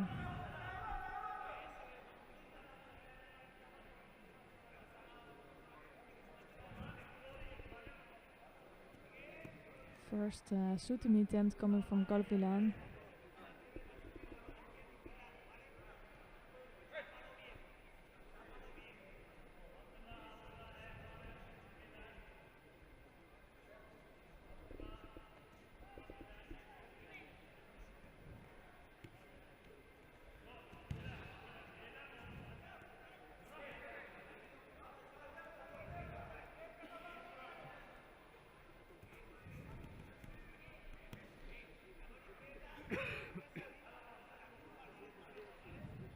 So Gavilan is quite a bit taller than Korava, but Korava is quite small for comparing to all athletes.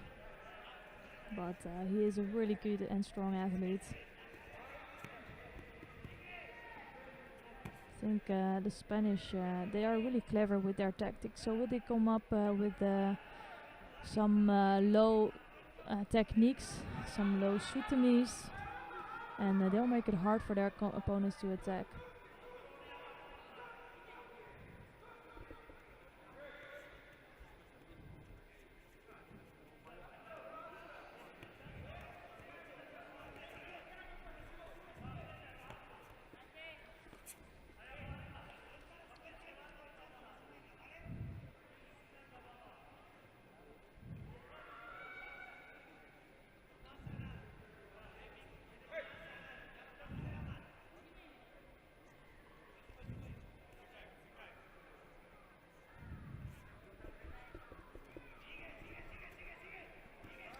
So Gavilan trying to come up with the left makikomi, trying to use those long arms and long legs.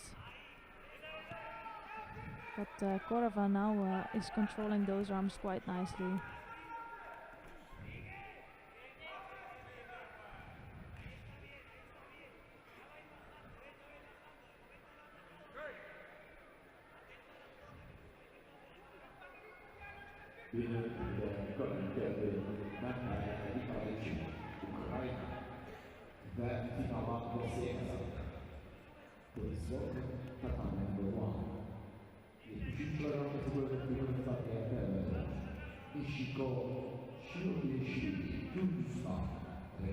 So Korava is, I think, struggling a little bit with the grip and the height of Gavilan Lorenzo.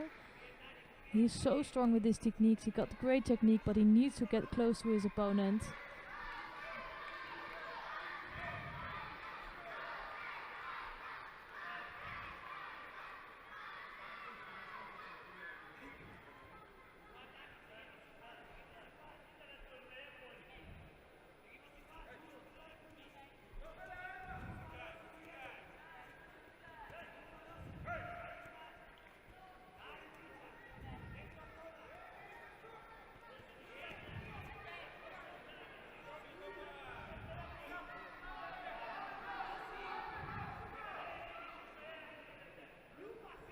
So this time Gavilan is picking up his second Judo. I think this is showing that Korava is such a strong athlete. He's really clever with his tactics. I don't think he was using too much energy during this contest, but he has his opponent on 2 Judos already. So that's just clever work. Now Korava was really breaking the grip of his opponent and not right away getting to his grips again.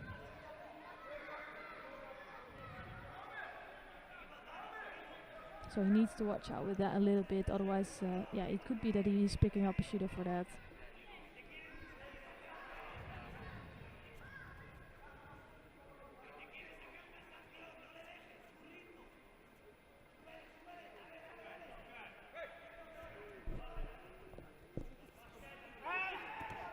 So it's another sutemi attempt coming from Gavilan Lorenzo.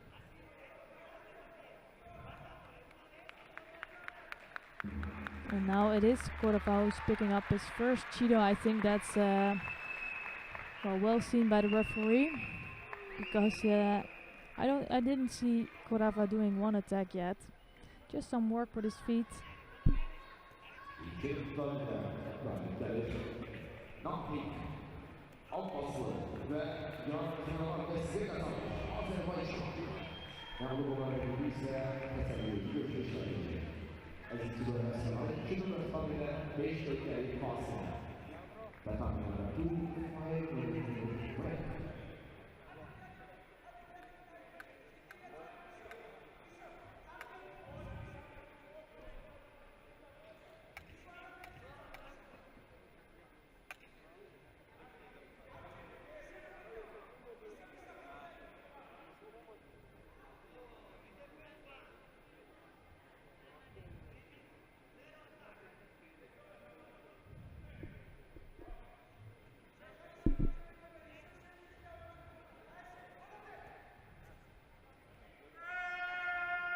So Gavilan just picked up his third Judo, I think for a leg grab, and or for a false attack. But Korva, I don't think he had to do very much to win this contest. He was really clever there.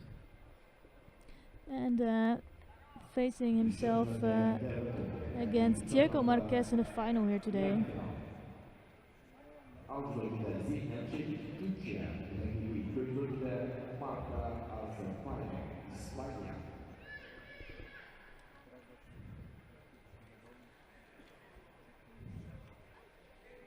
So we have another 2 semifinals coming up here.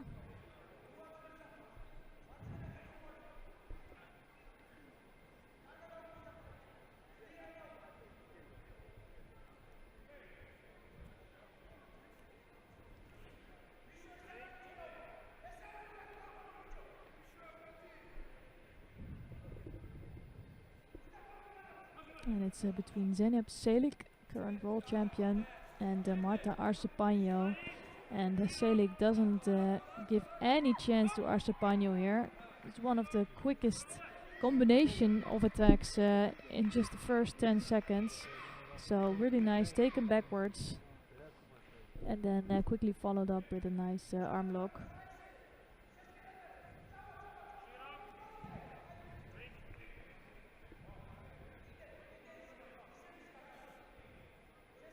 So Zeynep Çelik of Turkey is in the final yet again, and she is looking super strong here today.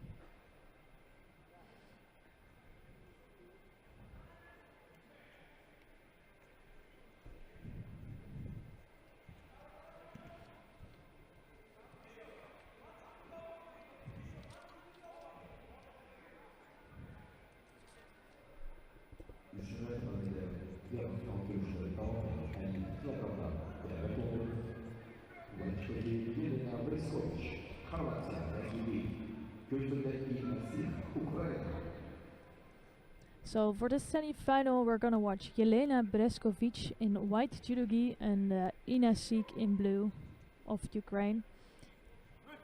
And Breskovic representing Croatia. I think Sik is the one to beat here, having so many medals in the past, former Paralympic champion, and now is trying to work on the arm of Breskovic. And if she doesn't manage one way and she's trying then the other way, now holding down Breskovic.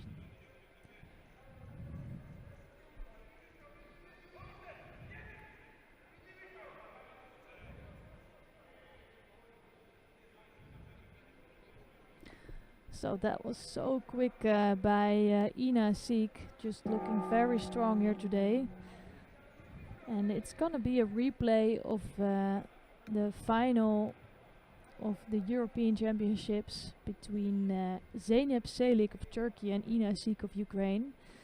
And last time Çelik looked stronger and she beat Sik both in the individual and the team competition.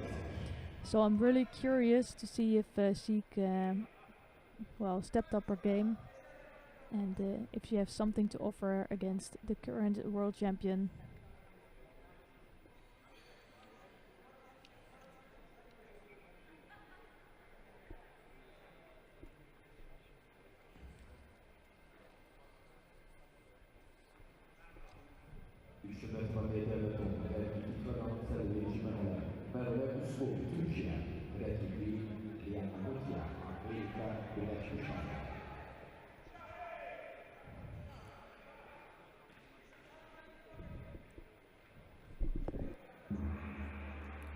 The 22.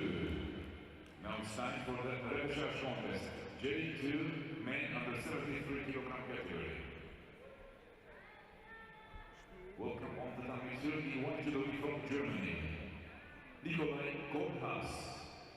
In blue judo from Chinese Taipei, Chan Xiaohao.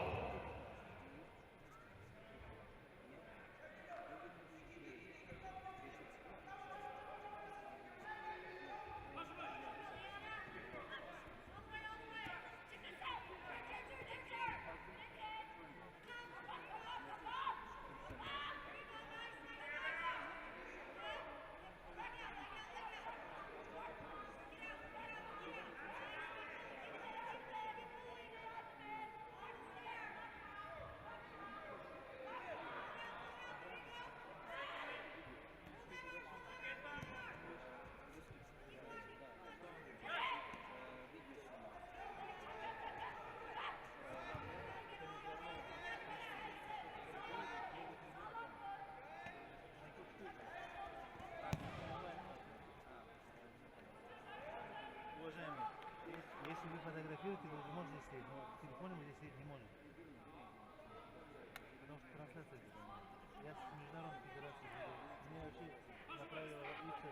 Если вы фотографируете, можете, но в телефоне зарядное устройство не можете.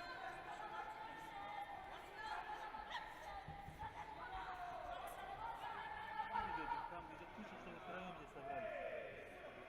Вы можете чуть назад перейти. Но медиа-трибуна вон там.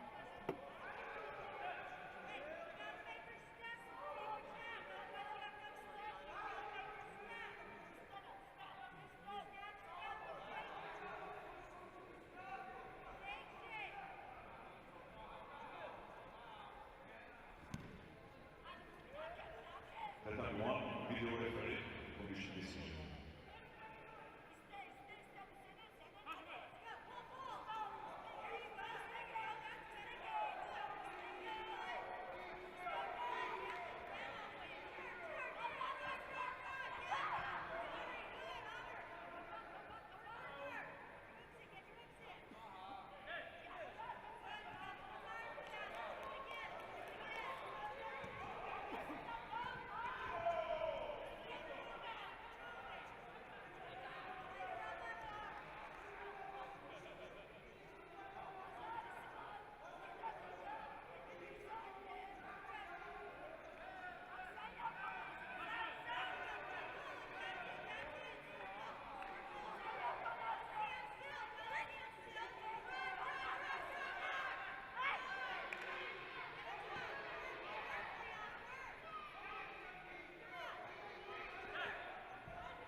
Üçüncüden bile galip geldi. Yandan Rusya, Amerika'nın Esnafları.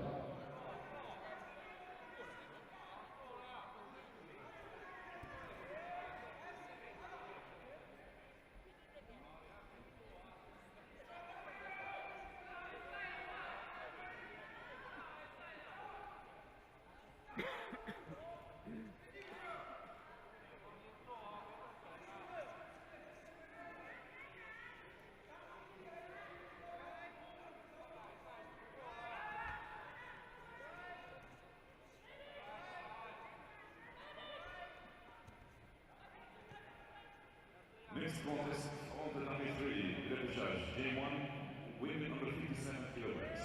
In white judo from Spain, Maria Manzanero Ruiz. In blue judo from Argentina, Paula Gomez Martinez.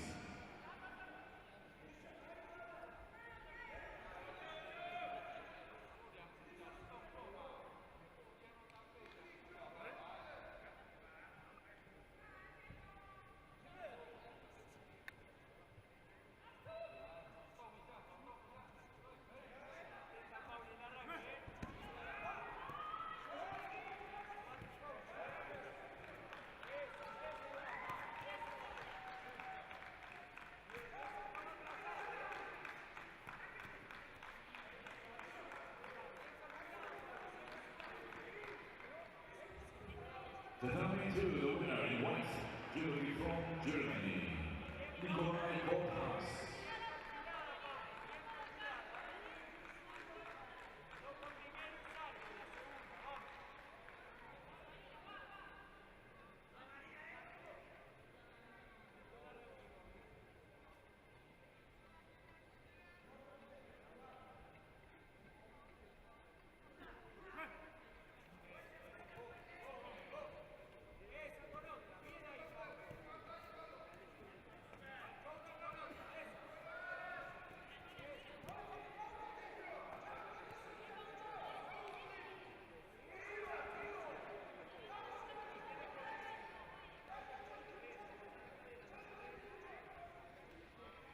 Tatami 2, next contest.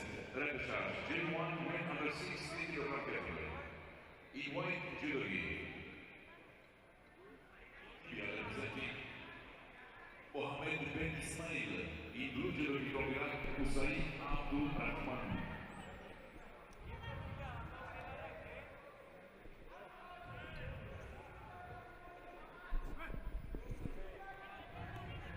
So we're currently watching the repechage contest between Maria Manzanero Ruiz of Spain. She's wearing the white judo gi here. And Paula Carina Gomez Martinez of Argentina. And Gomez just throwing over Manzanero here. Vasari score on the board now. Vasari lead for Gomez.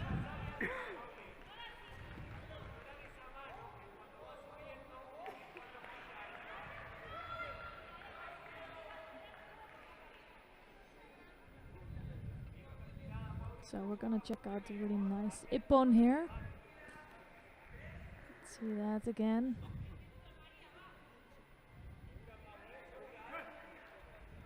Actually, it was a Maroto Serenage in the end. Really nicely done there.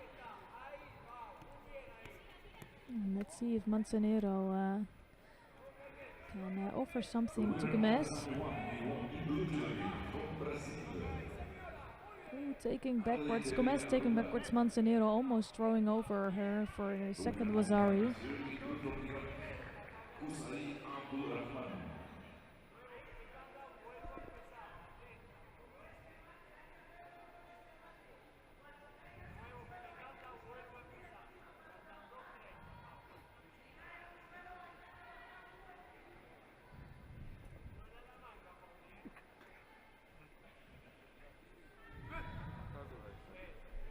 Zaten daha.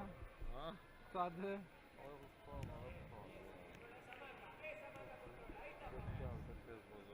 Ağzın gideceği var. Yo emin getdim ağzım buradadır.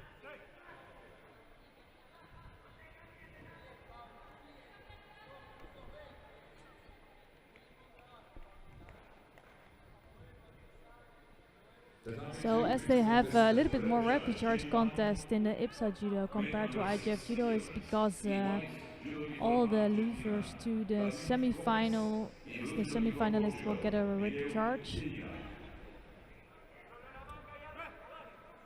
And in this category it's still 2 repechage contests, or this is actually the last repechage contest left. The winner of these athletes will have a shot at the bronze medal, and they will have to face Angela Havrisiuk. So not an easy road to a bronze medal, but still possibilities for both of these athletes.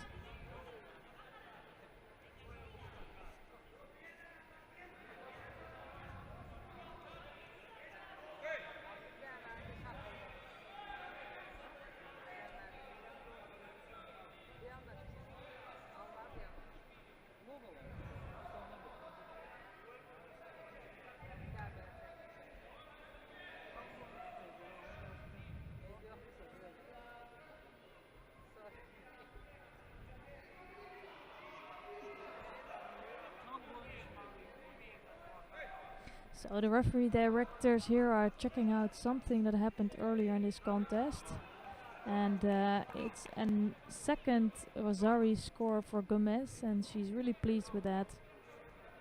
And unfortunately for Manzanero, it's a 7th place finish here. I think she did a really good job here, beating Giordano in the first round and then losing out her next contest, but she did a really good job.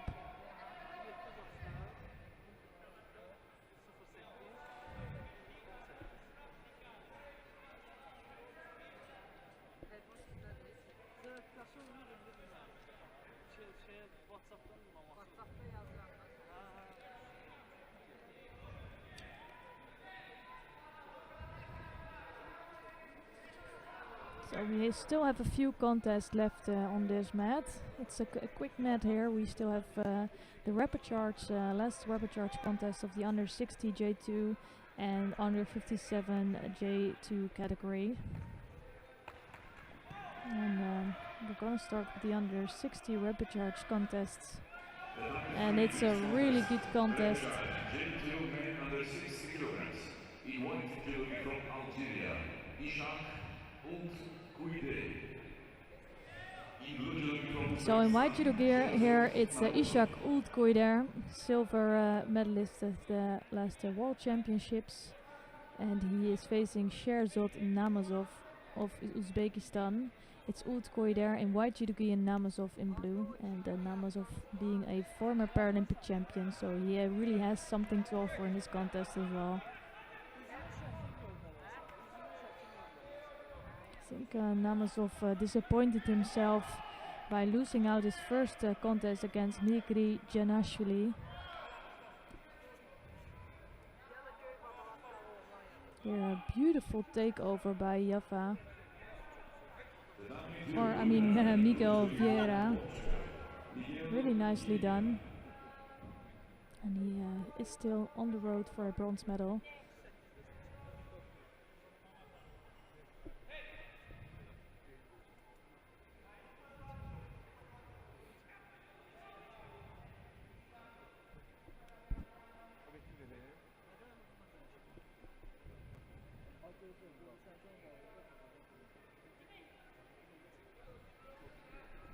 So Namazov grabbing low on the with his left hand on the sleeve of Ulkoy there. I think he wants to try to pick up that arm and try to go for a soda.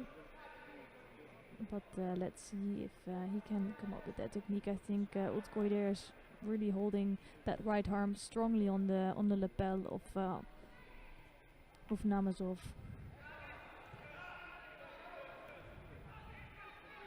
So a first Sutami attempt, but doesn't get Namazov out of any balance.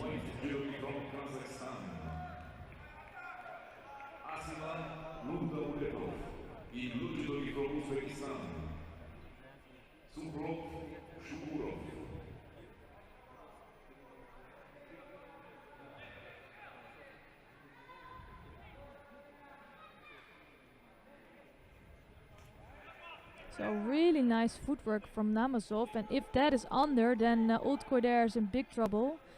So he is quite lucky there that it was on the chin, because that looked quite dangerous there for Namazov, for Ulkoy there.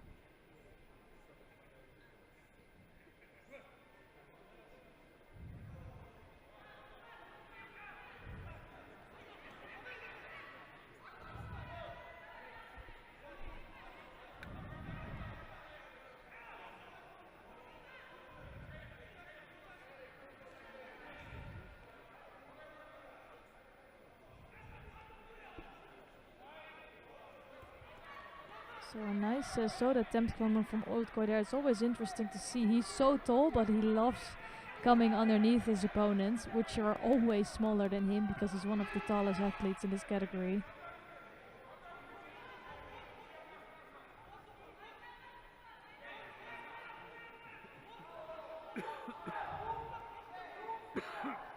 So it's a gripping mistake here from Ulkoy there, and the referee is very sharp in seeing that. So first judo on the board for Ulkoy there.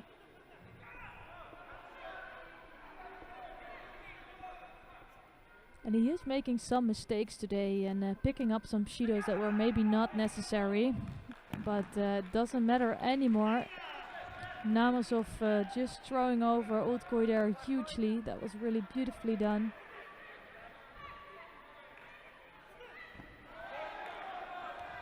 I think it was the perfect timing, and it could be quite dangerous to come behind with such a tall athlete, but he was just having a really good grip, good timing for that left-sided technique, and taking Ulkoy there backwards. I don't think Ulkoy there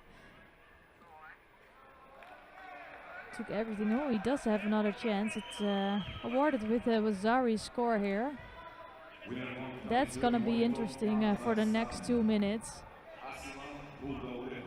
So Ulkoy there doesn't have his best day, but he can still make up for it and turn it into a good day if he manages to do something in the next 2 minutes.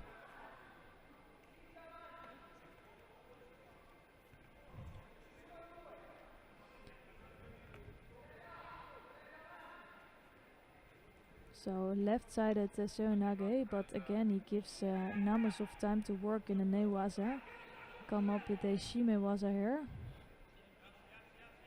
And I think that might be really on there.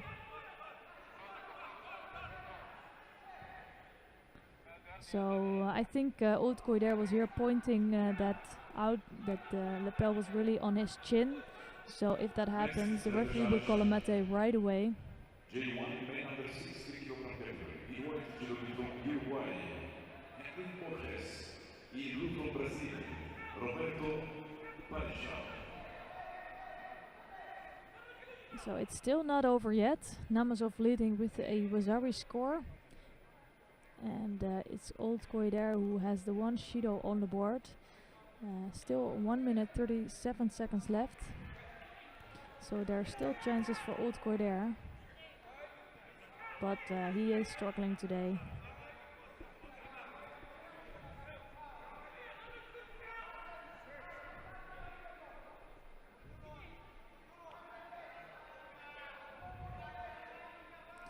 So again losing the grip right after the Ajime.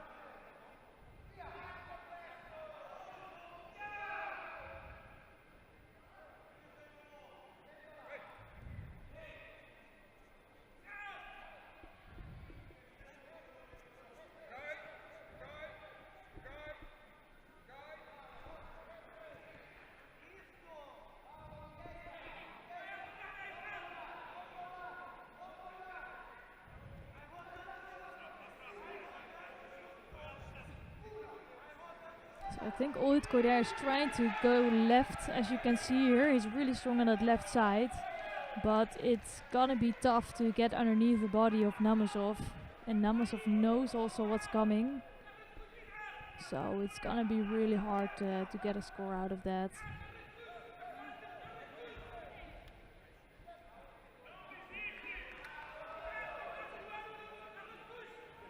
The W1, the winner, in blue judo from Italy, Don Cavani. Another left Seonage, but also turned over by Namazov, and now he has a strong grip in the ground, and he can try to work to get his to free up his leg.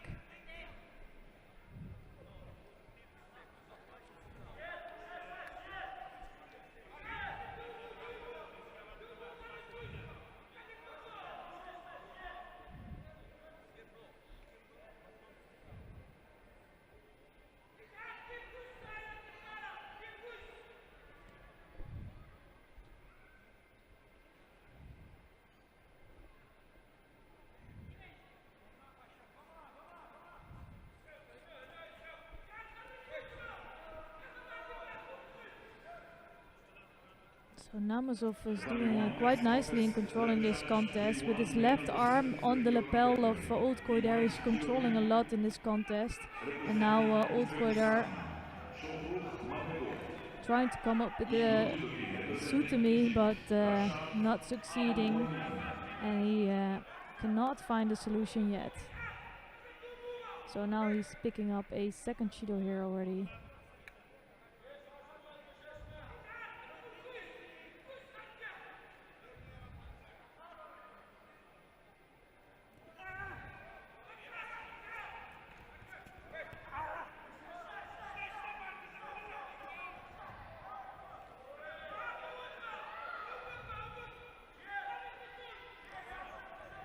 So just 20 seconds left, 21, and Old Koy there really has to throw everything to the table now. He needs to keep attacking, trying to come up with something different than he was doing the last few minutes.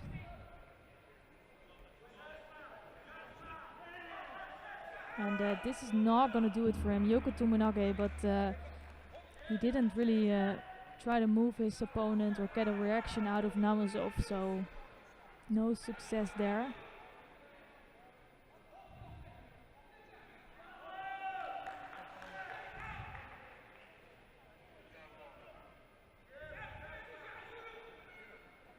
Winner of the W2 in white judo from Uruguay, Henry Borges.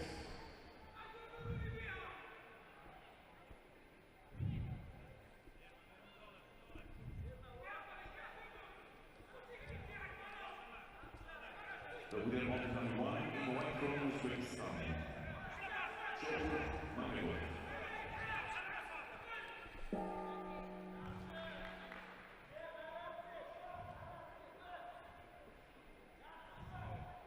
Tatami 2, next to the challenge. Gen 2 men under 73 kilograms. In white, Judo from Mongolia. So it's all over for Ultkoider today. I have seen him fight better, I must say, in the past, but he also had really tough opponents today. Facing number 1 seed Diego Marquez in his second contest, and now former Paralympic champion Sherzod Namazov. So it's no shame in losing to these athletes, but I am sure he was expecting more of today.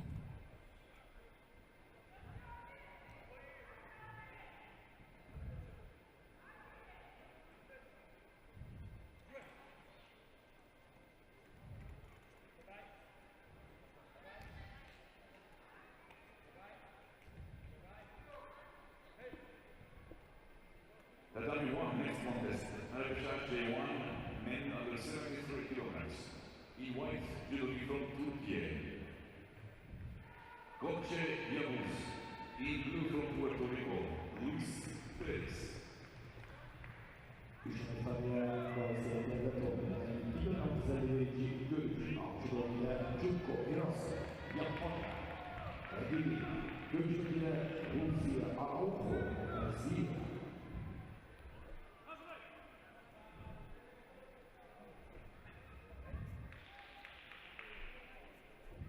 Üçüncü Galatasaray'da mübareze yapan Minjali Korea, Zurabian, Gürcistan. So it's Lee Min-jae here in white judogi of Korea, and he's facing Zurab Zurabiani of Georgia, and he's wearing the blue judogi here. So Lee actually looking quite strong. He lost out to Gavilan Lorenzo earlier today. And well, that's quite quick in this contest. After 30 seconds, Zurabiani is picking up his first Judo for looking overly defensive with his posture. Next contest on the number 2, Rebshach J2 men under 73 kilograms. In white from Germany, Nikolai Kohlhaas. İkinci takımda gözünü Hüseyin Ehmi Azerbaycan. Tasarıyla görüş.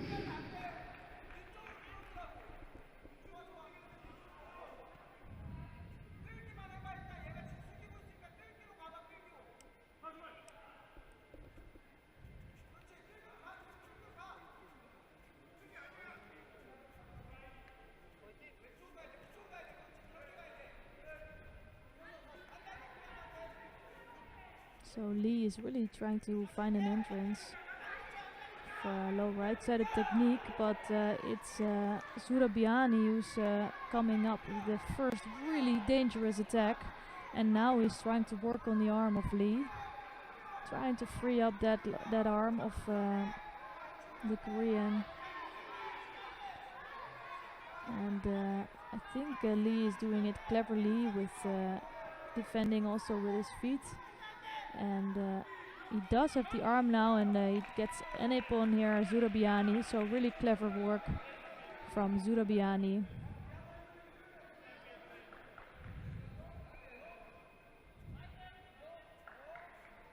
And he will actually face his teammate Migri Janashvili for the bronze medal, so that's a bit unfortunate for them, but Georgia will for sure pick up a bronze medal here today. So Zurabiani lost out to Korava in the first round. Just a really unfortunate draw, but he still can pick up a bronze medal here today.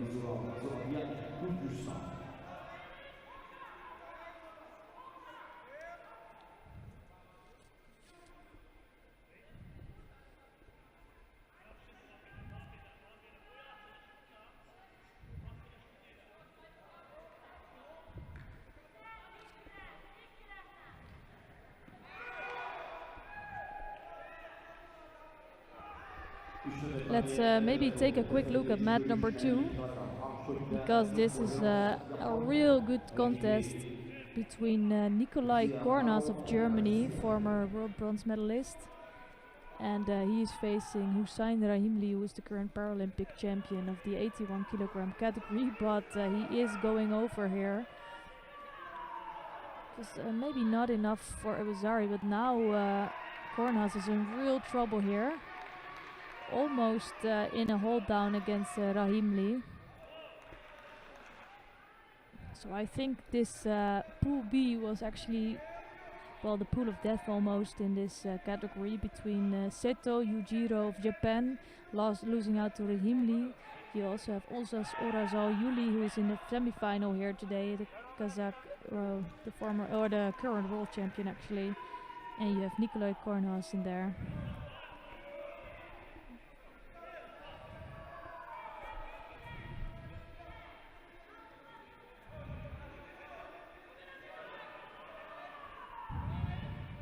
So it's Kornas on the 2 Shidos already. Now he's in trouble. That's a danger for Kornas. He has a really good Uchimata, but if he doesn't have a good stance, then he is really vulnerable for a takeover by Rahimli.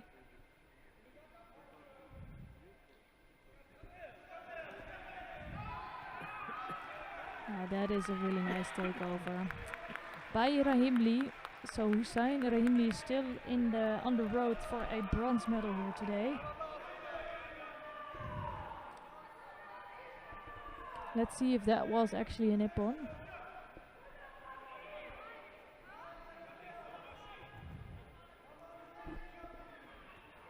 I can imagine that it could be a Iwasari. Rahimli just slightly overthrowing Kornas here. Let's see what happened. Well, they're just gonna check if he was flat on his back, if he bridged, or if it was in fact a Iwasari score. It could be.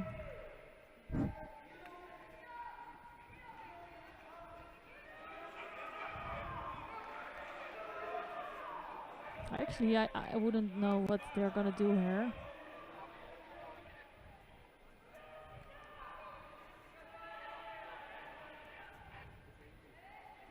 So I guess Kornas is really praying that it's gonna be a Iwasari score here to still give him a shot at the bronze medal.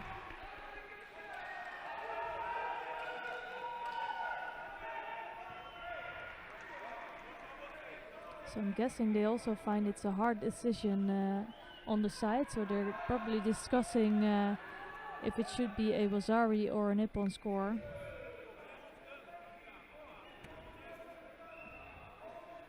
So they're really gonna take their time.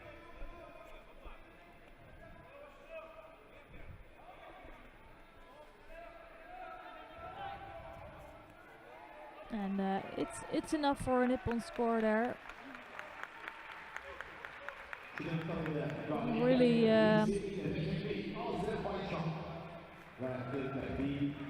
some sportsmanship coming from Kornas. He's accepting his loss. And Rahimli is still in the race for a bronze medal.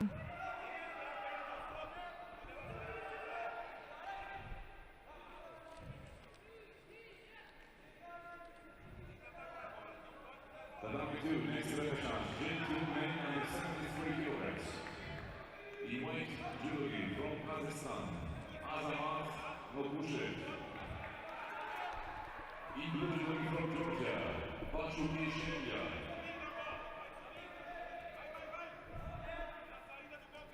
So for this next rapid charge contest, we're gonna see Azamat Nogushev of Kazakhstan entering the mat area, and he's facing Bachuki Shelia of Georgia, and it's Nogushev in white judogi here and Shelia in blue.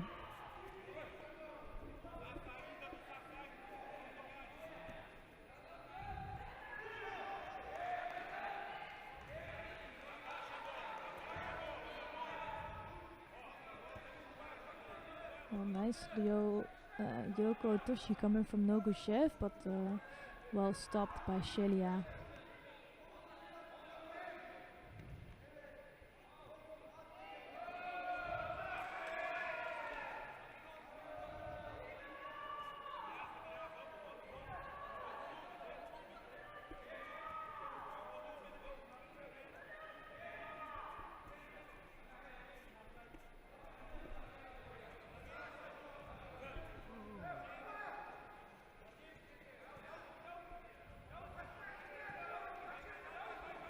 So for me, the contests of Shelly also always look a little bit untidy, and it's, I think, because he is changing his grip quite often. So we just try to find another grip, sometimes on the back, sometimes under the arm.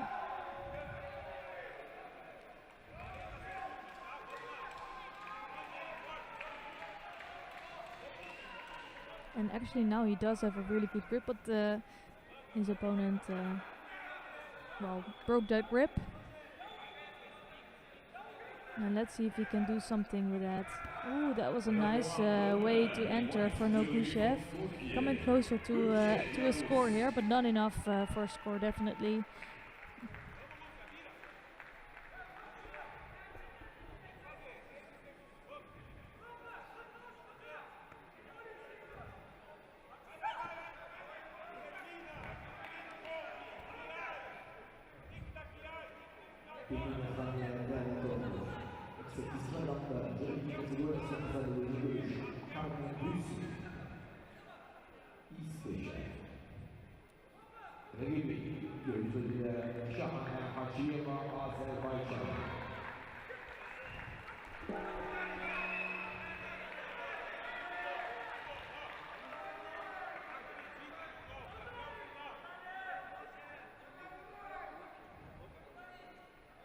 So they're asking for a Vasari here.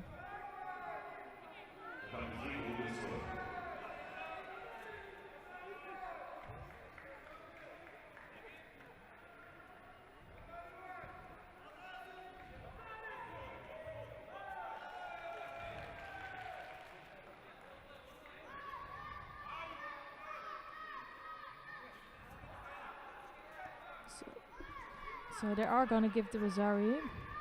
Apparently they thought it was enough control of Nogushev going down, or enough attack there.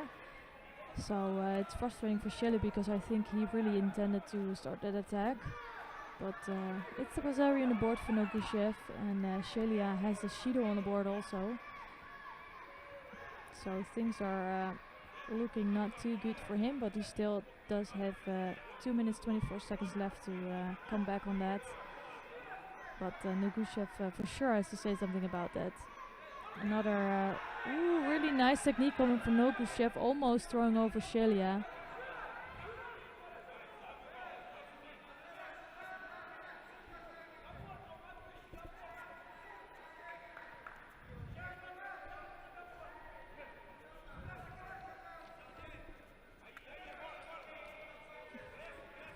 Just not enough for a score there, but he came really close to finishing this contest.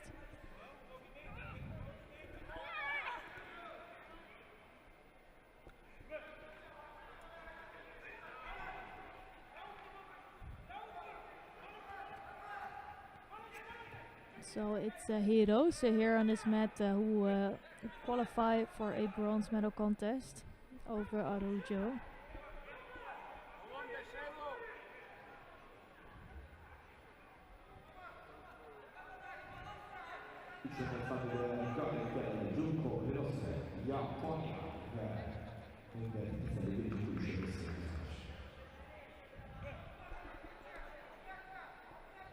So only half the contest time gone. It feels like it's been going on for quite some longer, and that's because so much has happened. Ooh, now that was really beautiful. Really nice footwork, controlling his opponent. I'm curious if they're gonna call for a Nippon here or Vasari. I think his first landing actually was on his side, so yeah, they're gonna. So if it was enough of a continuous movement here, so even though if you land on your side, if you go straight to your back, it's gonna be enough for a Nippon if that's quick enough. So the referee, the directors decided it was enough for a Nippon here for Shelia. And it was a really tough contest, but he finds himself round further. Still needs 2 more wins until he can pick up a bronze medal, but it's gonna be a hard road, because these two athletes, well, they are really top athletes, and also can really pick up a bronze medal here today.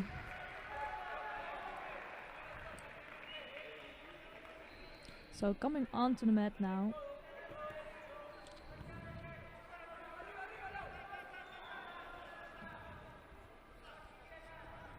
In the white judogi here is Sergio Ibanez Banon of Spain, and he is facing Osvaldos Bareikis of Lithuania. It's Ibanez in white judogi and Bareikis in blue.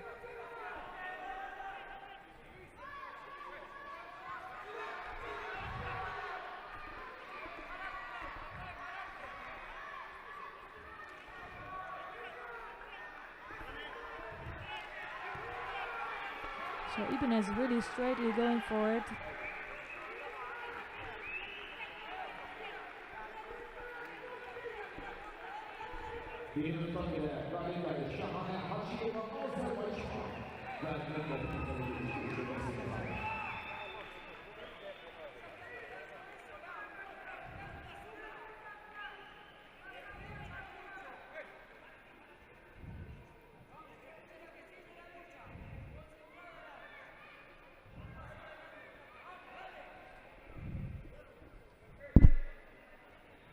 The time one next contest, the red challenge, J2, women number 48 kilo. E1 will be from Ukraine. Julia Imanista. E2 from Brazil, Julia Pereira.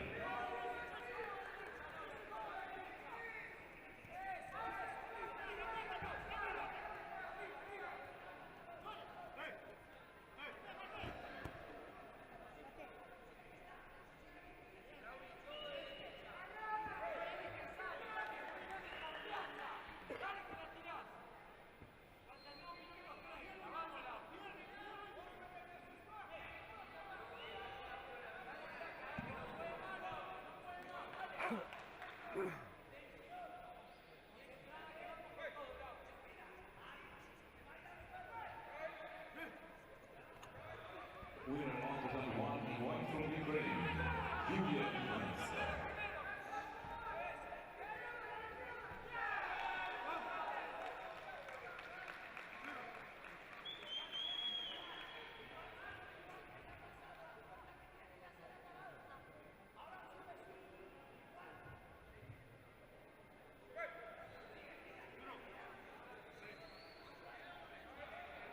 The winner on the number 3, E1 Judo from Kazakhstan, Diana Fedosova. So it's Bareikis now who has the first judo on the board. I think Ibanez Banon is a really tactical fighter. He's really clever.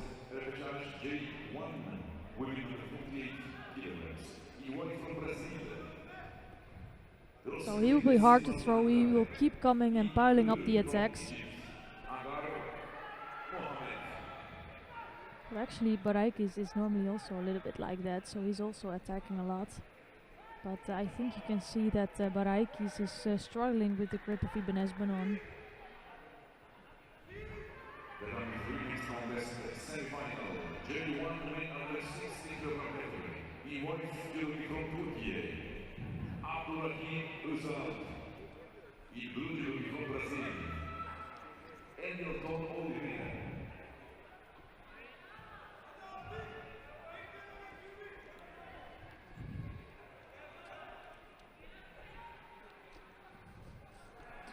So if you want to keep watching this contest, you can. And oh, it's actually over. Ibanez Banon just beat Bareikis. And Bareikis is always doing so well, but he still needs to win some big medals, and I think he's going to do that in the future. He's a really quality athlete, but not enough to beat Ibanez Banon here. So we're going to switch to mat number 3 here to watch some semi-finals, and starting with the semi-final of the J1 under 60 kilogram category. And on the mat here now is number 1 seed Abdurrahim Özal of Turkey, and he's facing Elton Oliveira of Brazil. It's Özal in white judogi and Oliveira in blue.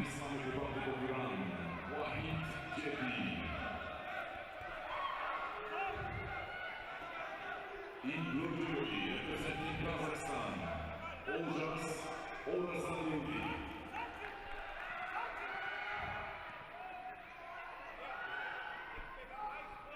So Ozalp won the Grand Prix of Turkey in his home country, and that made him the #1 seed here today.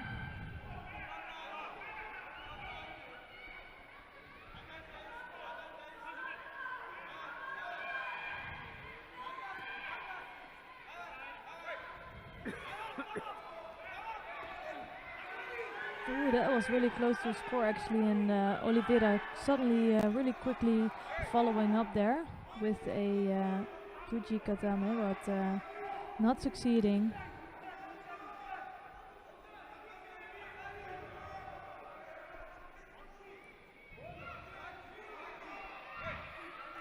So there's so many good contests coming up, it's really hard to choose any of the contests.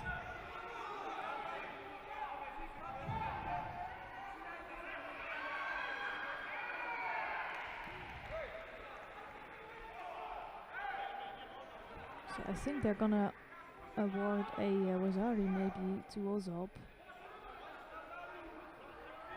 Just throwing him on the side.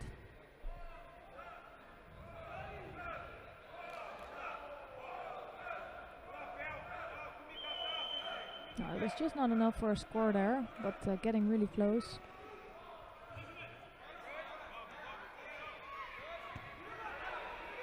The winner of the #1 in white, Judo representing Brazil,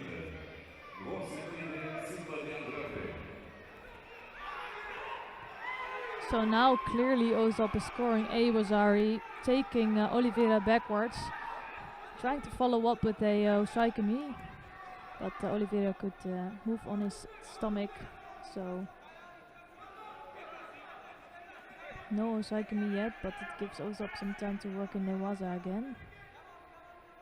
Next contest of the #1, J1, women under 48 kilograms, repechage, in white from Germany, Anna-Maria Müller, in blue from Argentina, Rocio Renes Madure.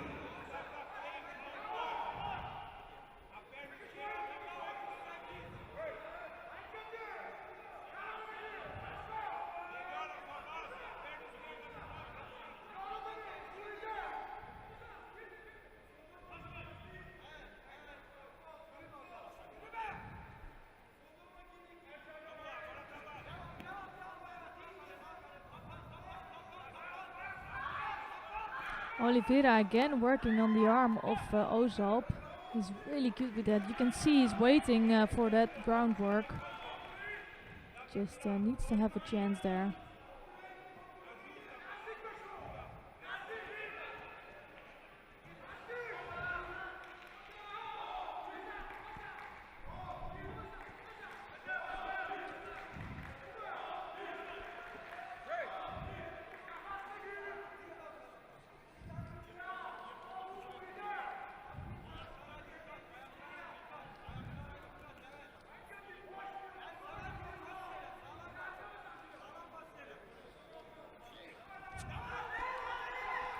Ooh, almost throwing over.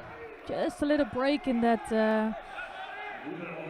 action, so probably not enough for a Rosari score, but was doing really well.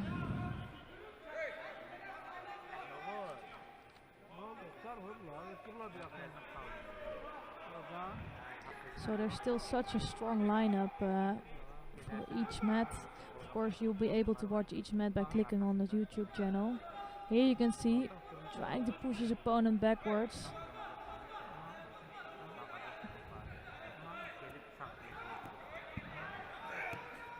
Right side of Makikomi, but he didn't have a good grip here, so that was quite dangerous for him. Semifinal, J1, men under 73 kilograms. In white, Judo from Romania, Florin Alexandru Koboka. In blue, Judo from Kazakhstan, Yergali Shamei.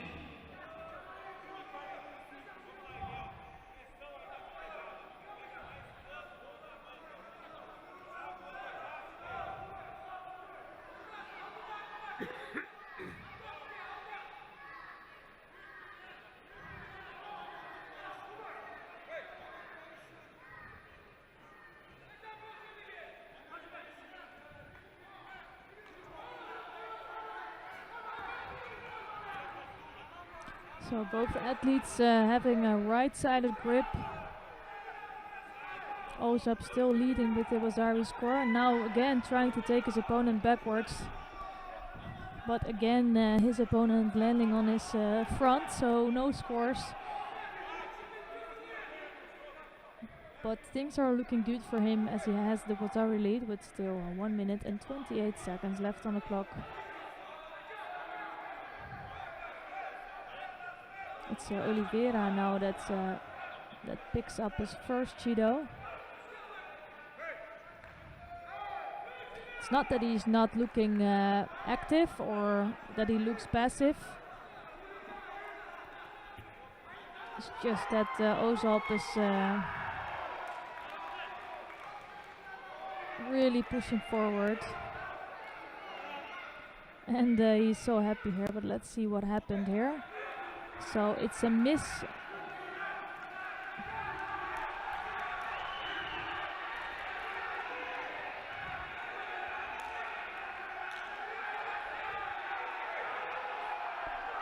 It was really a missed action from Oliveira. But really good technique coming from Ozap.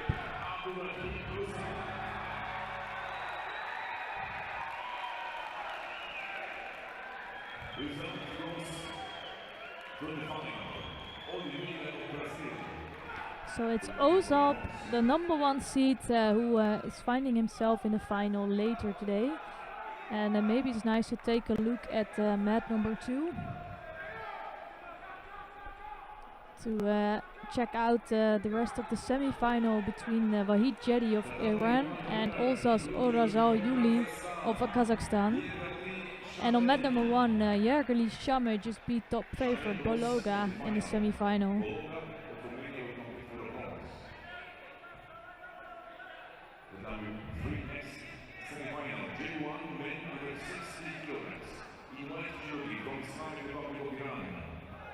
So hits the Shido on the board for Orzala Yuli. And no Shidos on the board for Jedi, and it's still 1 minute and 3 seconds left on the clock. So it's really an interesting contest here.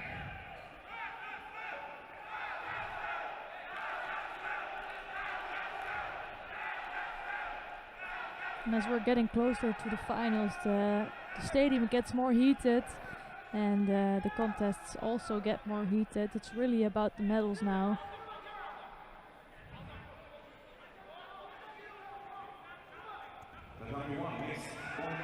Ooh, almost pushing over Jedi here. And it's so important, this semi-final, because winning a semi-final means securing a world medal. While if you're losing, you really have nothing there yet.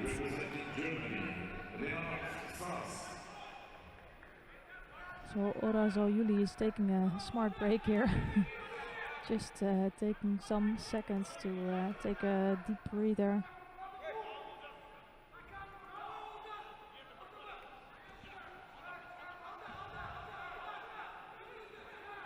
Nice Uchimata attempt. Ooh, this is looking dangerous for both athletes. Really big hip throw coming from Jedi.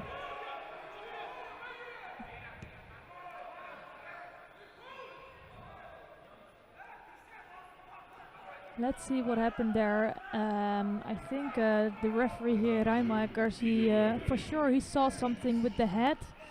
So let's see if the referee directors from the side will take a look at that.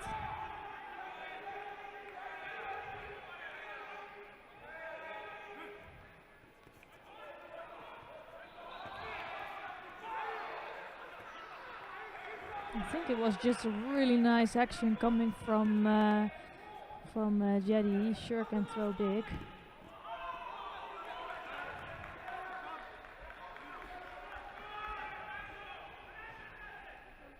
So it's a Wazari score on the board now for Jedi with just 30 seconds left on the clock.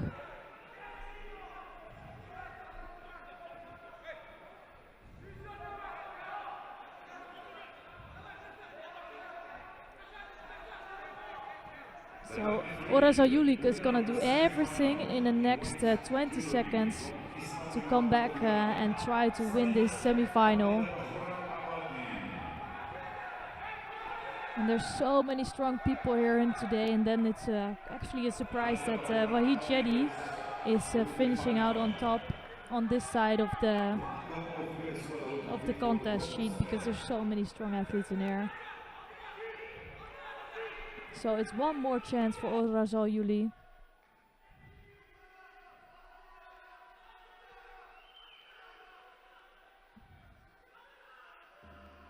And it's Wahid Jedi here of Iran that's winning his contest here.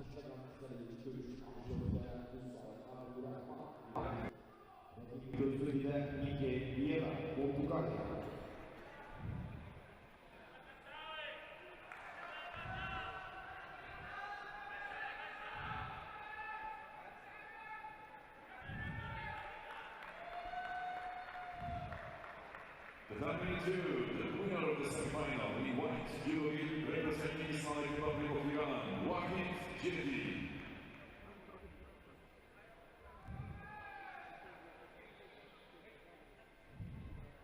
The winner of the semi-final, on the number 1 in blue judo from Germany, Bernard Sans. İçinde taban yerde evet olur. 60 gramlık sergileyici görüş. Ruslar Abdülhamid'e ikinci ve Portugal. İkinci müzakere evet olur. İkinci gramlı yarım final. Ruslar Mahmedov, Ukrayna. Rakibi Namik Almaslı, Azerbaycan.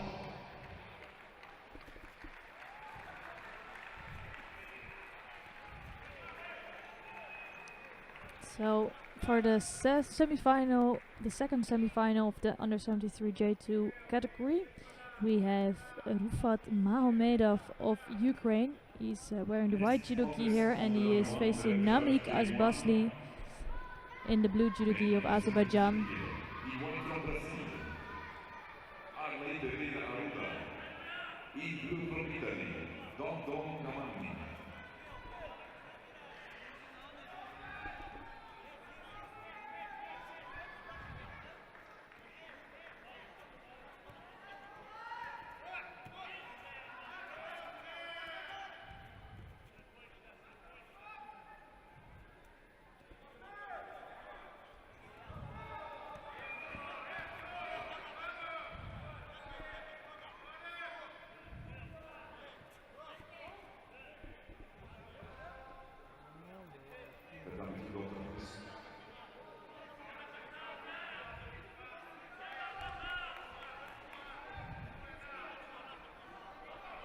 So it's incredible, but Ruhat Mahmedov, he's in the final here now.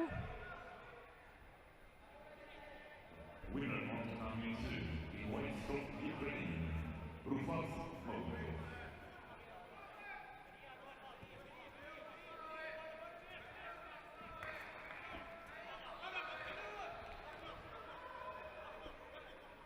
I was actually just checking the results of Mahomedov, and he picked up a bronze medal in the last Paralympic Games in Tokyo. And besides that, he doesn't have the biggest results, but he's always there and about, and it's a strong category after all. But I think he can have his best result here today, now being in the final of this World Championships.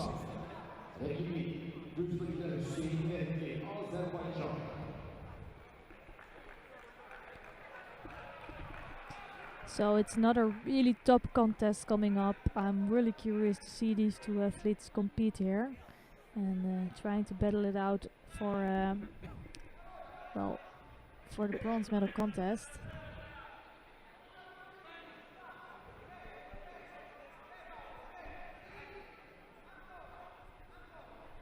So in white judogi here, it's number 1 seed Georgi Kaldani, current European champion, and he is facing Hussein Rahimli of Azerbaijan, who is the current Paralympic champion of the 81 kilogram category. So it's Kaldani in white judogi and Rahimli in blue. Ooh, and Kaldani straight away going over. I don't think he was paying much attention here. It almost felt like he was just waiting a little bit too much, thinking a little bit too easy about that. So he is warned, he cannot afford another mistake here.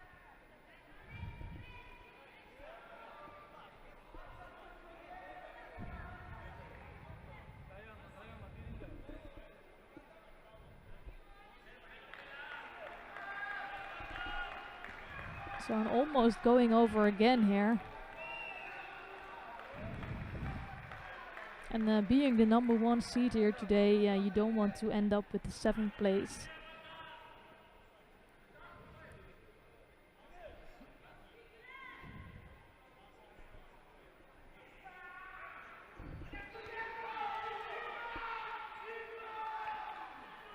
So Rahimli is trying to do everything to come up with the same technique, which worked really well in the first few seconds, but I think Kaldani now knows what's coming.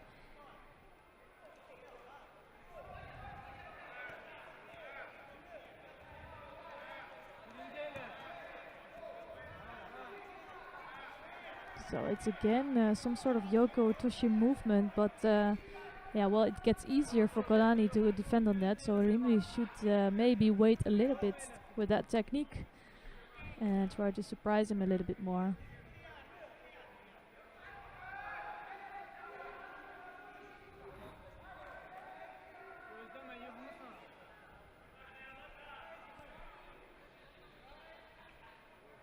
So it is tough because Kaldani is really left-handed, and he wants to keep that left side a little bit open and vulnerable.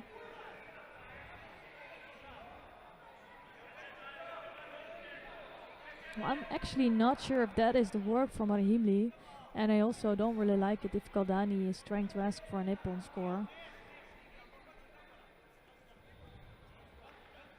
Video referee commission, decision Kaldani 2.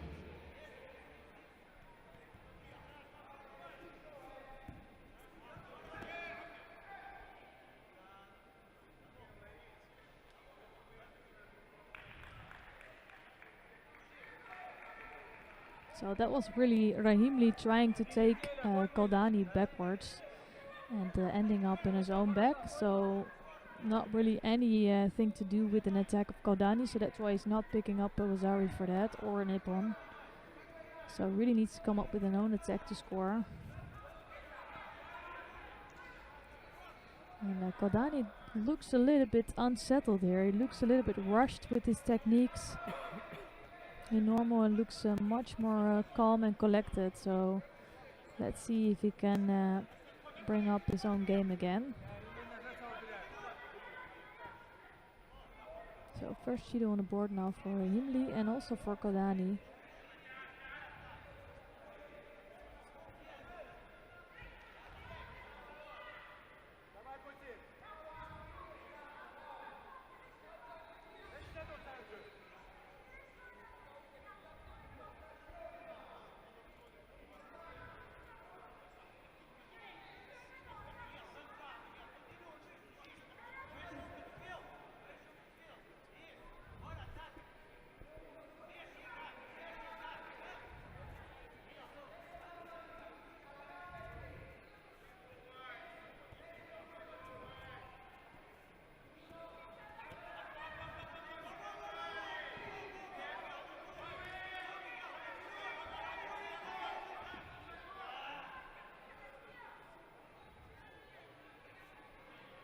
So Rahimli is really taking his time to walk back to his place.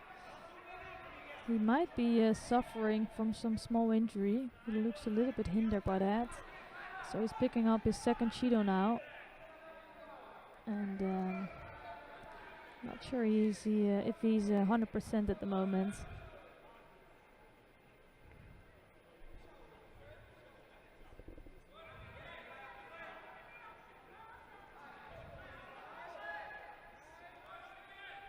So this time a good grip from Rahimli.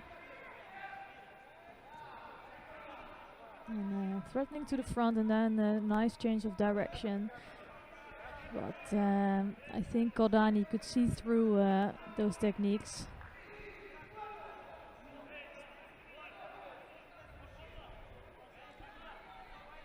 So it's still almost half the contest time still to go.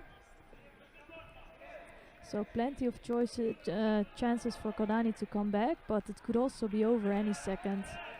Because Rahimli, even though he sometimes looks a bit unsettled, he can be dangerous any second of this contest. So especially with that left against right. So Kodani wants to go on the left side, but he keeps his left side also open and vulnerable.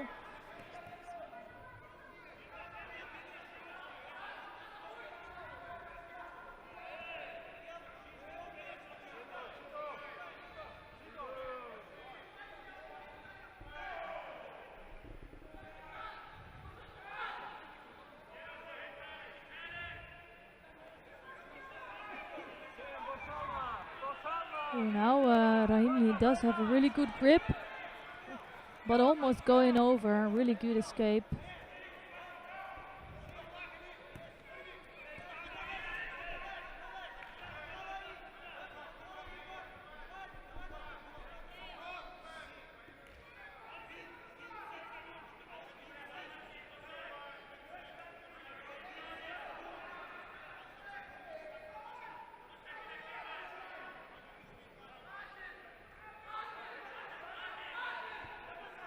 So 1 minute left on the clock. It's Kodani still behind with the Rosari score, and Rahimli already picking up 2 Shidos, so he cannot afford to pick up another Shido.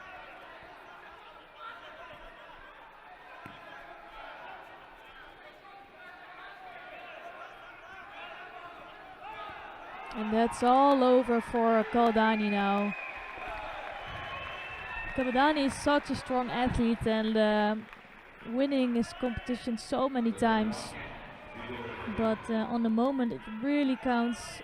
He is losing out to both Jedi of Iran and Rahimli of Azerbaijan.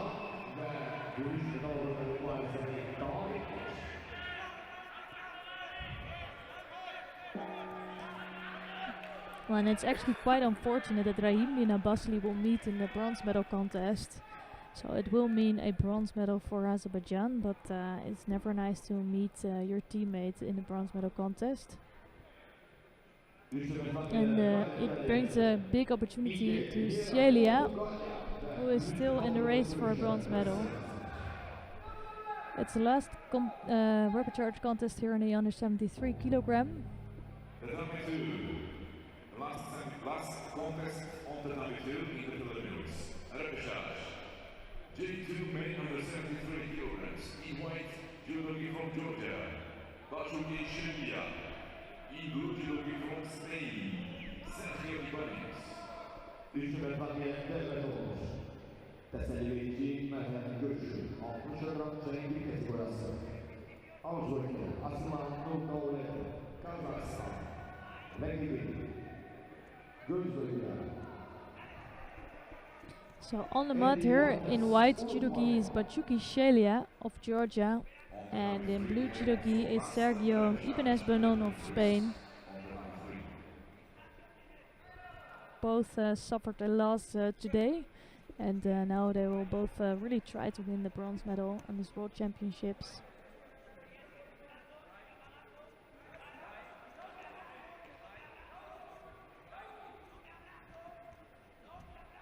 So right-sided Justin Katakuruma coming from Ibanez Bonon.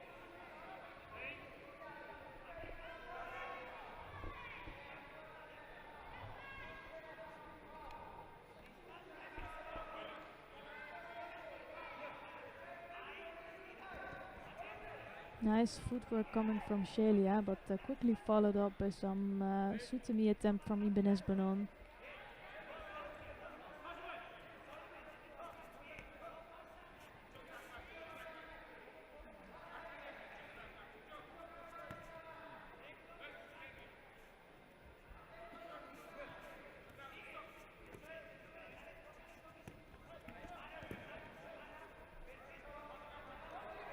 Really nice left-sided Uchimata attempt coming from Shelia. That was really a good timing.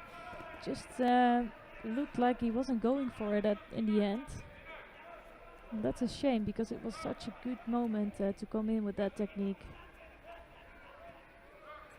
And again he has a left hand over the top of Ibanez Benon. Trying to control him, and another left hip throw, almost taking over Ibanez Benon.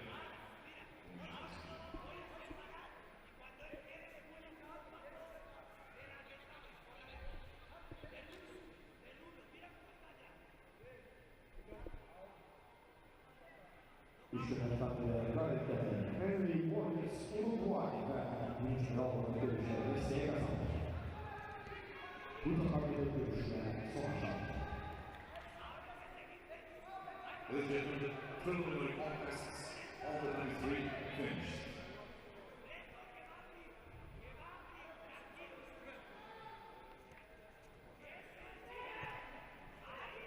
Oh, that's really nicely done by Ibanez Benon.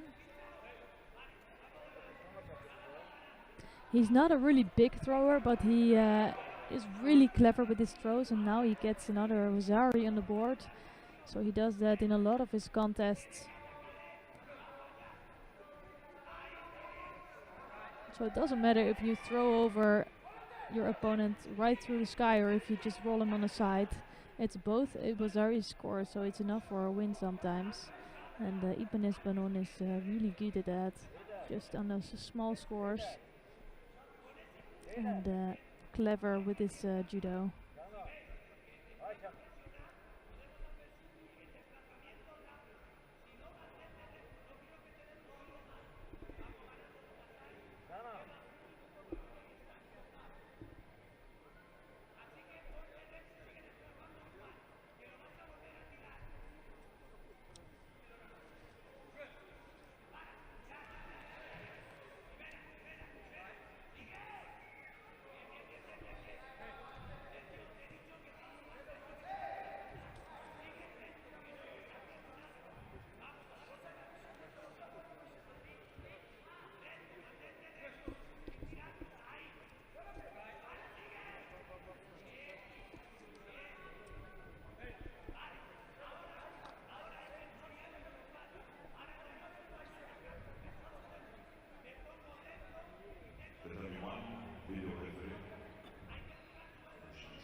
Number one, the winner of the repechage in blue, Judo from Italy, Don Camandi.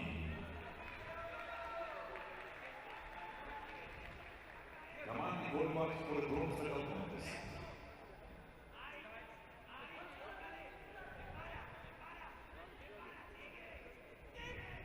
Oh, that was really clever. So hard work coming from Ibanez Benon here, and almost throwing his opponent again, but not enough. And it's still 2 minutes left, so it's going to be a tough contest for these two. So the number one, last repechage, J1 men under 73 kilogram category. In white, Judo from Uzbekistan, Shokruk Mamedov. In blue, Judo from Turkey, Lutje Yavuz. So a strong left-sided grip from Shelia, but he just doesn't manage to really get an attack in.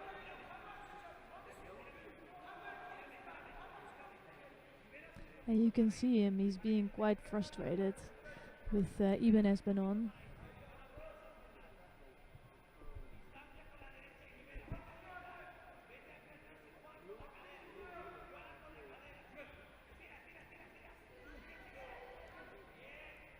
It's unfortunate that Ibanez Benon, he comes up with a really nice technique, but he just does it from a standing point, so doesn't really first try to get a reaction out of his opponent. And I think otherwise he could be really close to his second Rosari score here.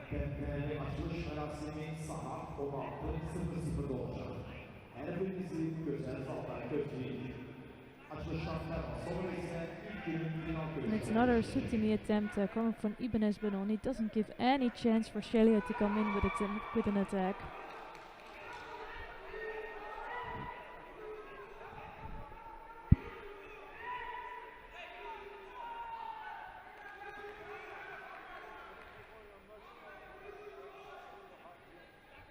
So it's still 1 minute and 38 seconds left on the clock. It's Ibanez leading with the Wasari score. Both athletes picked up a Shido along the way.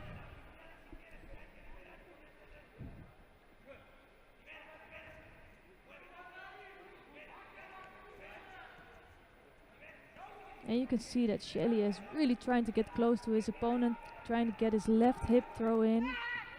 Now changing a direction. That was actually kind of nice from him to do that. Just not enough for a Wasari again.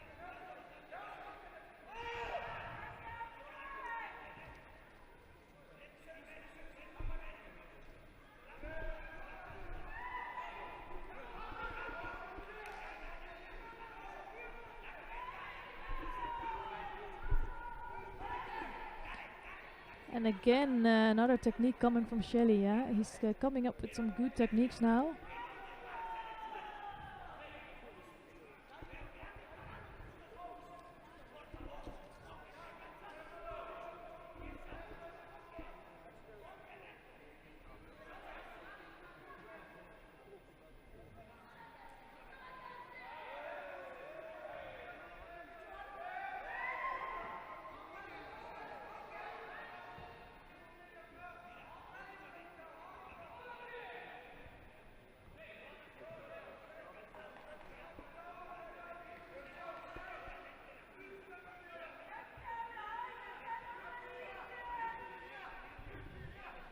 So it's a really interesting contest here. Can Ibanez Benon hold on to his Wasari lead? He looks like he's struggling, but he does get some breathing time here.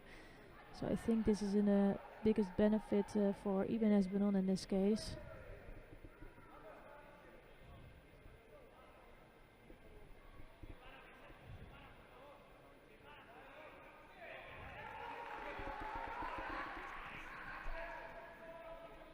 So Shelia trying to get close on the left side, now almost throwing over Ibanez Benon. He just doesn't have a good grip on his with his right hand. So his left hand and his hip are in a perfect position, but then with his right hand he doesn't have any sleeve of Ibanez Benon, and it gives Ibanez Benon room to escape.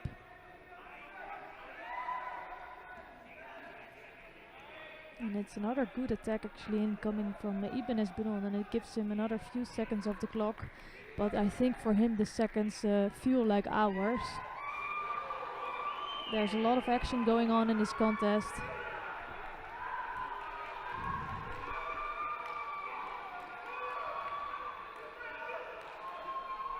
So here you see what happens on mat number 1. Really beautifully done by Yafus, and I think he followed up with the Osaikumi, so he just qualified for a bronze medal contest. Really beautifully done.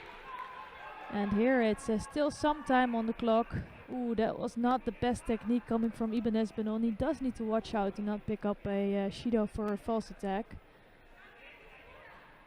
The number 1 winner of the Arkadaşlar Judo from Turkey, Gökçe Yavuz.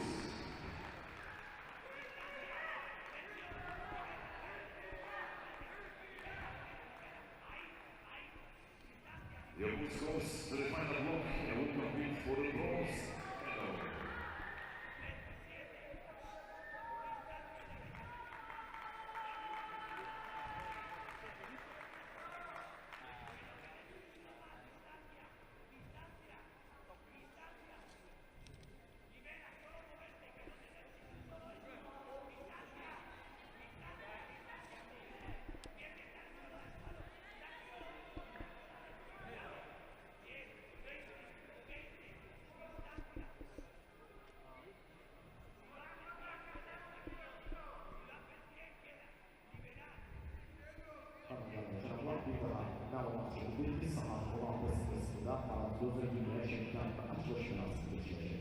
Açılışlar sonra ise ilk gün medallar bulunduğu valizesine start edecek.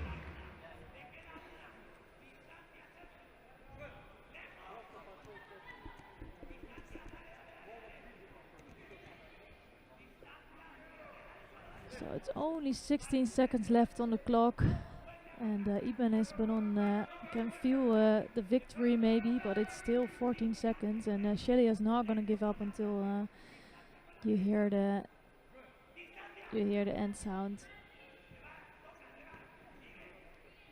So I think it's quite a poor technique of Iban Esbanon, but it doesn't matter for him.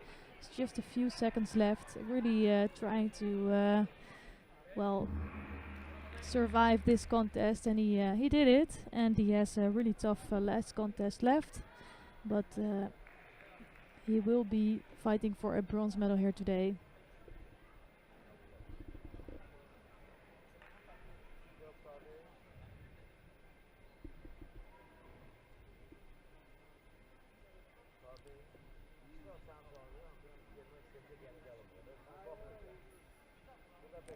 So that's it for the morning block. We saw some really nice contests, and I think some favorites made it, like Sandrine Martinez. We will see her later in the final today. But some of the top favorites, like Alexandru Bologa, who lost out earlier, and some other people that we were really expecting to win. The 73 kilogram category J2 has some surprising finalists with Wahid Jedi of Iran and Rufat Mahomedov of Ukraine. So I'm really looking forward to see you back in the final block, which will start at 5 p.m. At 4 p.m. we still have a nice opening ceremony, but I hope to see you back soon. Bye bye for now, thanks. First time in Azerbaijan, World Championship in Para-Judo. Judoists from more than 40 countries will test their power at Heydar Aliyev Sports and Concert Complex on the 8th, 10th of November. The road to Paris goes through Baku. 2022 IBSA Judo World Championship Baku. Triumph of the Spirit.